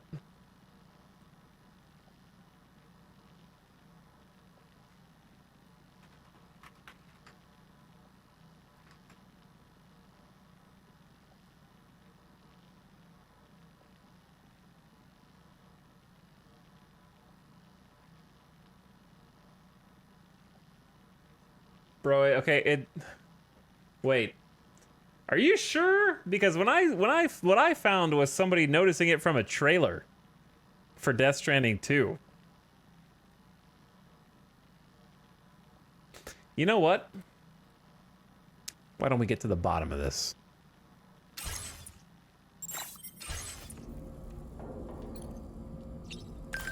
Right now.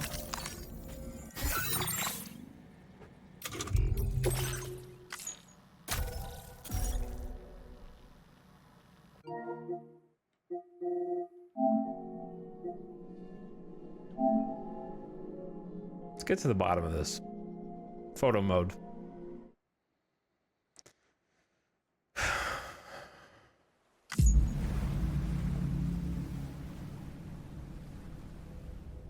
Find out for myself. I don't need the internet. Beginning scan. Scanning the bridges. Name's Sam. Name's Sam. All right, open up.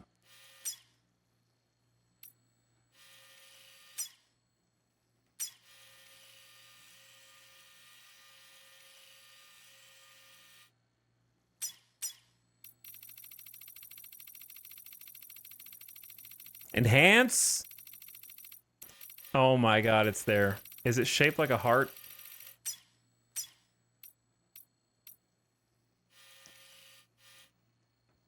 There is a tiny heart-shaped birthmark.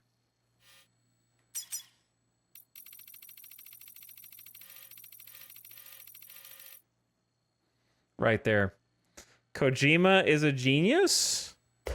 I knew he was, but like I can't believe that's just been there the whole time.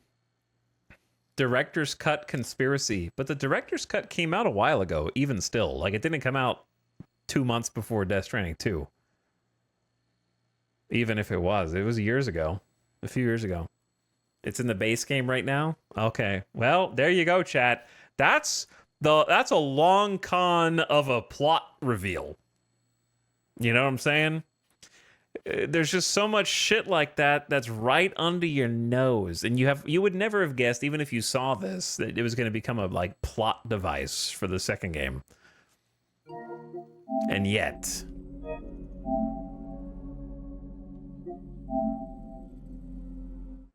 I loaded my old ass save for this. I can't believe that's just like the seeds are planted in right there. That's crazy to me. I'm really impressed. I'm genuinely impressed. Oh, I wish I didn't close the thing.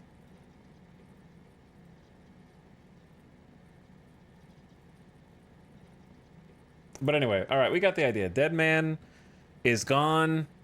He's already out.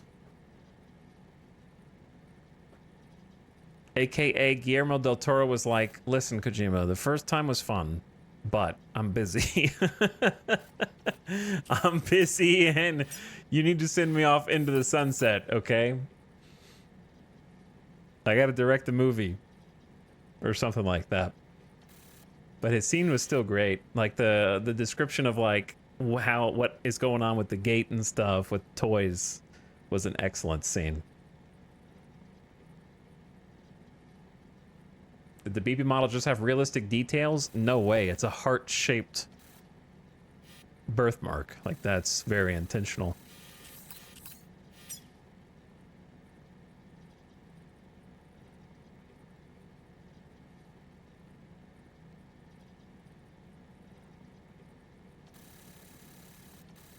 Okay.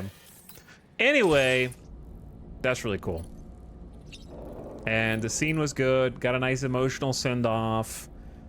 Got some tears. Got a little bit of the waterworks. Had some funny. Had a plot revelation, and got to go. Sadly, Sam didn't get to give him a hug. That's the saddest part. He didn't get to give him a hug on the way out. Okay, where are we going now? Take an order. All right, before we take an order, I am gonna. It's hard. I think it's harder. The only like if I had one complaint in Death Stranding 2, it's how in this private room it picks what you want to interact with. Like I don't want to interact with the thing on the top left. I want to interact with the things in the middle of the screen. So you kind of have to like look further over than you think you should to get the options that you think should be showing, I guess.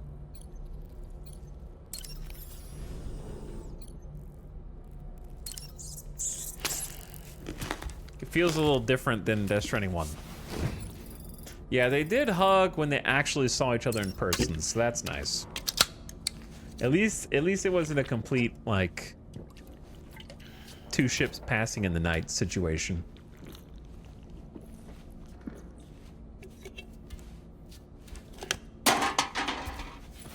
And they actually got to... It's sad they didn't get a proper send-off, though, but it's probably for the best. The dead men did it that way. I'm gonna have to watch that scene again tonight after the stream, just in full. I need to see it again in its entirety to really, like, take it in.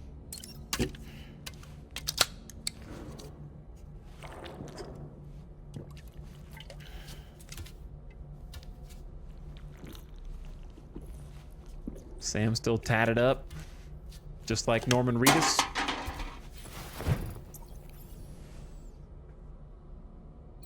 Don't think we have any new customizations yet. Oh, the baby.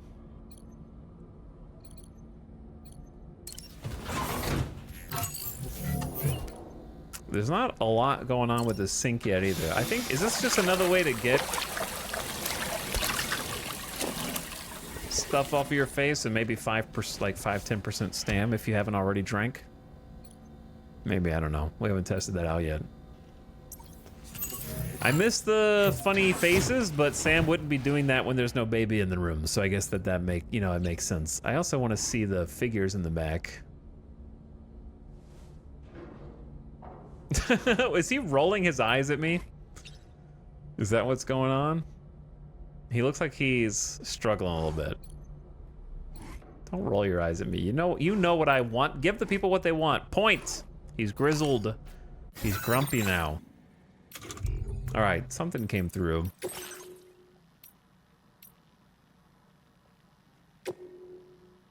To be honest, I like the photo mode looks really good because the game looks good. So, new feature map filters are available. Control which icons are on the map, depending on the situation. Thank you. My friends are doing much better thanks to those remote medical units.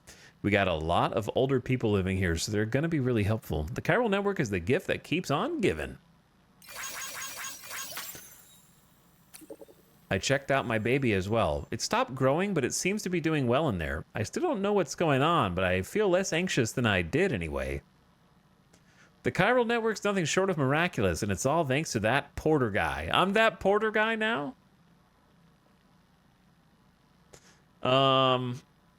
Man, I fell from grace, dude. My question is, why did Deadman reference his chiral allergies? Just that was evidence that he had dooms the entire time? Like, did he give any indication of why he died, or just like, it was my time? That's what I was trying to figure out. Like, did something happen, or it was just like, I had to go.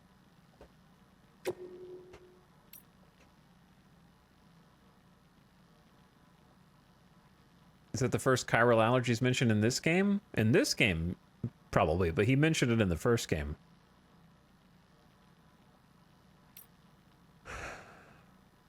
All right. Let's boogie. Oh, we got stuff to do, bro. Multiple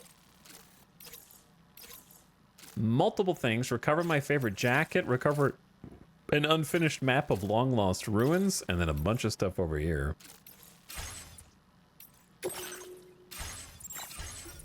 All right, up we go.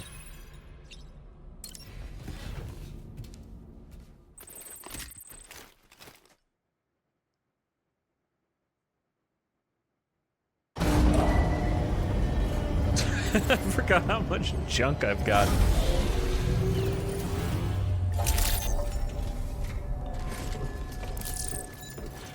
That simply will not do. Someone traveled on your trodden path. People are liking my signs. I wish they would say what sign. Wow, lots of updates. Hey, Sam. About that message Deadman left for you. I hope you understand that he wanted to tell you all that himself. He didn't want it to come from me or anyone else. Naturally, we respected his wishes.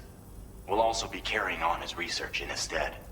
I'm sure you will, but please take care of that last order he left for you. On another note, you can now use your PCC to construct generators and bridges. Oh, baby. Build them along your delivery routes, and you're sure to make a ton of other porters very happy. Trust me. Who knows? They might end up returning the favor someday, too. Also, you can now fabricate tri-cruisers. Trikes with two tri-cruisers? You'll be able to build, charge, or repair tri-cruisers at any facility with a garage. Like this one. It's a battery-powered vehicle, so if you run out of juice in the wild, you can always construct a generator to recharge it. Just be careful not to run out of battery when you're outside network coverage. You can only use your PCC to build generators or any other structures when you've got a network connection. So without coverage, you'll either have to ditch a dead tri-cruiser or wait forever and a day for the solar panels to recharge. Okay. Once again, thank you for linking up all of Mexico, Sam. Be safe out there, and pay us a visit the next time you're close. Let's go. Hello? Sam, I just reviewed the list of UCA associates. You can rest easy. Any data concerning your life on the run has been erased. So once you've taken care of Deadman's final request, you can come straight home. Mm-hmm. Access the terminal on site for the details. Just one last I'll job. take care of Lou. Just focus on the job. Just one last job. And then I'll be done.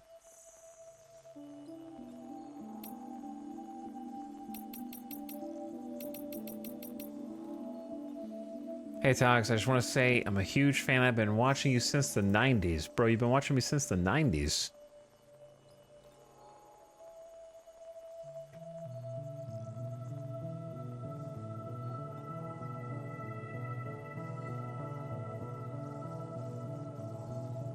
That's a little scary, man.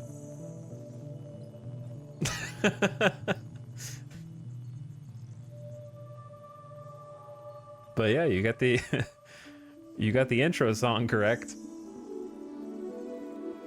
But hope you're well, Venusian. Thanks for popping in. Appreciate the kind words.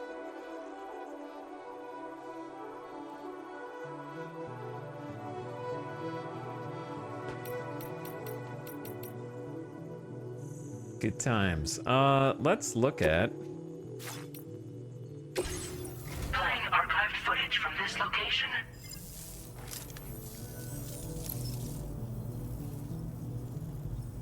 Okay, I was curious what that feature was. Share cargo with other porters. Yeah, let's start there. They got a blood bag, container repair spray, and a maser handgun. We got too many blood bags, apparently. Put those two in my utility pouch and then maybe donate a couple more. Thank you for your cooperation. I got all contributions are welcome. Way too many of these assault rifles. Let's donate 2. Thank you for your cooperation. All contributions are welcome. I probably need to keep the blood grenades. Okay. And then drop the other one. This is for you guys. Thank you for your cooperation. They made it so all much easier are welcome. to share stuff with other players than the last game that I'm actually gonna do it all the time now. So that's nice.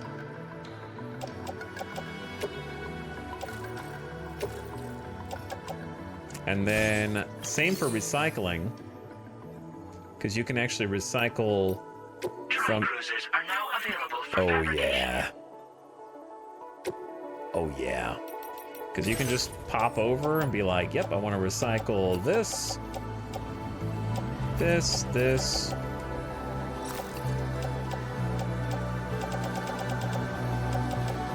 and that, and this, and just go boom, boom. Here's some metals, and resins, and chiral crystals, and bam, it's gone. Easy.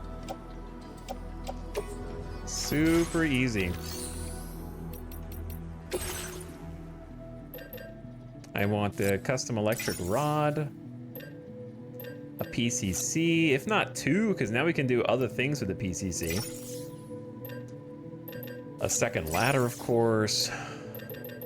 A maser handgun, because you have a handgun holster that doesn't take up extra space. So that's phenomenal. So many good things here.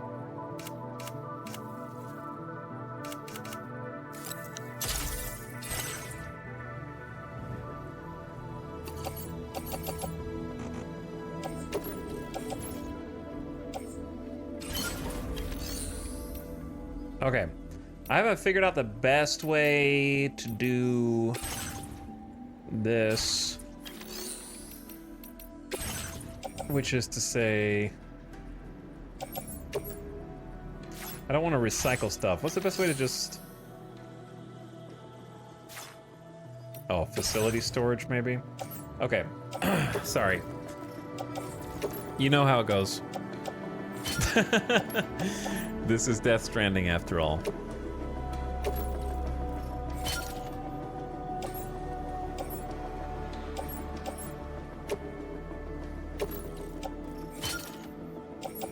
Okay, we have metals in here. And you can recycle materials easily. Boom. Those are gone. Don't have to do 15 menus.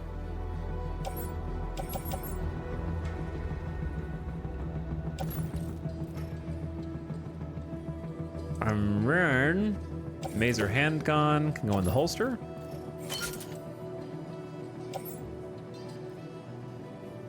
PCC on backpack.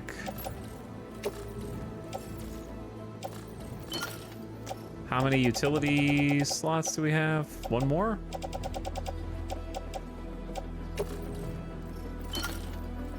And then one extra assault rifle.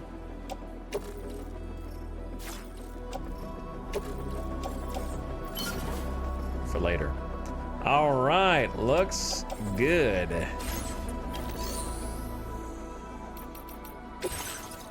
Deliver the present for Lou.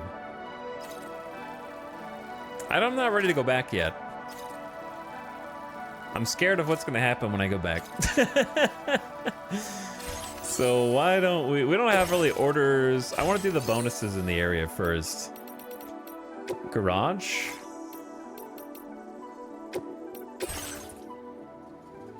Oh, what the hell is this? A battery-powered trike? That combines high speed with excellent handling. It can scale steep slopes and be used to perform wheelies to traverse rough terrain. It can be ridden through water, but doing so will drain its battery quickly. Electrical attacks will short-circuit it. It's gonna take a bunch of metals and ceramics. Obviously worth. A three-wheeled motorcycle sporting two front wheels, the Tri-Cruiser boasts an impressive top speed, excellent maneuverability with its small chassis allowing for tight turning circles. An excellent off-road vehicle, the Tri-Cruiser's front wheel offer excellent shock absorption and feature built-in spikes that automatically deploy on steep slopes and wet ground for grip. Using its alignment control feature, they can also be easily lifted off the ground for wheelies. To allow large firearms and grenades to be used while inside the vehicle, the seats are elevated and open. One-handed weapons can be used while driving. A cargo shelf can be found on the side of the Tri-Cruiser and space for a backpack and small pieces of cargo behind the seat. Ad starting soon. Tri-Cruisers are battery-powered and will drain quickly in water, recharging during sunny weather. Oh my God. All right. This baby's coming out of the garage as soon as this ad is done, and then we are gonna use it extensively. So I'm gonna take a bathroom break and get some water refill, come back, and we're gonna do some of the like little bonus things that your optional objectives around here just kind of pump up our rep a little bit. Wow, that's crazy. How did Kojima know to include ad starting soon text right there? That's a great question. I'm really curious how this is gonna drive compared to the first game. Really curious, and all the other features sound excellent as well. This is gonna be fun. I'll be right back. Ad just started. Thanks for watching, everyone. We are in official Yep time now. BRB. Oops, well, I'll leave this on. I meant to do this. Bonk. Bonk. Hang tight.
Jamming. Jamming, dude.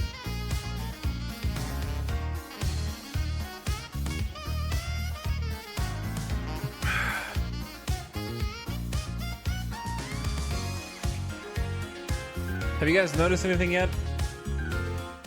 Good, that was a good song, but have you noticed anything yet? Have you noticed the... Well, you wouldn't have, because I'm... Well, actually, you could. Do you see attack power at the bottom right? Can you think of any vehicles in Death Stranding 1 that might have had an attack power stat that needed to be measured?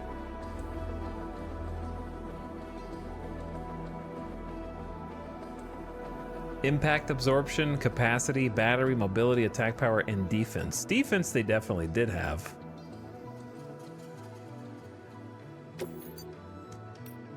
They let you change the color from the beginning? Oh, dude. Does anyone else have the same thought? I know we've been streaming for like 10, 11 hours, but does anyone else have the same thought of, they're giving me the trike already? That's how confident they are in how much more content there is in this game, or that's how confident they are in the terrain for making it difficult to traverse. Because I'm thinking, holy, they're giving me the trike already?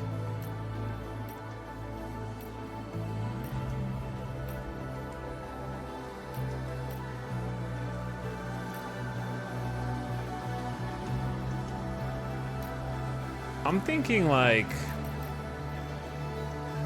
Mars Red.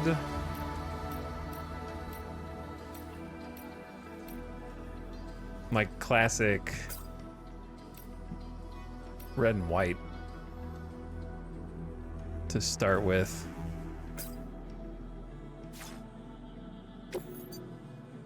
Change decals? Bro. Decals now? We don't have any cool decals yet. We definitely ain't rocking bridges. We'll get fragile on there. Fragile on there.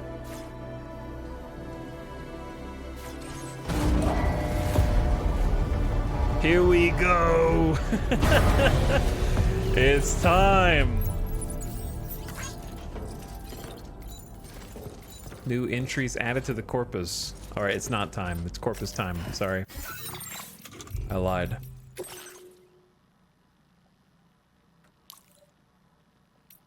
I want to see if there's any new features to the old features. Bridges can be used by vehicles built anywhere within the chiral network of the PCC. After building a foundation, contribute metals to the construction. Can be built 30 meters or 45 meters. I don't remember how big the other ones were. The surface of the bridge is connected to the electrical grid, meaning batteries don't drain when crossing. Upgraded bridges are more durable to timefall and natural disasters. Generators are wind-powered for charging batteries. They can be built anywhere within the chiral network in a PCC. Your batteries are recharged when you approach. They will simultaneously charge both vehicle and SAM's batteries. Generators can also unleash electrical attacks into the surrounding area. A cooldown is required after each, which it can not be used. Upgraded generators have faster charging speeds and greater range and are more resistant to timefall, and can also overcharge batteries beyond their max. Wow, they really, like, the bridges are pretty much the same, but the generators have a lot of extra utility. Deadman. As a member of Bridges, Deadman studied BBs and supported Sam on his mission to establish the UCA. Deadman initially told Sam BBs are a little more than pieces of fieldware. We read this already. But it has an exclamation again. Gatequakes are earthquake-like phenomena triggered when matter passes through the plate gate. We read this one as well.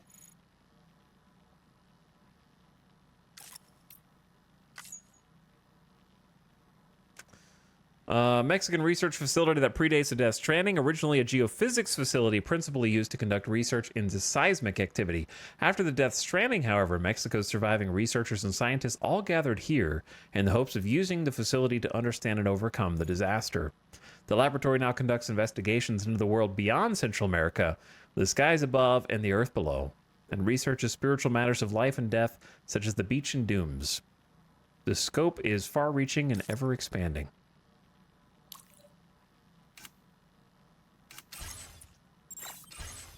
All right. I'm in. Holy.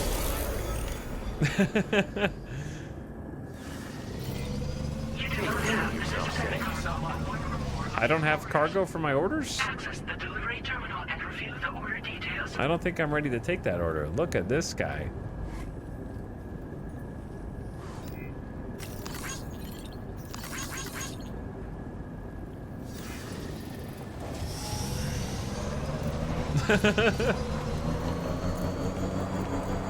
This thing's kind of crazy, man.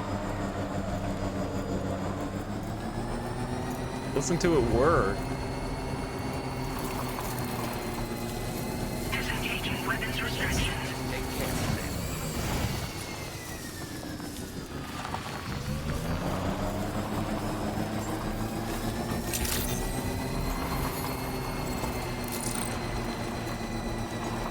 We'll have to see how it handles like some bumpy terrain. The engine's got a nice purr. Kinda, you can hear it a little bit.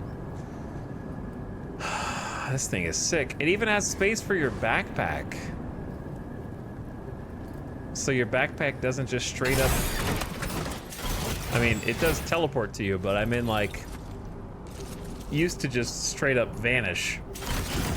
Now you have like a little backpack seat.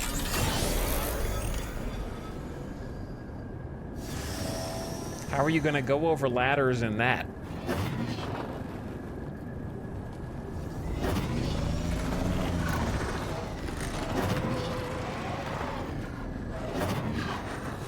Like this?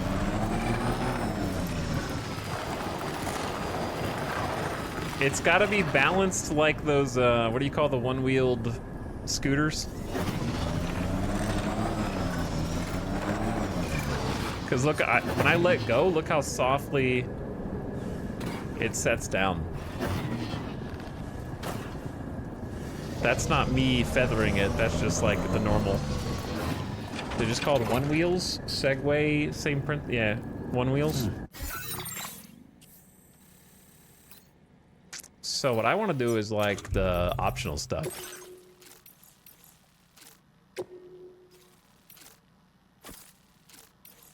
I like that you can look at the things that are around and then just put markers. Recover my favorite jacket.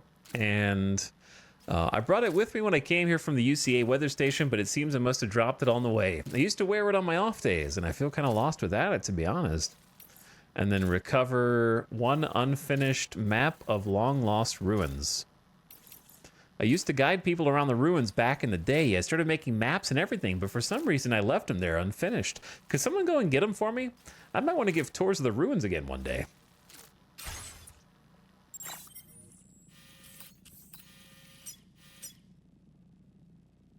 Commencing route creation.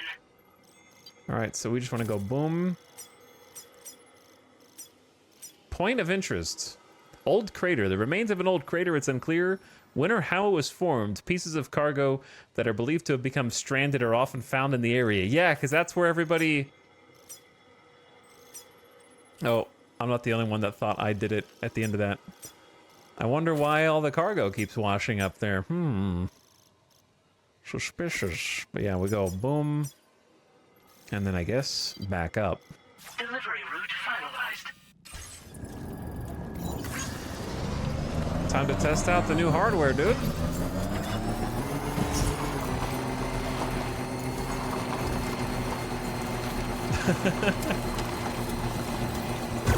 Oh, I don't know if I want to boost, man. The camera lens zoom is crazy too.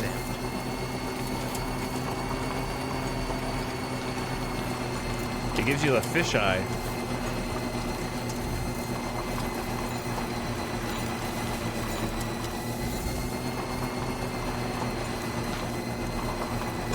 It has a boost.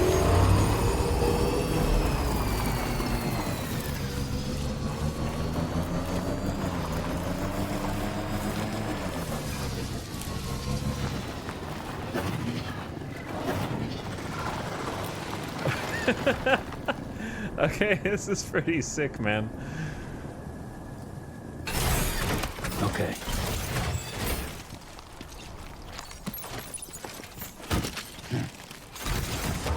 This is so much faster than walking, obviously.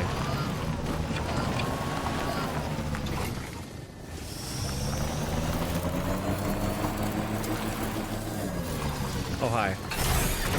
I like the animation for it, too. Like the getting in and getting out. Hello. I'm here. Can anybody hear me? All right, I got one piece.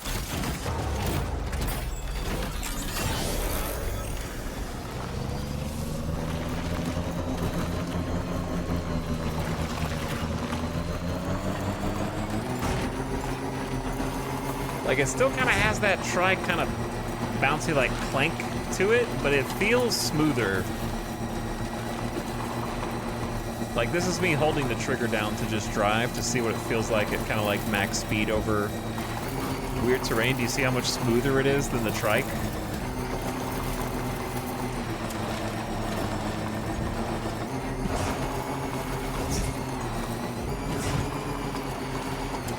So much smoother than the trike. Doesn't stop dead with a comical bonk because of a small rock. Exactly.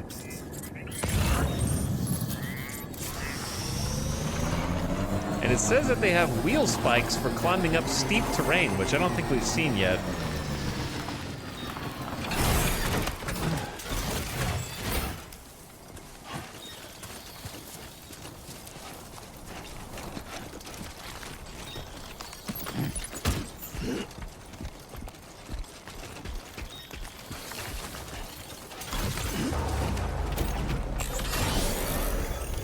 But it feels good, dude. First impression of it, very good.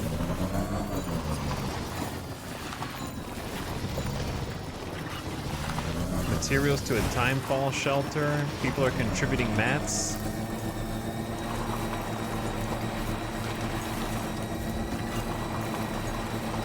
It feels smooth, and the game just looks so good with it that it does have kind of a different experience. It feels like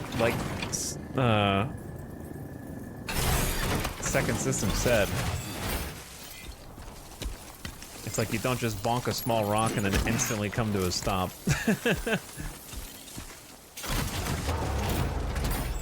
I gotta build some bridges and some generators.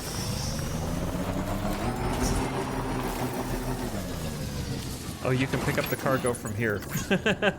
And he just stacks it on back behind him. That's good.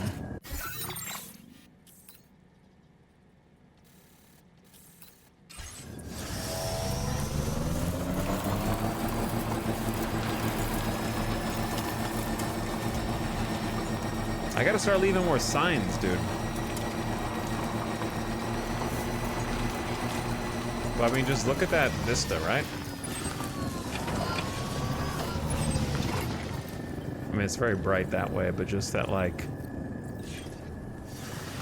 incline on the left coupled with the huge valley on the right.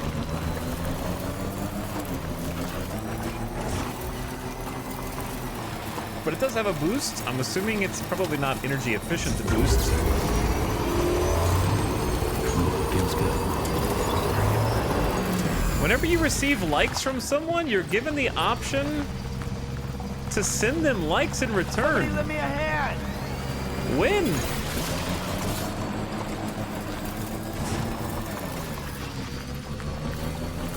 When do you see that?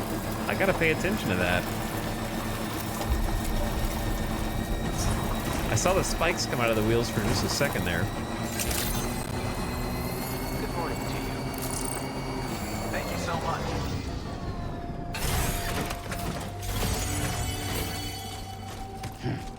All right, first impressions are I do love the new vehicle. It makes a strong first impression. It feels good. I got your favorite jacket and some headache pills.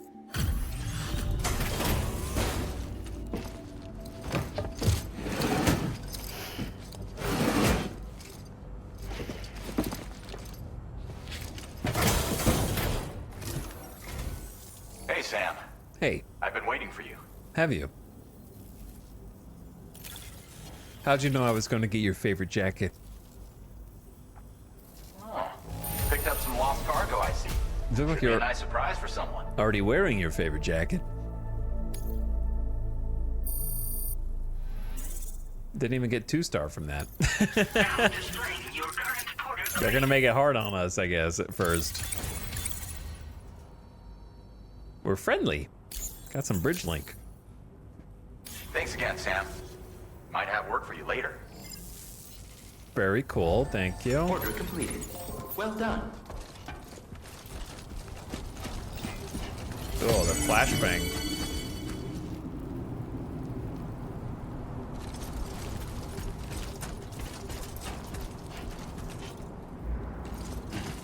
All right, I'm thinking we just go with a casual, basic.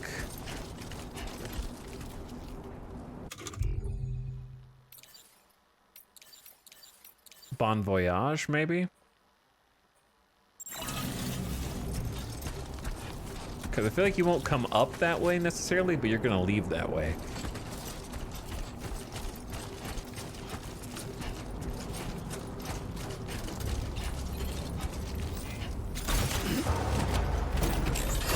They made it a lot easier to make signs also, so that helps.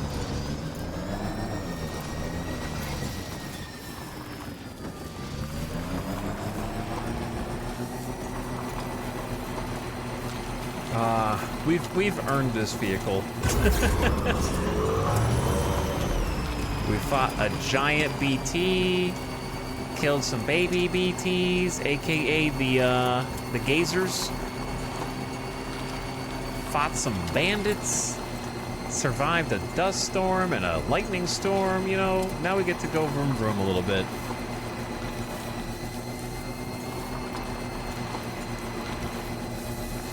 Cruise at a mild, moderate pace. Now the question is, where should I build with the PCC to maximize our likes?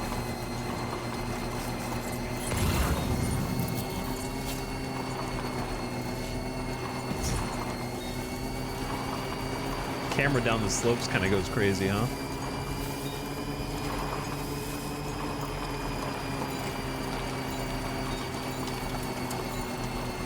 Delivering repair materials to a watchtower.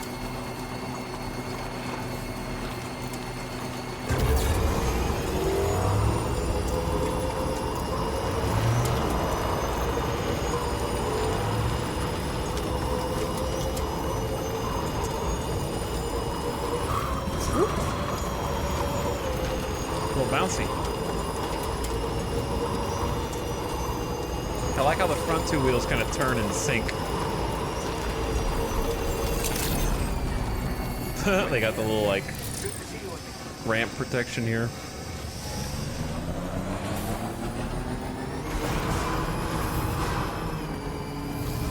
There's also a way to drift. Kinda. Vehicles can be charged and repaired at any facility with a garage. Park on the turntable and store it. I'll probably make a generator. But I think I have a present for you. I don't know what the benefit of doing all these little aid requests are, other than we get to feel good about ourselves. I should have taken the other quest before we left the other place. That was kind of silly of me.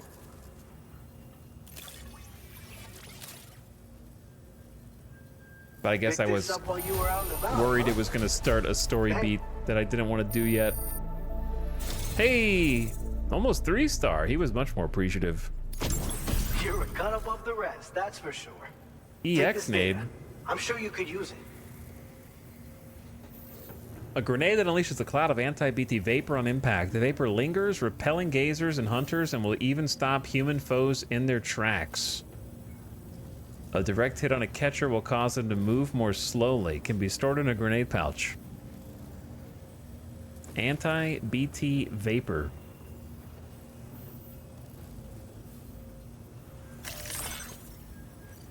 Their contents have the same potent effect as Sam's bodily fluids. They explode on impact. Doom's bodily fluids can now be artificially synthesized, so EX grenades can be mass-produced using chiral printing. Despite their effectiveness, however, many porters decline to carry them, preferring instead to save space for other cargo. That's gotta be a reference to the first game and how no one used EX grenades because they just used hematic grenades instead, right? That's pretty funny.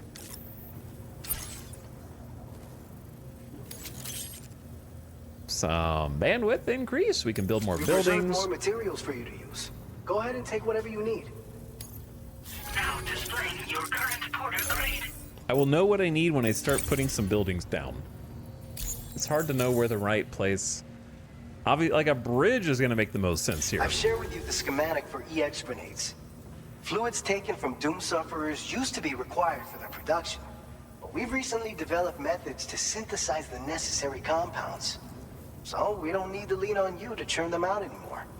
These grenades aren't actually capable of taking down a BT, but they can be used to drive off gazers and slow down catchers, temporarily at least. This should give you more than enough time to get clear of BTs or to use other weapons to neutralize them. You'll figure out the most effective ways to use them, no doubt. Yeah, I'll figure it out. Order completed. Well done. Increasing Sam's connection level with a facility will increase the materials available for use, and some may share new items. You can check what will be shared by selecting Corpus Databank people. I'm just gonna 100% all of them, but we don't have regular missions yet, which is interesting.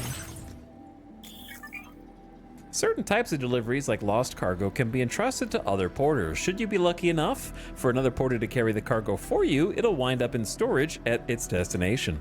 It is then up to you to complete the order and deliver it to the facility. Important cargo cannot be entrusted, such as main story quests. This is all going to Via Libre? We're probably gonna go over there, actually. I wouldn't mind having just like at least one EX nade. I could probably just steal some boots instead of craft transporter, but I guess it's better to have a transporter and not need it.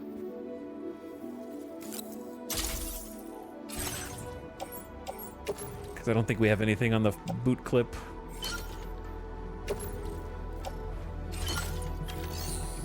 So fast, so easy now. So much better. But I love the first one still too. Okay, where's the best place for like a...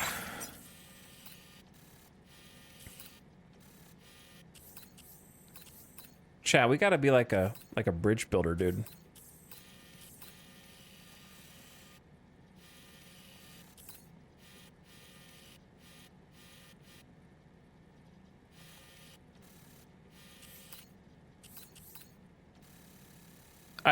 My only regret... Never mind. There's a reset orientation button so that I can tell which way the map was originally oriented when I first like navigated here, because you can spin it around and you couldn't do that in the first game, but there is a button to just reset your map. That way you don't get twisted and turned around quite as much. So that's very nice.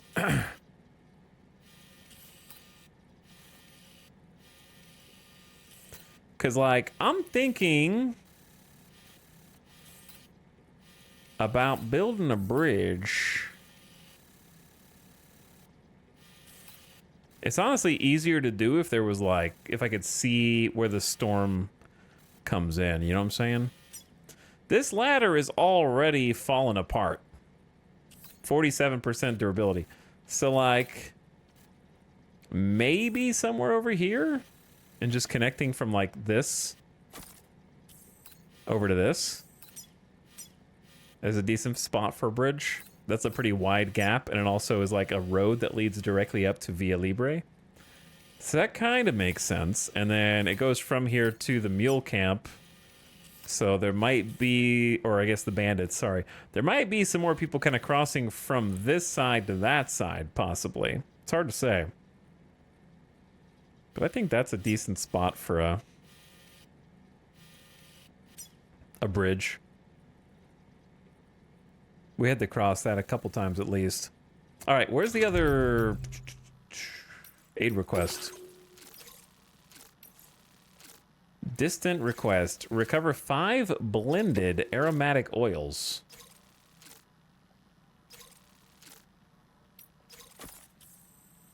For who?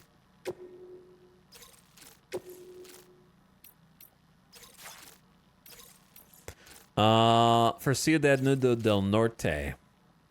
These oils have been refined in the research lab with the aim of easing anxiety. However, it seems there was an issue with their delivery. If you come across them, please pick them up. All right, that's for this one over here. Do you guys notice how that odd chunk is not on the chiral network? I wonder what that's about. And there's, this one's fairly close. Both of these are. Place a marker on both.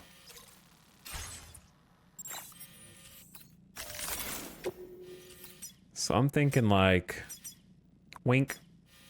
Commencing route creation. Delivery route finalized. Commencing route creation. We go boom boom.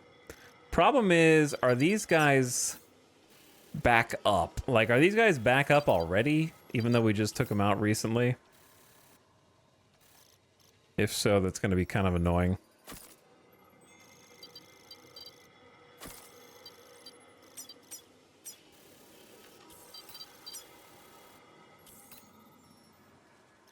Like, if they're not back up, that would be ideal.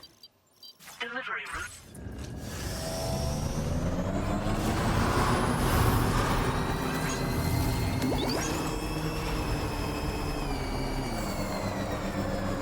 Oh, this is my... the one that got a bunch of likes. Keep on keeping on. Okay, 77 likes there.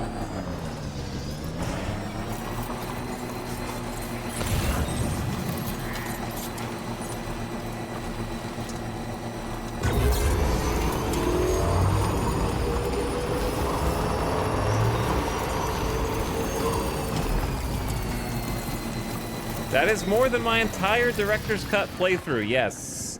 From just one individual on one sign, correct.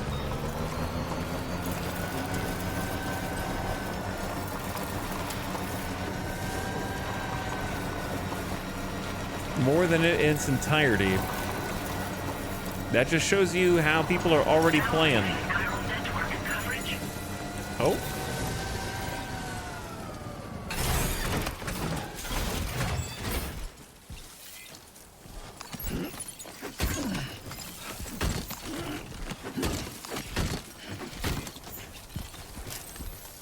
Oh, it's triangle for cargo management now. So let's see how this works, shall we? Try cruiser. Try cruiser.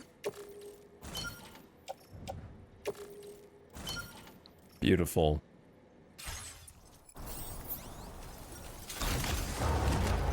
Extremely nice.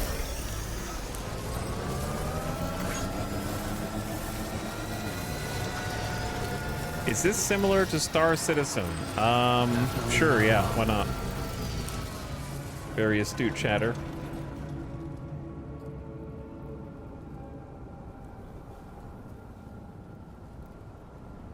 No, it's not even close.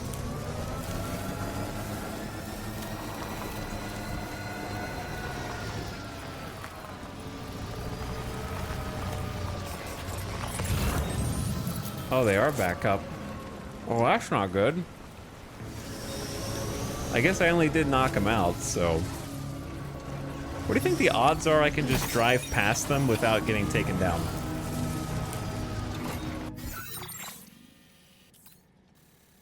Or... What if we used this vehicle's special abilities? Commencing route creation. You know what I'm saying? And just avoid conflict altogether. Delivery.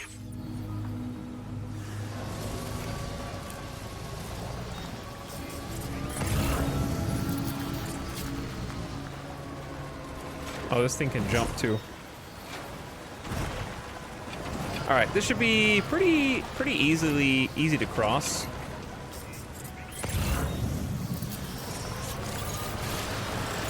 I hit a rock. It just consumes more battery. I guess battery is going to be the main concern here.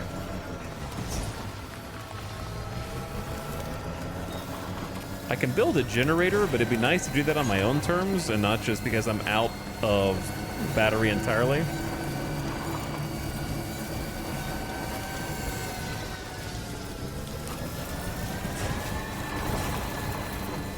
All right, let's see if we get the wheel spikes.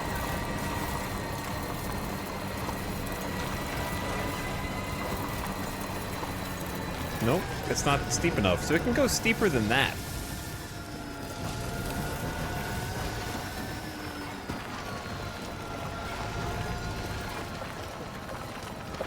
Look at the wheel hydraulics. See how the right wheel raises up significantly to maintain balance? That's actually an incredible detail. The like split suspension there. Oh, too fast.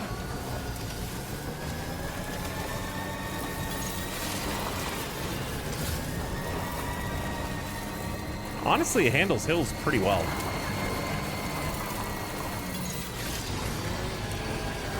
I just wish there... Uh-oh. If you get stuck like this, though, it's a problem.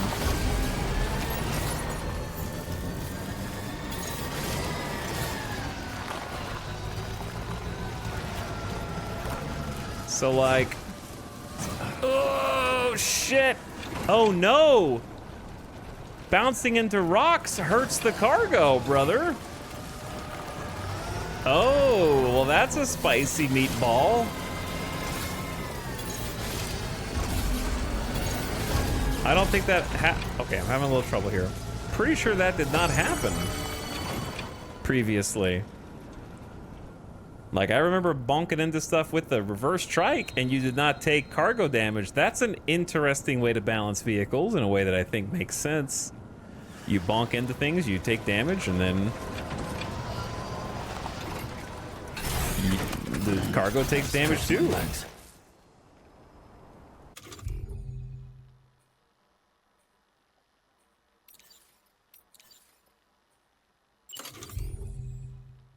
We got bridges.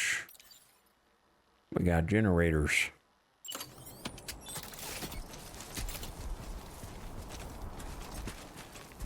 What do we think? Oh, did you see how it changed the terrain around it for the build? That was very interesting. The like rocks around it kind of moved a little bit. Construction process now complete. All right, well, we got an electric charge. A much nicer graphic for the battery charge than the previous game. It has an electric blast. You have no materials. It would need 400 metals to get to level 2. I'll think about it later. For now, it should be fine. I just needed it to get a charge. I feel like it's a spot that might see some traffic.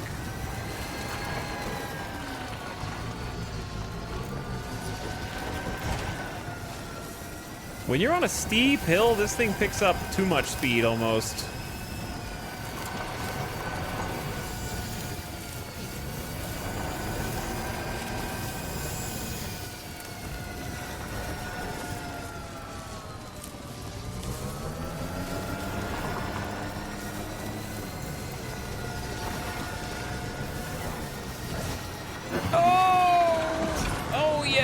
Nice save with the wheelie.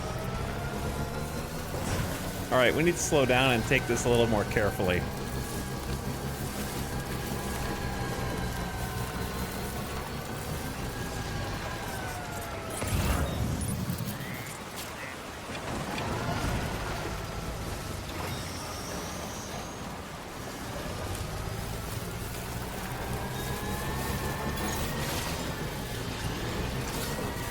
The throttle is a little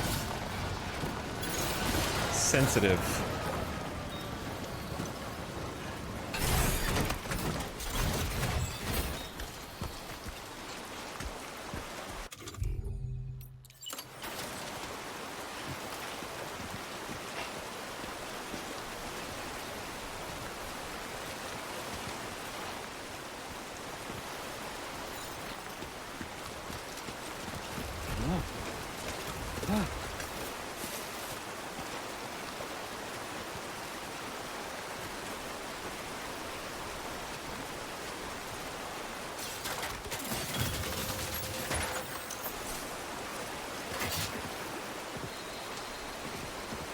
You guys ready for an experiment?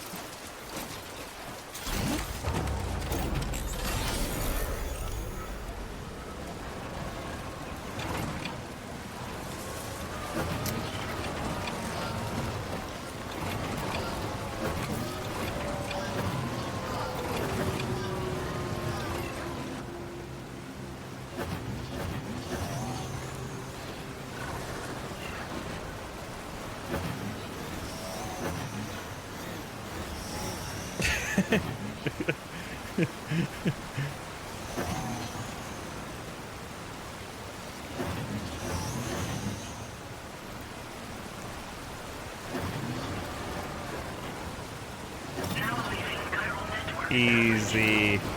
Easy, bro. We got headlights in this game.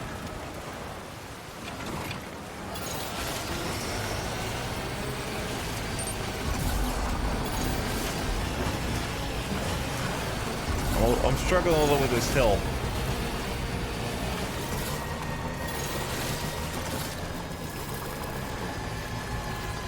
Hello, La Madre.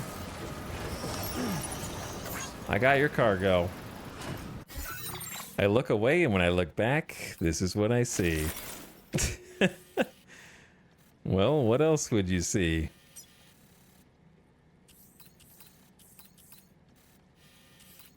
This is not my first choice of ways to get out of here.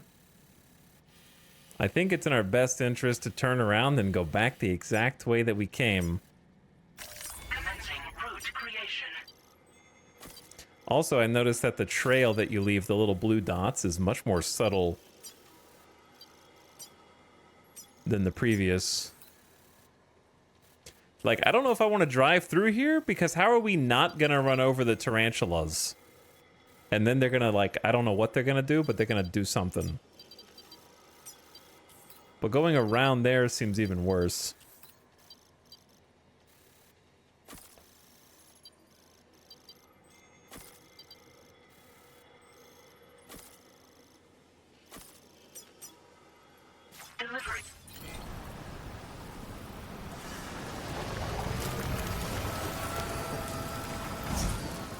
Actually having headlights at nighttime is insane to me still.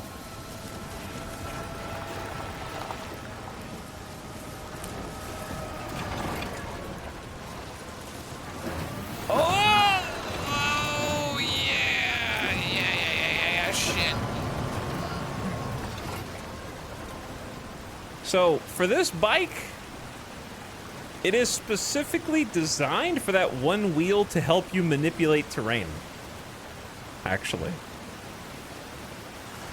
Like, it kind of go, like, right now, I am not hitting forward or backward. It is just staying still. If I tap forward, see how it stops automatically?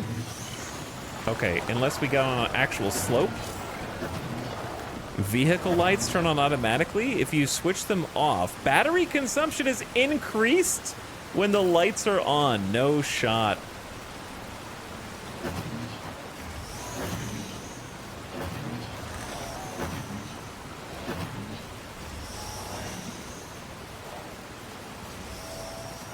Why am I stuck?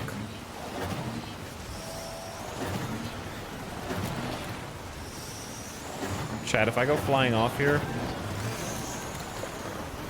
just know that it was worth it.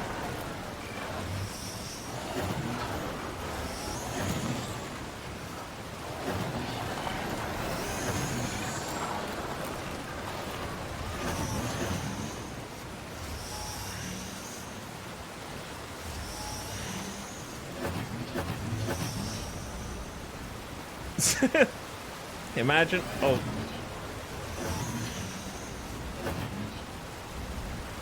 Why does the wheel move out from under it, bro? Okay, so it takes a little more skill than it did in the first game, but it's still very doable. I love this bike, actually, now.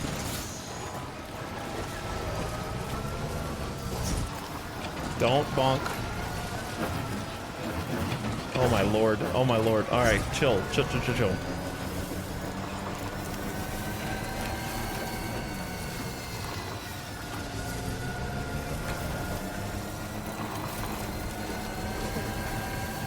Look at the light from the wheels along the grass as we drive through it on the back wheel.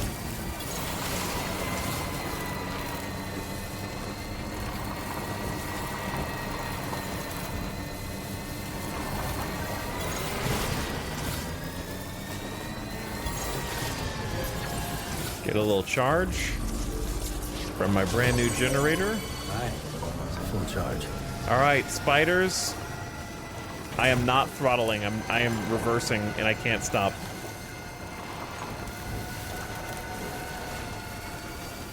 Say your prayers, spiders. I hope they're asleep right now.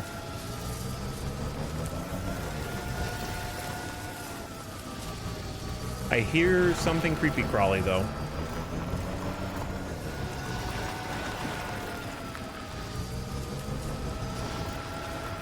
Also, you can pick up cargo while driving next to it way... Holy shit.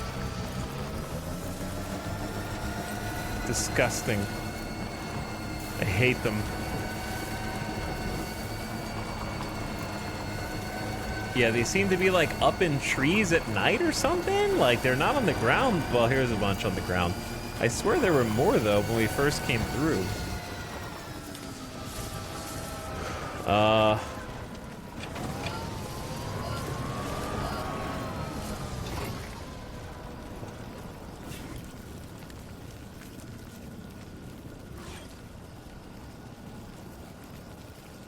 They're gonna swarm me, dude.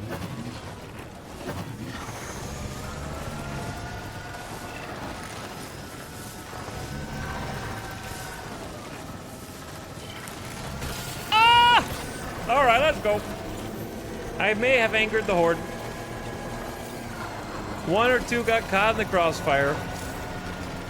Chiral creatures trigger short circuits. Coming into contact with power creatures will trigger a short circuit and drain your battery.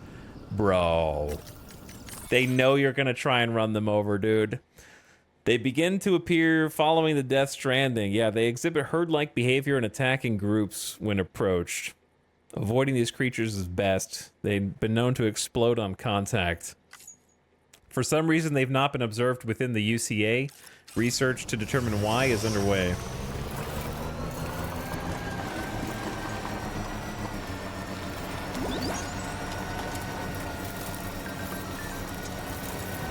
Throw some EX grenades.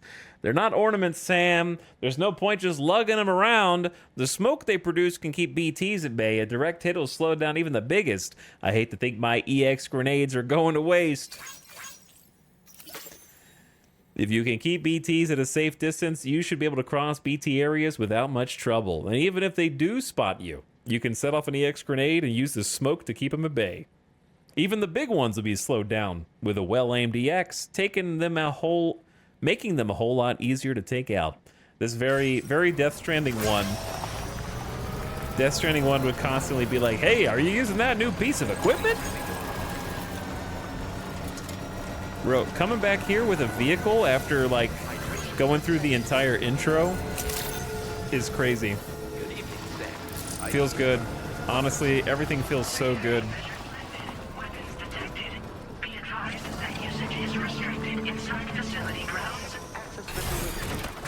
It feels so smooth. And everything just looks so clean. And we're still in the tutorial. We're not even in like the actual game yet. Handmade picture book.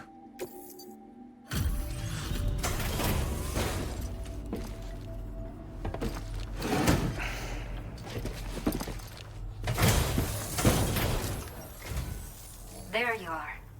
Checking your order data now. I'm just doing all the little optional things for fun. I will never know how you managed to track this down, but I am grateful to have it back. Almost half a star. I'll take it. Now displaying your current porter grade. We need some more bridge link. I want to make a bridge, actually. That's what I want to do before we turn in the next one. People as reliable as you are few and far between. I will be sure to call on you again. Order completed. Well done. So, bridge is 600 or 800 metals. I don't know if we have enough. Metals are kind of hard to come by right now. At least not from here.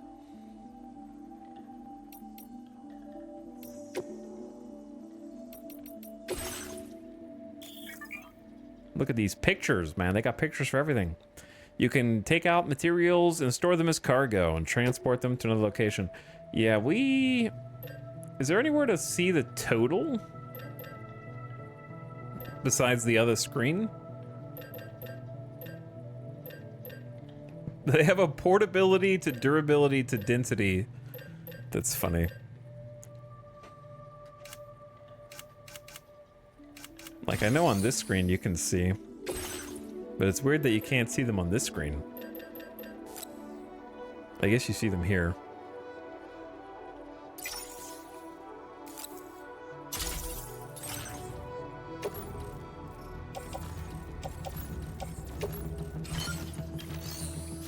The menus are so fast now, it's insane. And if you just got here, Papa Joe, and you've got a problem with your cargo, you can just hit up on the D-pad, auto-arrange cargo, and it's fixed. There's so many new quality of life things.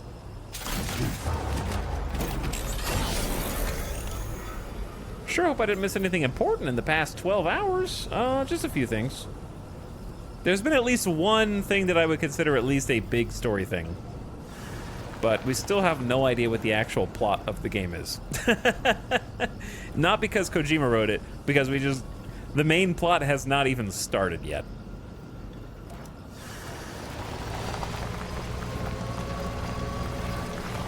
But it's a damn pretty game, and it's smooth as hell, and it just feels so much sharper and better than Death Stranding 1 somehow.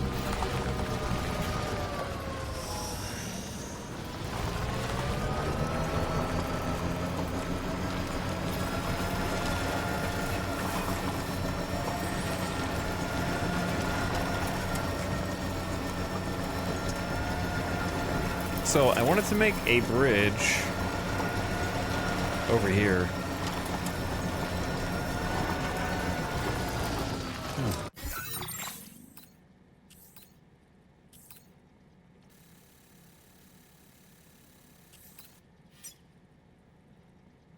Commencing route creation.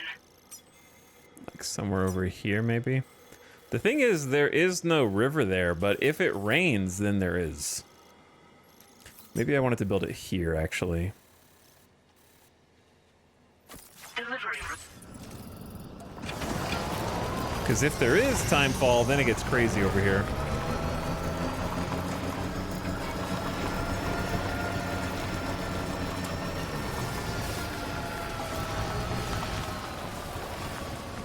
Though now that I'm looking at it, I don't know if this is the best place. Okay.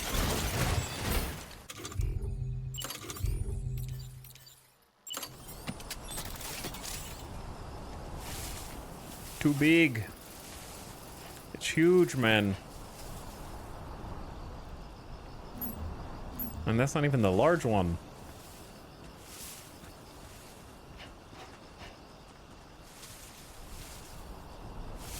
I saw blue. Vehicle detected. You're in the way, man.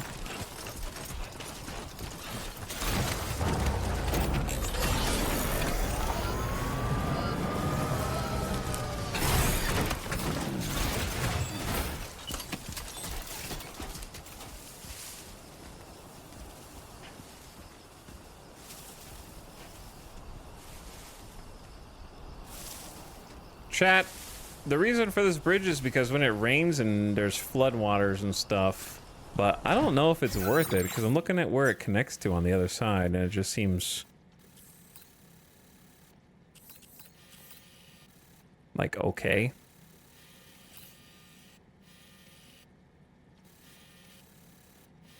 Maybe like here instead.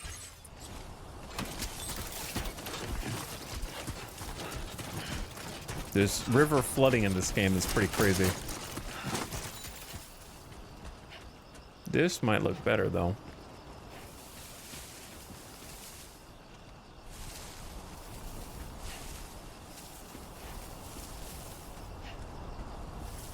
I saw a blue on the short version of this. Steep slope detected. Yo, look at the new build camera. Holy shit, look how high in the sky they let you go compared to the old game. That's wild, dude. X, I don't like that I've turned it because I'm stupid, but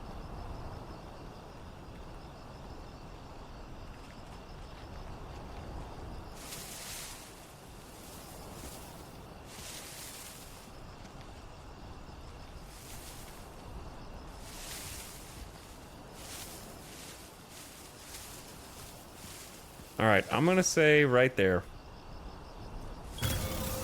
Let's get this. Look, all the grass disappeared around it and all the rocks and stuff. Like the terrain deformation built into the new engine is crazy. I don't know if it's a good bridge, but it's my bridge. Okay? It doesn't exist yet, also. Very important to note.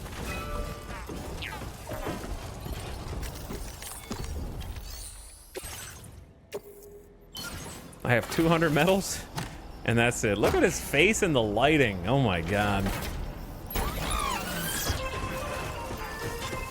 We need 400 more resources. Or we could hope somebody else does it.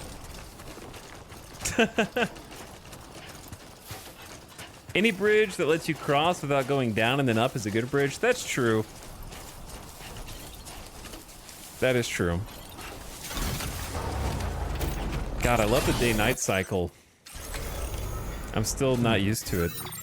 And in this case, it lets you cross here and either go into the mule territory or go up this side. And it kind of comes down like a natural path, more or less. Like you come down from Via Libre and you can cross over there if you want and kind of stick along this route.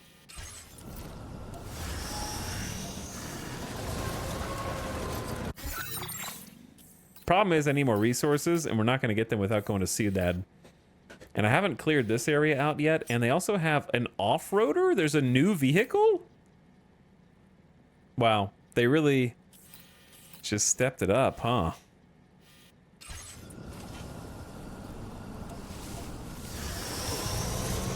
All right, I'm going to need to actually plot a quick route. Because I don't know how to get over there.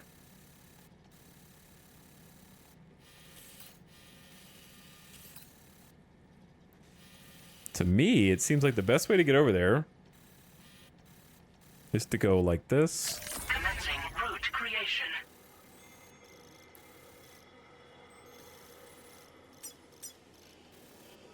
And go boom, boom. And then we either go around or we go over or we go through.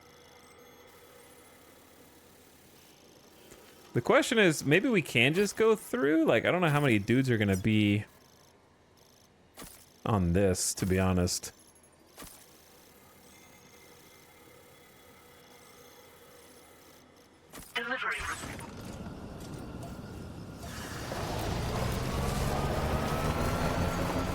It does have a Minecrafty voxel vibe on the map.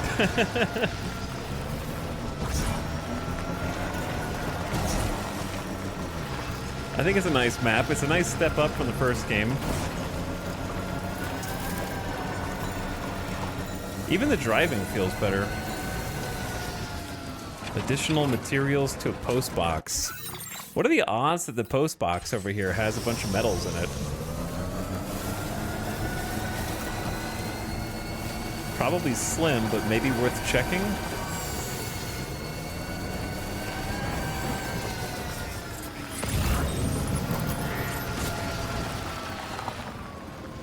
But this is Naberto's.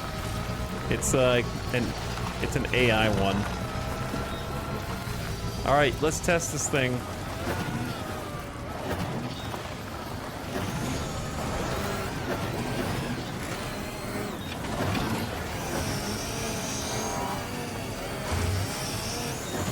Not so good at doing this. All right, what about not doing a wheelie?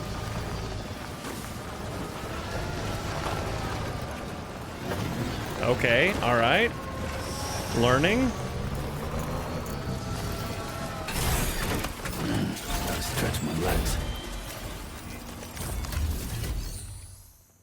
What if you gave me... You don't have anything.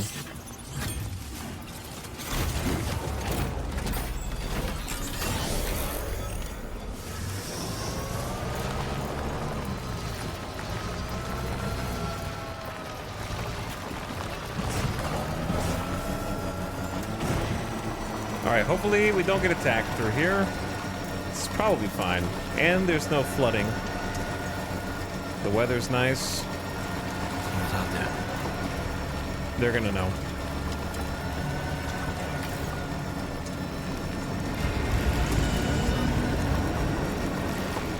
Ah! Chill, man.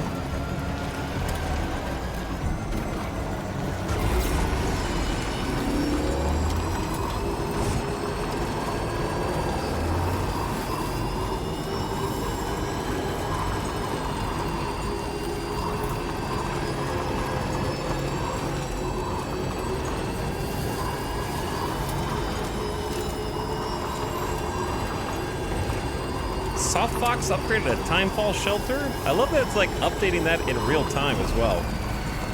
What's up, Swole Irish dude? We still got a lot to go. Look at the sand.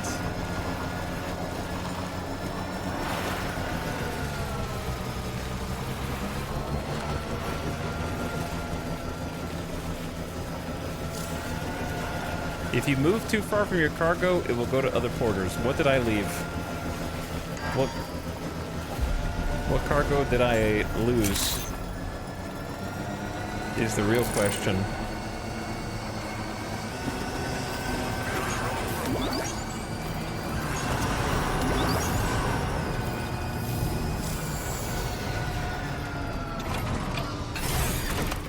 God, I love the new car.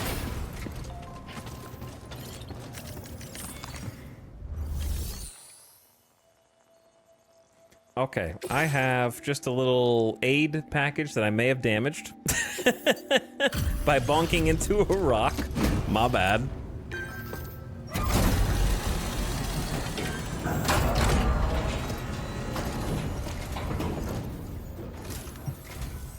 Oh, it's you.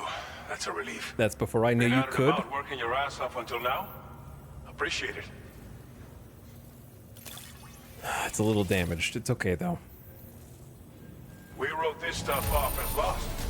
Thanks for bringing it in. I got a few extra goodies for you too. Hey, 2-star, let's go. You've got some seriously impressive skills. Machine pistol. I'll bet something like this would be right up your alley. Fires MP bullets effective against any target. Comes fitted with a light and has 2 modes of fire stored in a handgun holster. So MP rounds are effective against both BTs and people? It's interesting that they sort of combine that. Bandwidth increase. As well, right? I need these, yeah. We'll see if we can. Oops, sorry, bud. I didn't mean to interrupt. Didn't mean to interrupt you. I've shared with you data for a machine pistol. This weapon is capable of full auto fire and can be stowed securely in a holster. It may be compact, but it has plenty of stopping power. Good for all kinds of situations you might find yourself in. I hope it's to your liking. Thank you so much, sir. Order completed. Well done. Okay, give me...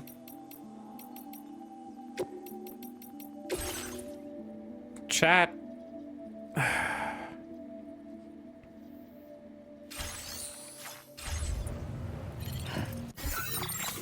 Do we know... a compact rapid-fire handgun, easy to handle, effective against all targets, popular firearm amongst porters. MP's not hostile, right? Like, or sorry, not lethal. I was looking for something just now. What am I looking for? Is there a... Nope.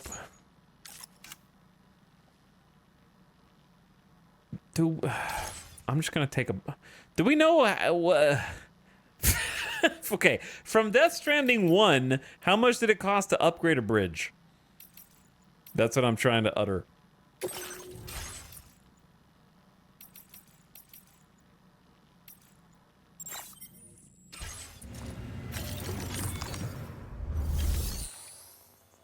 Because maybe I can get it to like level 2 straight away or something.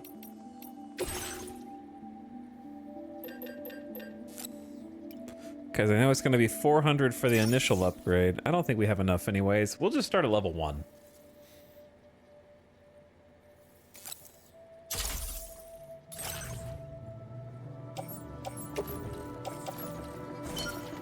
What else is on the Tri-Cruiser right now?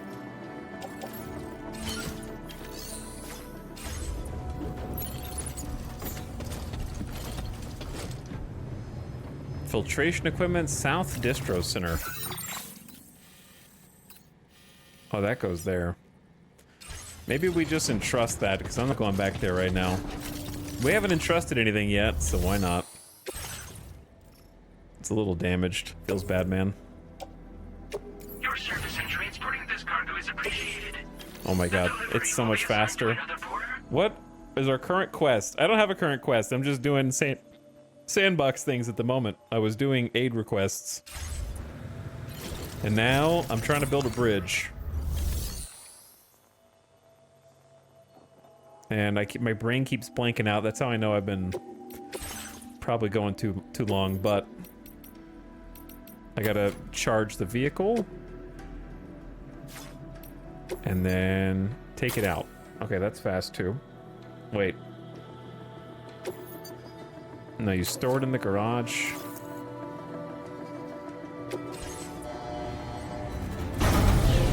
Then it gets repaired and charged. And then we take it back out.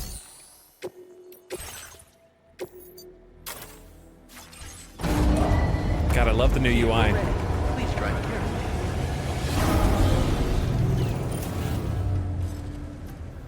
And then we need to put the metals back on it. Also, I snoozed the ad as many times as I could because I thought I was going to be done with this by now, but ad is starting in like 5 seconds.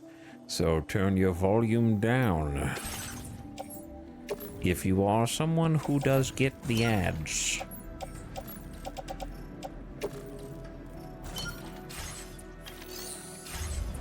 I'm just going to be driving back the exact same way we came, so you shouldn't miss anything crazy.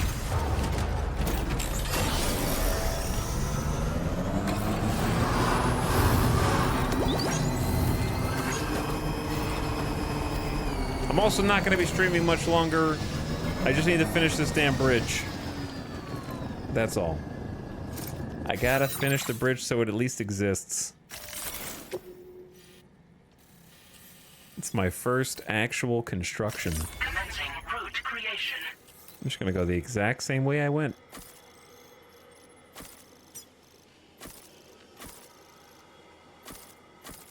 Delivery.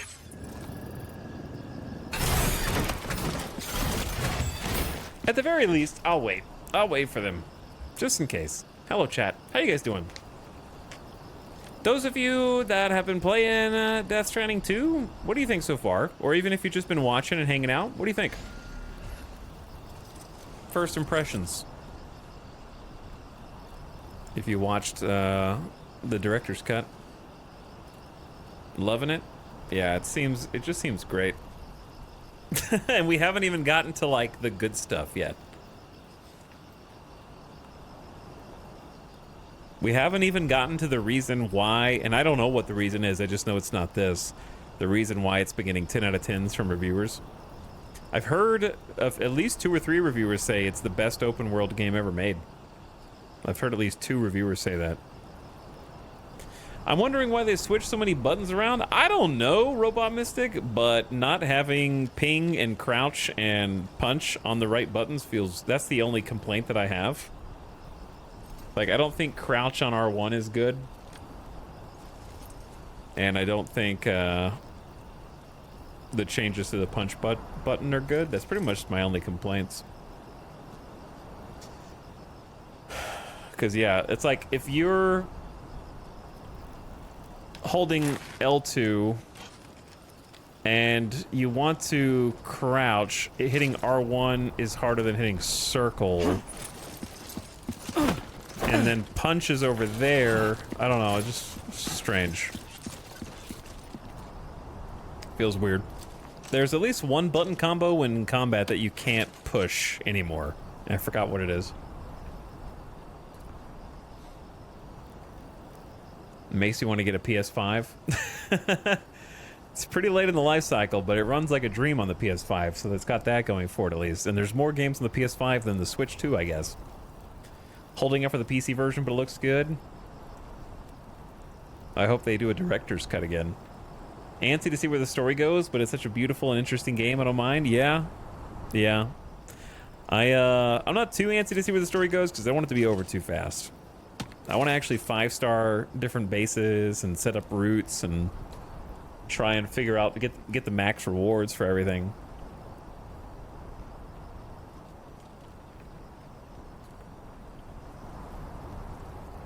But, alright, should be back in like 12 seconds or so.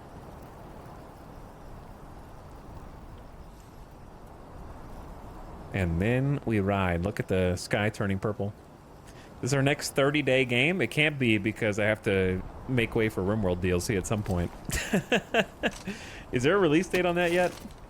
God, I hope it's not soon. No, there's no release date. When did they say it would be about a month? When was that? How long ago was that? That was like June 11th. So even if it's July 11th, that's still like 15, 16 days or something, right? Which is a pretty good amount of time. It's like 50+% more time than I had with Death Stranding 1. So that's nice, because yeah, I'm going to be putting a bunch of time into this. A bunch of time. Because it is just gorgeous and it feels smooth.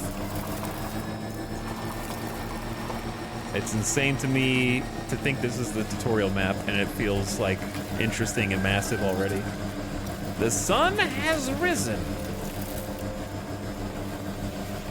I'm not going slow on purpose. You actually just go slower in the sand, which I think is an interesting touch. A little faster on the rock.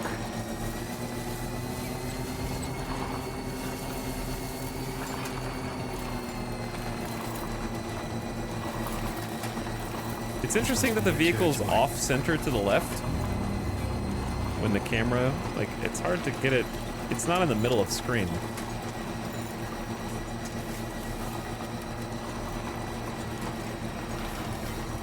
Like, I feel like I kind of need to take these guys out at this camp. What's up, nerds?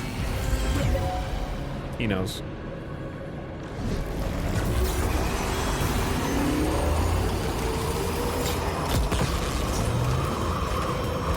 Cruising through the middle of town.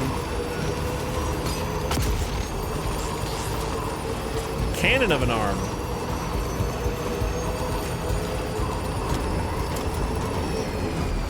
Yeah, the desert sunrise.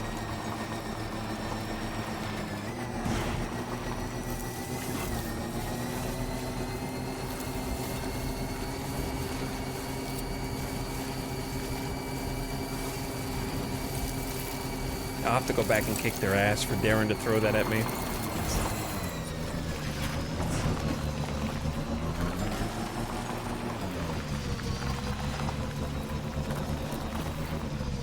Like, I don't know if the vehicles will be to everyone's likings, but definitely smoother than the reverse trike. Feels good to me.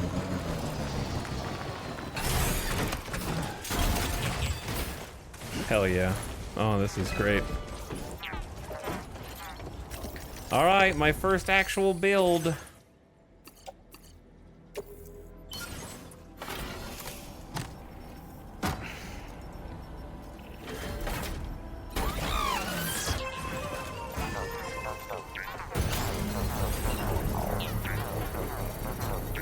New build animation too. Don't look down. Slightly different at least.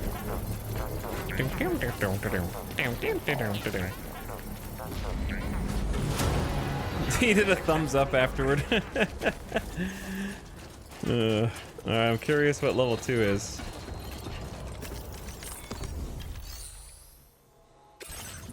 Level 2 is... Wait, no, it's 800 metals. Okay. Well, I'll put the chiral crystals in. It makes it customizable with increased durability.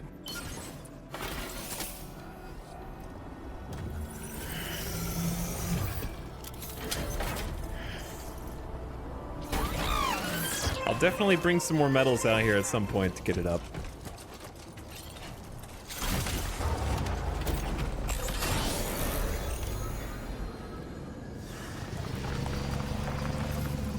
Behold,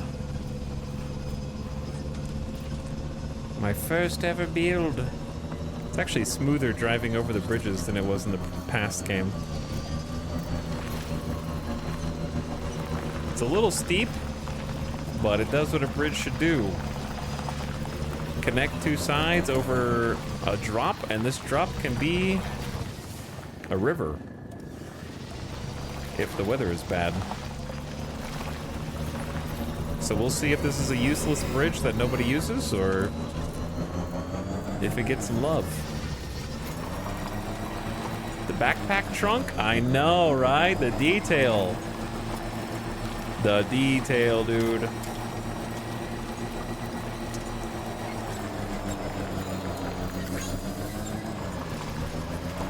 Chat, 2 people? It's already in other players' games? 2 people have already used my bridge? That fast? I gotta keep my voice down. I can't be yelling at 1:30 in the morning. Jesus Christ. Chill, man. I'm just in shock. I am in shock. Also, I haven't looked at my stats. We'll have to look at that later.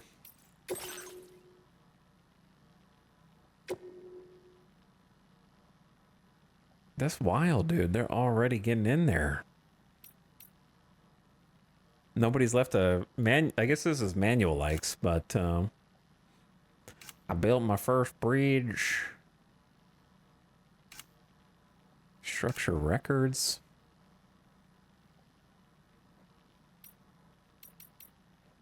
Well, that's awesome, though. Why does this have an exclamation?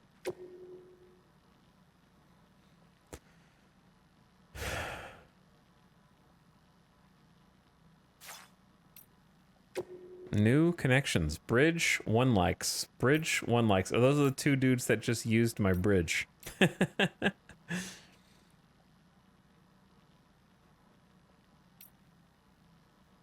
7 likes from Hey, It's Vinny. 4 likes.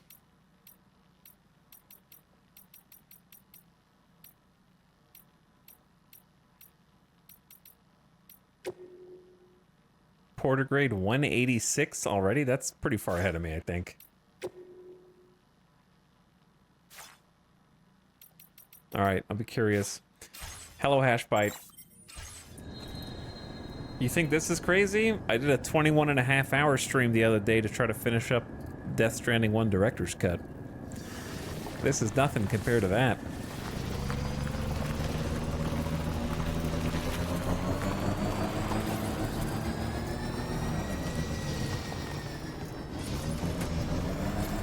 Okay, so I think from this point, obviously I would like to upgrade various things, but most of them cause medals. I think for now it would be wise to just go back to where the actual, like, objective is proper. Though I wouldn't mind taking these guys out. I think it would also be a fine objective to do at a future date. Let's try this. Commencing route creation. Go boom. Cut down through. Go ahead and do like a big crossing.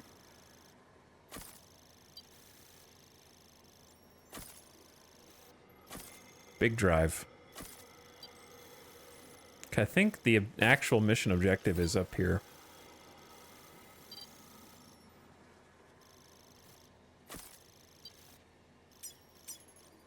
Delivery route finalized. Can I delete you? There we go.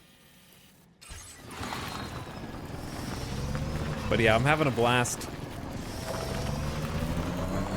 I still haven't gotten used to the visual feast yet. Like, I'm still looking at it and ogling. But also just getting used to how smooth everything is now, like picking up gear that you pass by on your bike. The new vehicles, new tools, utilities. Kind of just exploring the map, poking around.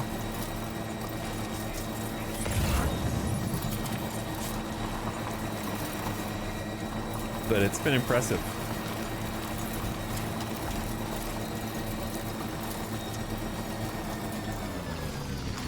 Like, I think I'm surprised, because I think a few times, more than once, while playing Death Stranding Director's Cut, I think I said something to the effect of, I wouldn't be surprised if it's a whole different game. And that may still be to come, but it really does feel like, I want, like, definitely not Death Stranding 1.5, but I think I'm just surprised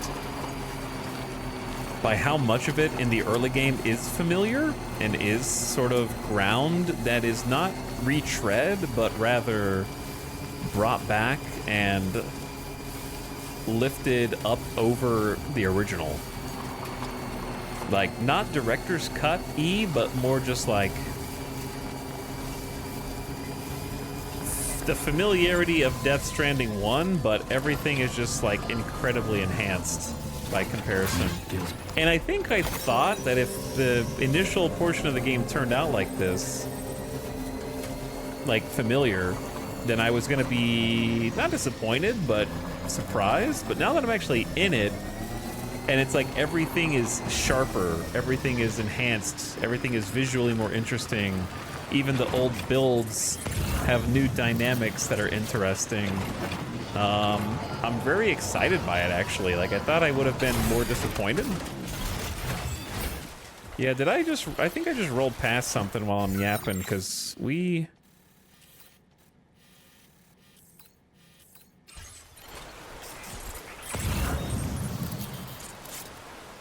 I want to do two things. I wanted to leave a sign here.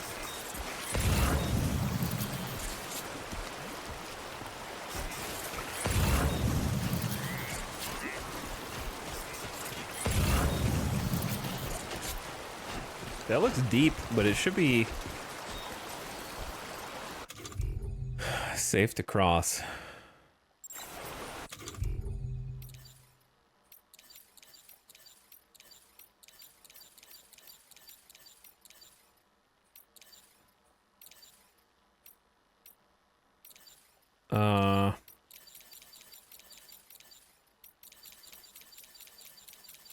I swear there's not a go up, go down, go left, go right. I thought there was like a, not jump across, but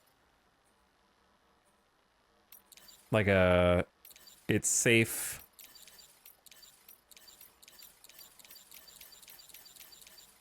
Water depth. I don't know. I guess this is fine.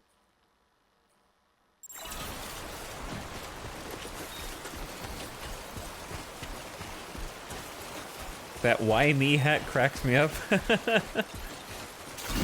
It's a good sequel, no need to reinvent the game, but enhance it. Yeah, it kind of feels like that initially, but that's what I read. I didn't read really any reviews, but the couple reviewers that I trust basically said it starts out feeling like, oh, it's very familiar, Death Stranding enhanced. And then crazy shit starts happening. So the crazy shit is what has everybody compelled to give it 10 out of 10s. And developing on the open world aspect of the game, because we haven't really developed on this. I wouldn't consider this section purely open world as such. Like, we don't have much we can do outside of do the main story right now. So the fact that a couple people that I trust have said it's the best open world game they've ever played, and we haven't even gotten to that part yet, is the craziest part. Where did I roll past that sign? Oh, yeah, I saw these little pylons. The Boca. 1 inhabitants. I just didn't even see this facility here.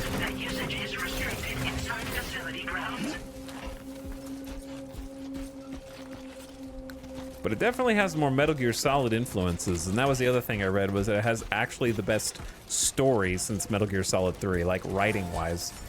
Which that is tantalizing, even if I haven't finished Metal Gear Solid 3. I love Metal Gear Solid 1 and 2, okay? So any comparison to Metal Gear Solid is worth it to me. I don't even think we can use this place yet. We probably have to find something.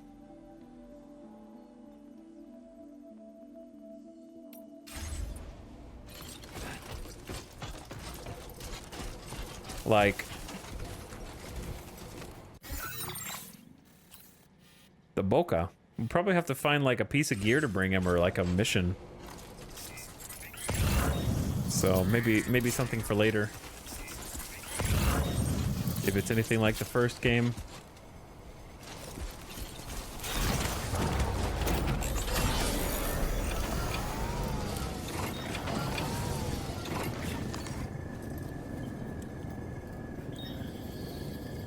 Huh. We evolved to carry packages.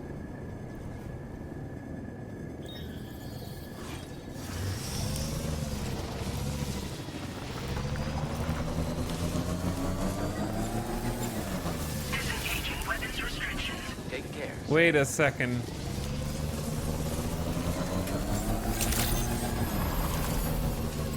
Oh my god, that's insane, dude. I didn't notice that the first time. I was like, wow, I just drove past this nerd. Well, that's why I drove past him, huh? That's awesome.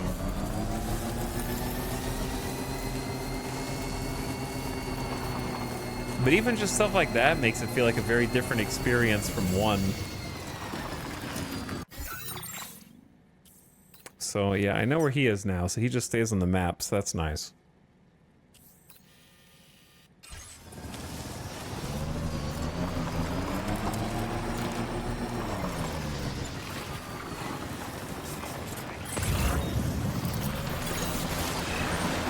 I love the wheels turn to like paddle wheels.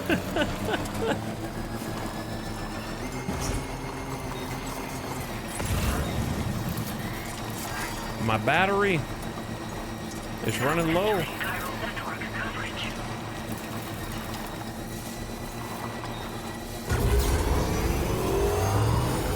Probably don't boost. I think that's going to be even more battery draining. The single frame of Sam giving a thumbs up before the menu kills me. Yeah, he's doing that because the baby cufflink is on his thumb. It's a thumb ring.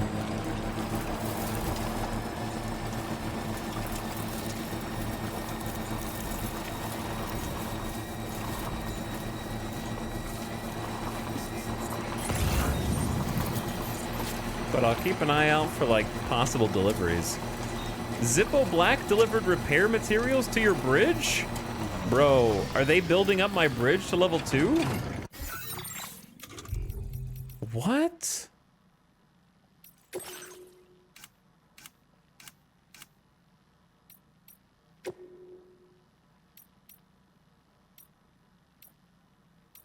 Wait, who's this that gave a sign 76 likes?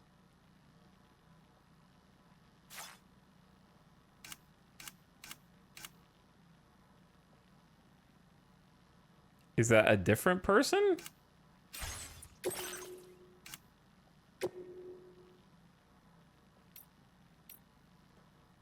Bro, someone else gave my sign a shit ton of likes. Why are random people... Is it chat? There's no way it's you, right?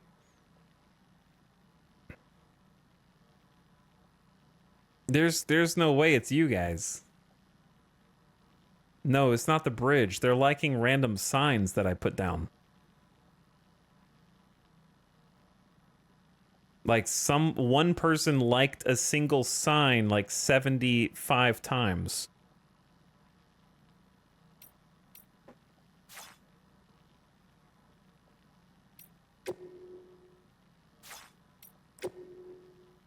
This person, they gave one sign 76 likes.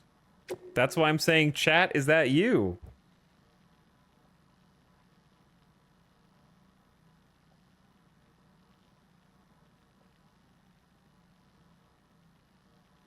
They're only level 53 though, so they're not like super high.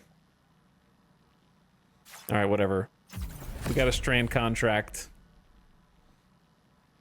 And then if this dude is donating repair materials, can you undo a Strand contract? I guess, yeah, you can. You can sever it. Okay. Zippo Black gets a Strand contract for delivering materials. I just sent them a like.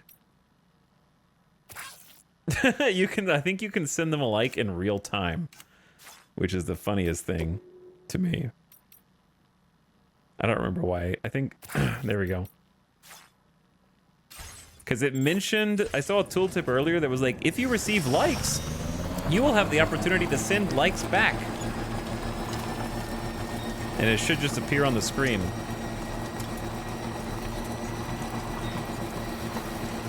If they do. Battery critically low.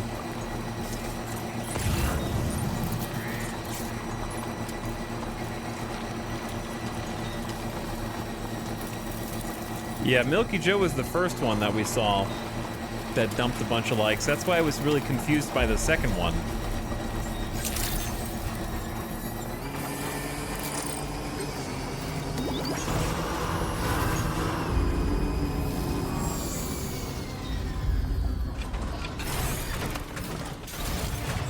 Doing something similar, just mashing that like button. Maybe they just started the game and I was like the first keep on keeping on they saw and they were like, hell yeah, keep on keeping on. I don't know. I don't know. That's weird.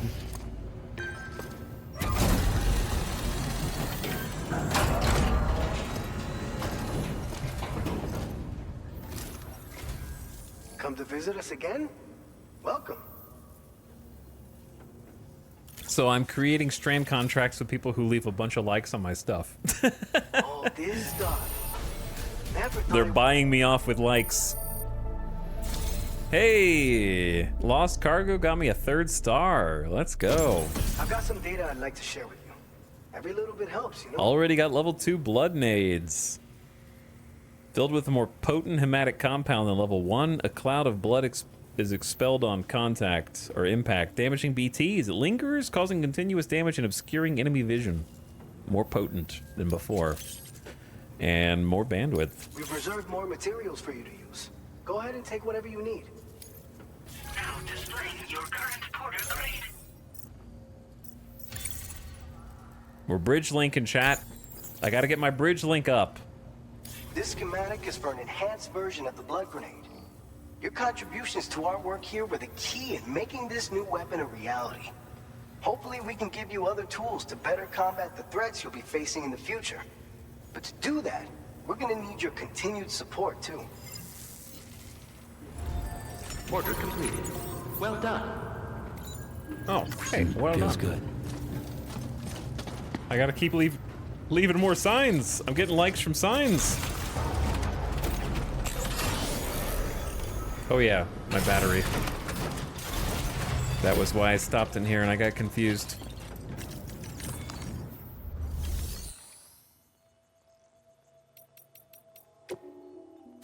I need the garage. I'm still learning where all the buttons are. That's under here.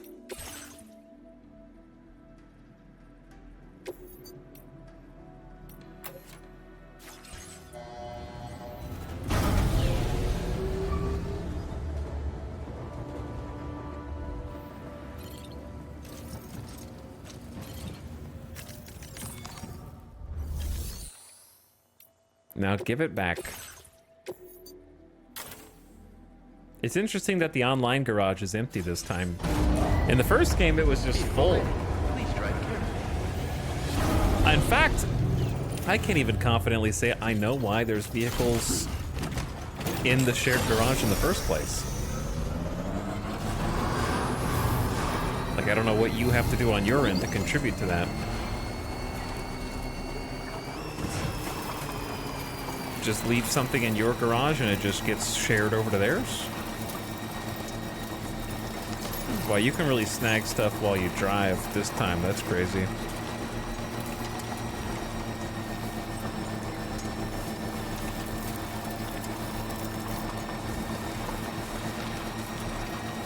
Is that somebody's watchtower or something else way up there?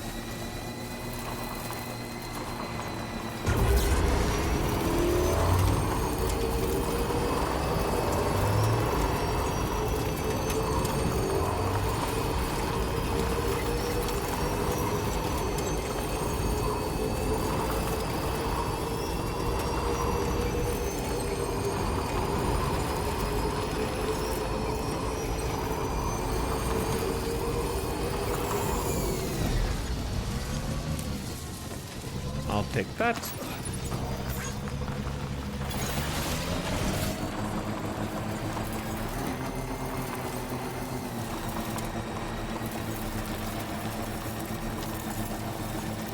And then we're going back up to the place where the main quest is.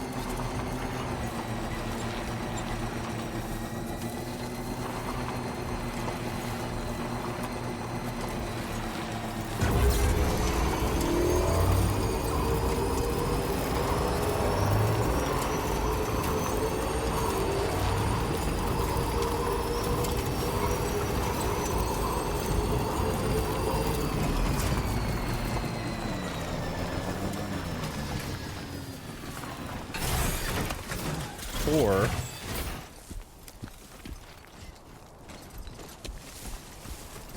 alternatively,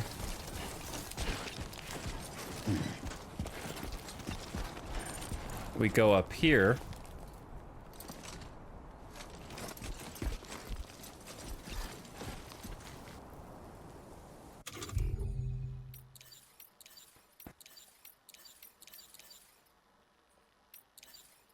I climbed up here. Photo spot.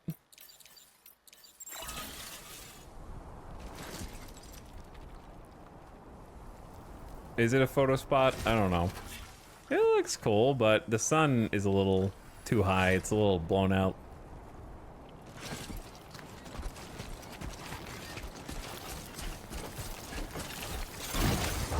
Man, this map is pretty. Yes, it is. I'm gonna use the I climbed up here a bunch.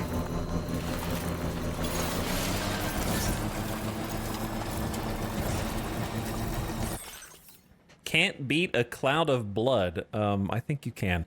Blood grenades are good for more than just chucking at BTs, you know. The cloud of blood they release when they pop can be a lifesaver. Bullets fired through the mist will be coated in blood, making them effective against BT. Holy shit. Was that in the first game? You can throw a hematic grenade and then shoot regular bullets through it, and it'll do blood damage. That's 3,000 IQ.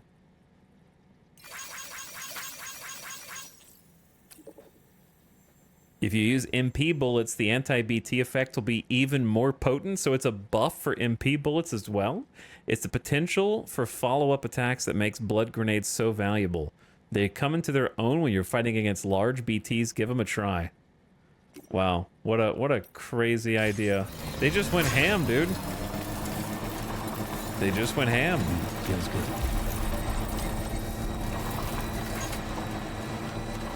You receive 1 like in return from Milky Joe. See, they liked me back.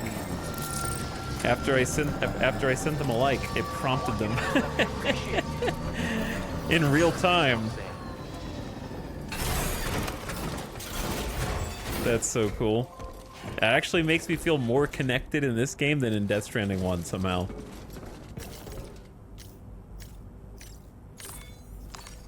Oh, that's right. It's just Oh, wait, okay, that's not... You don't press square to interact with this anymore.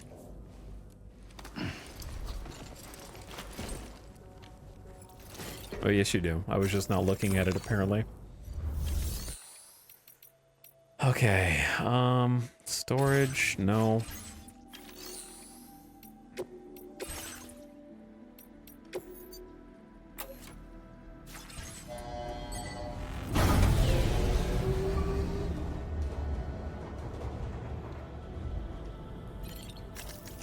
And then I'll just entrust.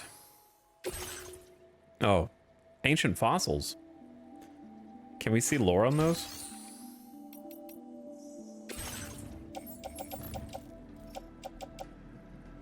A sample taken from fossils found among tar, brought up from below during a gatequake. It seems researchers at the lab could shed some light on the nature of the tar by applying radiometric dating techniques to the fossils. Because we found some fossils last game, right? Part of the main story.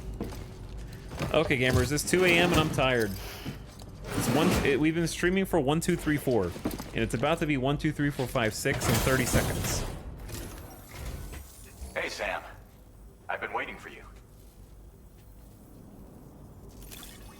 So I'm tired, and I'm gonna be tired tomorrow now. But Stuff goes missing all the time. it was worth like putting today some is our time in lucky early. day. We're gonna be Thanks, back Sam. tomorrow. You're welcome, bro. Happy to help, Alex.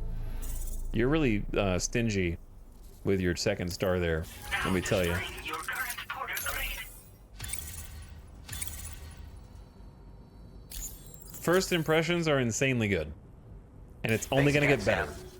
Might have work for you later. It's only gonna get better. Order completed. Well done. So yeah, main story is here. On the primary order, let's entrust this, Your service in transporting this cargo is which is now easier than ever. The delivery will be assigned to another porter. And I stashed my vehicle so other people can use it, Rest recommended. presumably.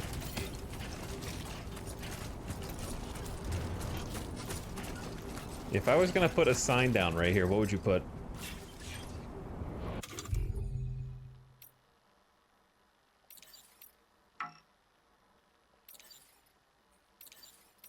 Probably something fun. Such as either rock, paper, scissors. I bet we can unlock new signs. There's no way this is all the signs. That's gonna be cool, just to unlock new signs. Probably just rock, paper, scissors. Or a smiley face. You can play rock, paper, scissors. Place this sign next to another porter's, then press square to start. You cannot play rock, paper, scissors with more than 2 signs, and at least 1 sign must have been constructed by someone else. Okay.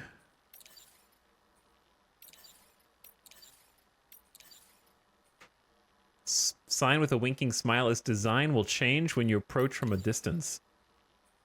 Target practice, it will spin around when shot. Oh, dude, these are crazy. All right, so if I go next to this person's sign, which is like rest here, do you think this is close enough?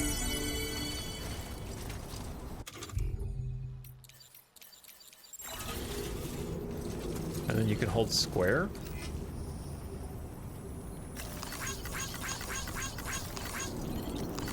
There's some likes for fun. How do you do it? Is it not close enough?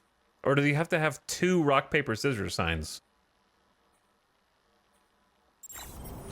It has to be 2 rock, paper, scissors signs, maybe.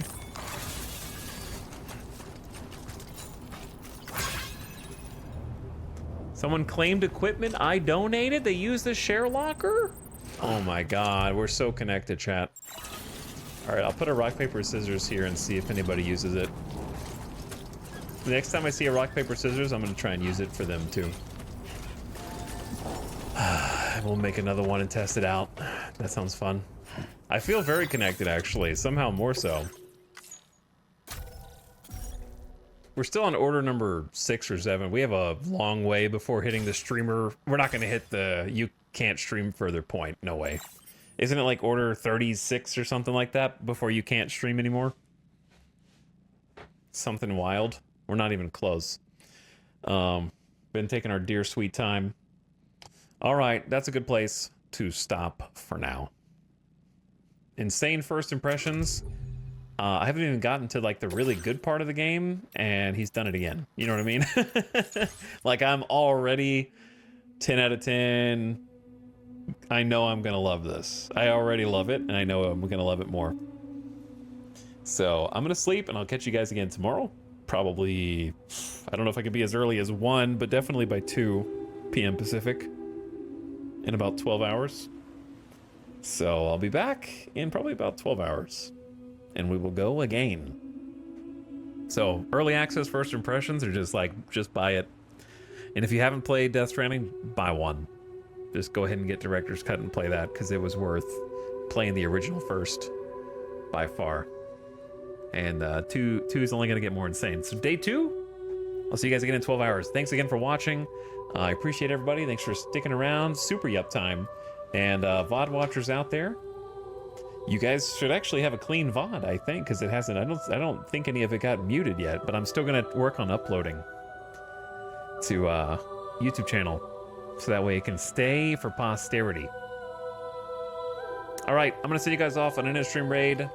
We saw Ultrasaurus in here the other day, who raided us during like some of the final cutscenes of Death Stranding, and it was chaos. So let's go say hi back. I'll send you guys over there. Ultrasaurus playing some Scum, which is a different brand, a different breed of walking simulator. Much like we're playing here, just a different take on survival. More multiplayer focused, I think. But go say hi to Ultrasaurus. And toss a follow to a streamer maybe you don't already follow, if you like what you see.